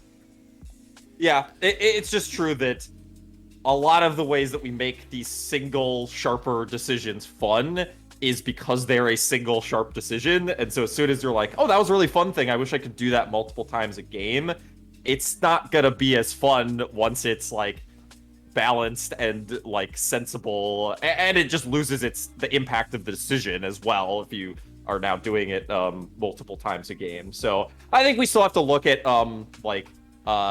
places to take risk reward and have that be a part of mechanics as well. I think that's something that's missing a little bit from Radiant items, although we're getting some of that out of blessings, like the decision to maybe drop below a certain threshold to get your blessing sooner. But props to Soju, by the way, for again reinventing the TFT lingo. I don't know if you've heard him yet, but he's like, I got to get my stimmy. Oh, it's the stimmy. It's the stimmy. And everyone's been calling it the stimmy, and I'm pretty sure it's gonna stick. But again, I don't know how he does it, but he always invents the TFT lingo. So it's great. Mort mentioned earlier that Fortune was a huge hit, and Gangplank was the most like 5 cost. Draconic feels more restrained than its 2 previous fun traits, higher lows, lower highs. Is this healthier for the game meta pro scene? Is set 6 going to have a fun trait? Why don't you respond to that since you helped design Draconic? Yeah, so we definitely believe that Fortune was better than Draconic. I think it was both. This question kind of nailed it. It doesn't have as high of highs. It's a bit more of a flat experience. I think a lot of that was just the decision for Draconic eggs to hatch Draconic champions was very limiting. And we made the mistake of a lot of what we believed was going to be fun and the really high moments of Draconic was going to be the 5 and the golden eggs. But that came so late and often wasn't even achievable, that most of the time you're just playing 3, and 3 was the more boring version. Unlike Fortune, which kind of had the opposite. Fortune 3 was the really fun risk-reward gameplay, and the 5 was good too, but I think Fortune 3 was more fun than Fortune 5. So we'll want to revisit this. I don't know if it's going to be in set 6, but we'll definitely be looking at this in future sets. We still need to figure out how to do something as good as Fortune that's not Fortune is the other thing, because just reprinting Fortune forever is not the answer. That's the big thing I wanted to talk about. Is like Fortune, I think, is almost the pinnacle of what we can do. Like some of those prizes at the end of like 12 lost streak were frankly insane. I mean, what did I give you? Like 4 freaking Force of Natures, and like we went insane on those rewards. Topping that is going to be hard, really hard. And so I am a little concerned that like at some point we do just lazily reprint Fortune because it's fun. That being said, I think this is a fun opportunity to share. Witty, you and I both had an idea for different ideas for Draconic on how to spice it up. Do you want to share yours and then I'll share mine? Let me This is the big giant egg. Oh yes. So we did not get the time to do this, but I was very interested in there's eggs that are 1 to 5 turns. I was interested in adding, I pitched it as a 10-turn egg, then we realized that we could probably do 7 and it would still be good, but a very high turn egg that was gigantic. Like, this is starting to make it difficult to see the units on my board levels of large, and it'd be incredibly rare, like, 1 in 10,000, 1 in 100,000, whatever makes sense. And then it has just insane prizes with it. It's I think there's room in TFT for mechanics that are on average you don't get to experience this. The way you get to experience this is someone else gets it and makes a Reddit post or makes a YouTube video or has the wow, look at this crazy 1 in a million thing that happened to me. Well, do you remember what your prize was? Because I really liked what your prize was. Oh, and it was 1,000 gold. So it was, hey, now you have infinite money. You still need to play the game, right? You still need to roll a bunch and actually like do something with that money. So then hopefully you would get a really intense moment of like, I gotta spend all this stuff before I die. Yeah. And then the one I wanted to do, this was all the way back before we were even launching, but we just frankly ran out of time, was I wanted the 4-turn Draconic Egg, and you can even see this in the first table I posted where it was supposed to be, but it would drop a dragon from an old set. And so I wanted, like, day 1 launch, it was very rare, but you would get Aurelian Soul from set 3, the Galaxy's Aurelian Soul, and he would fly around and do his ships, but it was in set 5 for no reason. And then in future patches, we'd, like, swap it out, and now it's Pantheon, and swap it out, and now it's a different Aurelian Soul. That was the thing I wanted to do, but I think we ran out of budget to put more champions in, was the problem? Yep. Yeah. So. Cool. All right. So this is a good one. How was the decision made for one Radiant item as opposed to Radiant components like the Shadow items? Not necessarily drawbacks like Shadow items, but just very different versions of similar items. So this is an interesting one, and I want to give a lot of credit to Chloe and talk about this. When we talked about Radiant items, we definitely, the first instinct was, let's do Radiant components. Let's have Radiant components. You only get one Radiant component. But it also presented a lot of complexity where it's like, okay, what does Radiant Belt plus Spatula do? Does it make Radiant Dawnbringer spat? If it does, is that just like 2 Dawnbringer? Does that make those verticals too good? Is Radiant Fawn now a thing? Is there a Radiant Spatula? And it added a lot of this complexity. And I was actually still in this camp where, like, we should do that. It adds depth. But Chloe, one of our tech designers on the team, really pushed back on me correctly that, like, hey, our goal is to, like, not be complicated like Shadow items. Make it a high-profile decision that you really enjoy. Very simple, like, I click it, I get the power, I'm happy with this decision. Not this awkward, like, I pick a belt hoping for a Zeke's, but I never got a sword later, so now I'm just disappointed.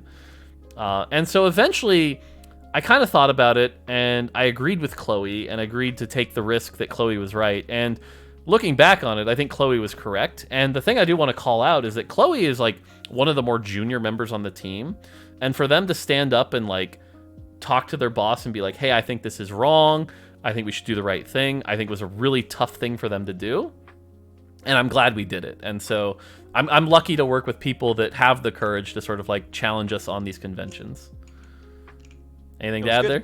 It's also a good reminder in game design especially is talking about goals helps a lot, right? When you can be like, hey, what are we trying to do? What are we trying to accomplish? And then which execution is, like, best on that goal can really smooth out that conversation, because it's then less about, like, idea versus idea, because both ideas might be good, they might just accomplish different things. Yep. So, hey, if the problem we were having with 5 was that the game was too boring and there weren't enough decisions around the mechanic, then maybe Radiant components would have been right. That was not the thing that we needed to solve, though. We needed to solve higher impact and higher satisfaction, so yep, made sense. Cool. Hey, has there been any consideration in reverting the leveling costs back to what they were preset for? It felt like they were changed because of the chosen mechanic, and then left that way after the chosen mechanic rotated. It felt like flexible play was more rewarded in set 3 and 3.5 when I started playing, because you could get to level 8 and 9 faster. So I think there's a lot of misconception here. It had very little to do with chosen, actually, and more to do with the fact that every game, everyone was level 9 all the time. You could look at a match history, and basically everyone was level 9. We agreed from a goal standpoint that level 9 should be something that is hard to achieve. Our target was like 1 in 4, 1 in 5 games. that when you achieve it, it's cool and is an option that gives you some value, but not always the right answer. And we wanted level 9 to be harder. So right now, I would say there's no intention of changing that, and so far we're pretty happy. And as a random experiment here, what I'm going to do is I'm going to load up lol chest. Pick a region, Witty. Europe, EU West. EU West. All right, I'm picking EU West. I'm doing this on screen so you guys can see. Let me shrink myself so you guys can see this. Whee! And we're going to pick the rank 2 player because I don't want to look at rank 1 for some reason. Even though grats to Sawyer, who is going to be the first player to hit Challenger. Cool. Okay, so let's see how many games they hit level 9. Let's see, we have 9, 8, 8, 7, 8, 8, 9, 9, 8, 9. That's actually a little higher than we'd want. But, like, stuff like this sort of confirms to us that, like, we're in the right track. We're in the right ballpark. We want level 9 to be a thing you only do occasionally. Before we'd made this change, it was literally 9, 9, 9, 9, 9, and, like, that was not the goal that we wanted. So right now, we have no plans to revert that, because, again, that was the goal. Just looking at another player here. So here, 9, 9, 9, 7, 8, 9, 7, 8, 8, 8. That, again, a little high, but close. One of the interesting things, though, is that the Radiant Blessing actually kind of helped with this. The Radiant Blessing that sometimes spikes you some extra gold does make that a little bit more accessible.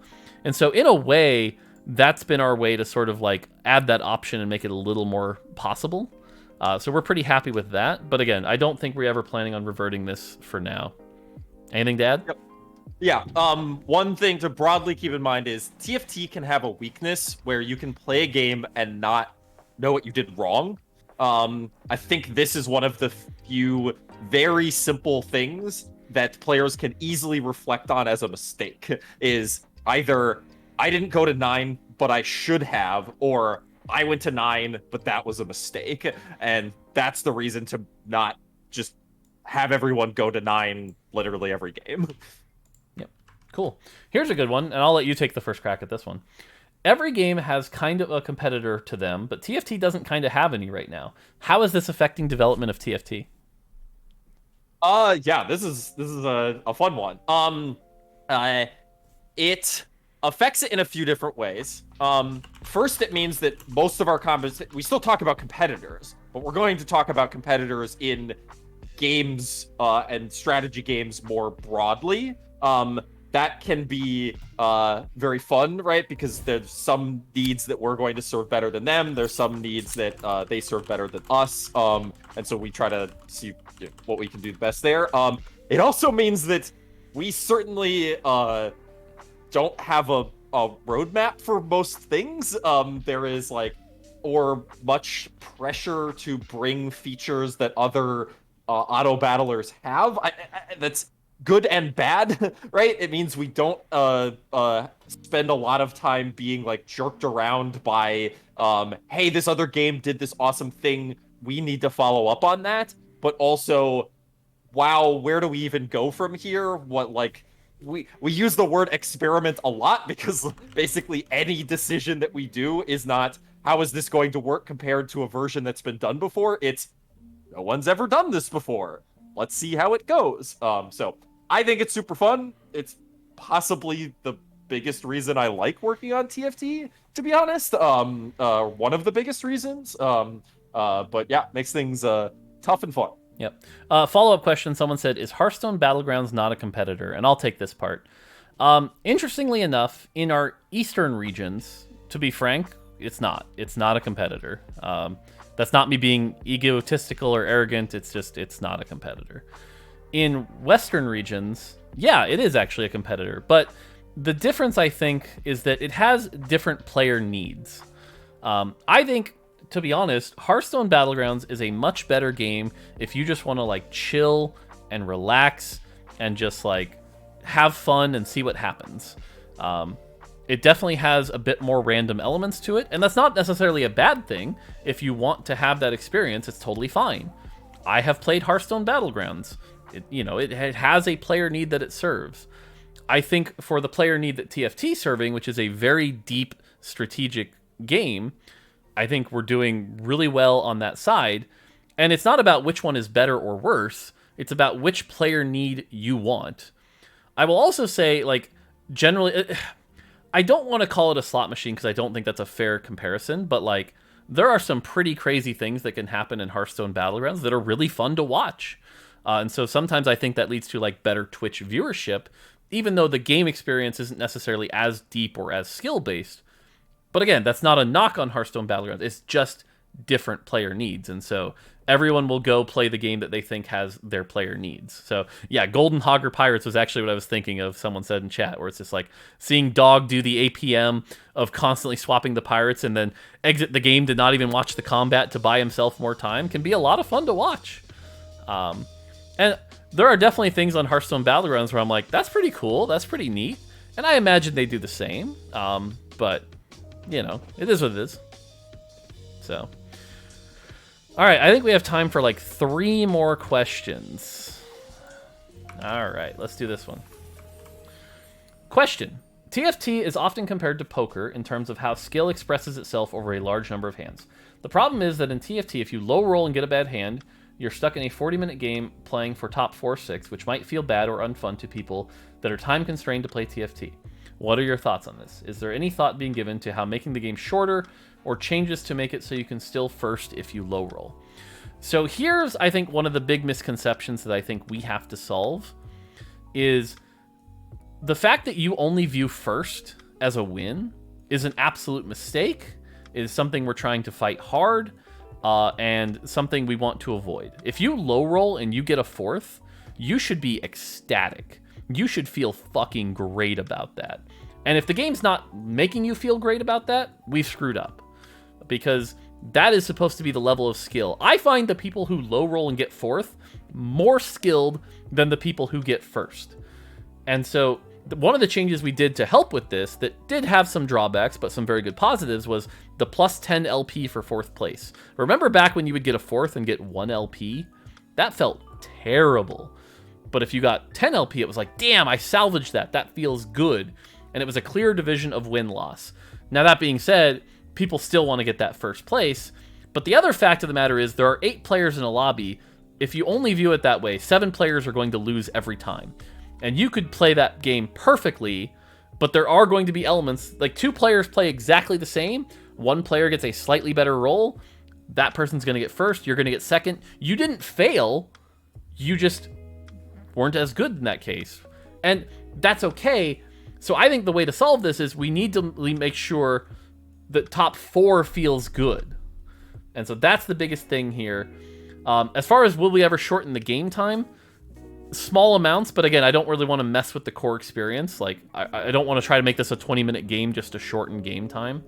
But again, I think that player who low rolls and turns it into a 4th should feel ecstatic. Anything to add, Woody?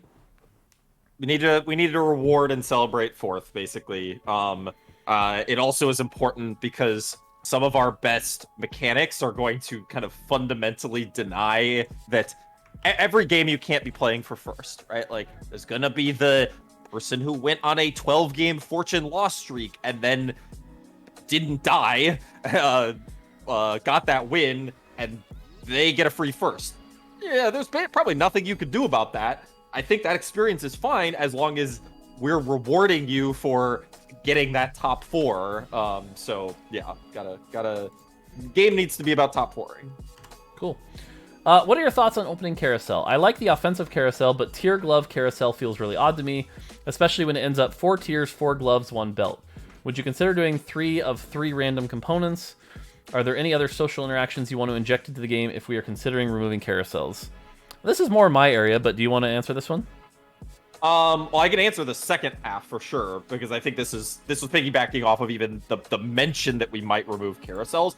I think literally the first thing that we would do, or part of anything that would involve removing the carousel, is we have to make up for that social element. TFT, even today, is shorter than what we want on like the feeling of you're playing a game with 7 other people, and we want to continue to improve that with like a direct player interaction or things that are I like to call them the unmistakably human moments, right? Like, that could not have been a bot that did that thing. Clearly that was some person that was doing something social. So we want to keep. Yeah, I don't know. That's my mini rant about social is still very important to us, in gameplay and otherwise. As far as the opening carousels go, I will say there's the one carousel that is specifically 3 gloves, 3 tiers, 3 random items. I should probably just change it to be 3 tiers, 3 gloves, and 3 belts, or 3 swords. You know, I should probably just change it, because it does create some really awkward situations. Like, I think we saw once a 6 tier, 3 glove one that was really awkward. So I should probably just take that out, personally, is the real answer. So, all right. How many more questions did I say? 2 or 1? Who knows? Who knows? All right, 2 more. This one and 1 more. Regarding the future of TFT and the genre overall, in which direction do you think is going to evolve? Is it going to go more casual levels with a bunch of game modes? Is it become more of a duo team type game where the decisions and resources might be shared? Or is it maintained as an individual game? What is your Riot role in the evolution of the genre? Ooh, I'm going to give you a lame answer for this one, unfortunately. And the answer is, I don't know, but we plan on exploring all of them. I think that's, again, like Witty said earlier, one of the fun things about working on this genre is that we get to decide that, and we get to explore all that, and it's unknown territory. I think it would be insane of us to not explore a duo team type mode. I think it would be insane of us to not try some different variations on the mode. I think it'd be, you know, we always talk about like a PvE mode someday. That would be really cool. And I think as the team grows, getting to try all of these is freaking hype and exciting. And seeing which ones take off and which ones don't is going to be so much fun. Like, I'm just looking forward to all of it. So the TLDR is, I don't know, but I want to try it all. Yep, and we'll have to, things can change over time is the other thing, right? There might be another, either direct competitor in the auto battler space, or, maybe there'll be another innovation in the strategy genre that challenges something about what we're doing fundamentally. Like, I suspect if there's going to be really big changes that evolve us, it will be some, outside change in the way people play games that will, throw a curveball. Yep. Very short one. Is fighting a clone ghost the same as fighting the player? Yes, it's the exact same right now. Okay, last one, and this one's an easy one for you, Witty. We know Mort's dream would be to make a Project Universe Metroidvania. What's your ultimate dream to work on, Riot Whitrock, game or otherwise? This is... Okay, so part of this answer is... I am currently working on that dream project. Before working on TFT, before TFT or Auto Battlers existed, I was somewhat interested in working on Legends of Runeterra because I love strategy games, I love card games, and I wanted to work on some kind of strategy League of Legends game. But I was like, I think card games need to, evolve a bit. I don't know exactly what that looks like, and there's probably some kind of strategy game that, can be made that's better than more traditional Magic-like card games. And then TFT happened. Literally the thing that I didn't exactly know what it was going to be or what it was going to look like happened. And so I am currently living a version of that dream. Beyond that, I don't know. I'm gonna leave it at that. I'm living that dream, I'll say.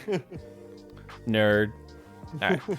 Okay, cool. I've been at this for more than 4 hours. I am going to take a lunch break. And by break, I mean I'm done for the day.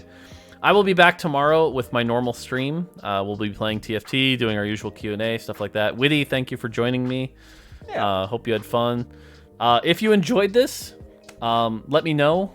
Or, maybe post on that Reddit thread and just be like, that was fun, I want to see more. I know some of our comms guys are watching, so maybe they'll find a way to do it in a more, not Mort scrubby kind of way. That could be cool. Hopefully you enjoyed this. And like I said, if we do it again, I'll find a way to get questions better than just randomly pull them out of my ass from chat. So, yeah. All right. Personally, go ahead. I was going to say, quick, having done a version of this, but with gameplay, I found this infinitely easier to answer questions without also trying to play the game at the same time. Well, yeah. That's why I did this, too, so I could give it 100% my focus. Because oftentimes the criticism I got on Reddit was like, Mort is very dismissive, and he just kind of snipes at questions. And it's like, well, yeah, because I'm trying to get back to the game, and sorry. So this was my way of saying, look, I will give every question 100%. of its attention and not be distracted. So, okay, like I said, I'll be back tomorrow for a normal stream. Witty will be on vacation. Joe, enjoy your vacation, Yep. Witty. Yeah, cool. All right, that's gonna do it for me. Until next time, take it easy.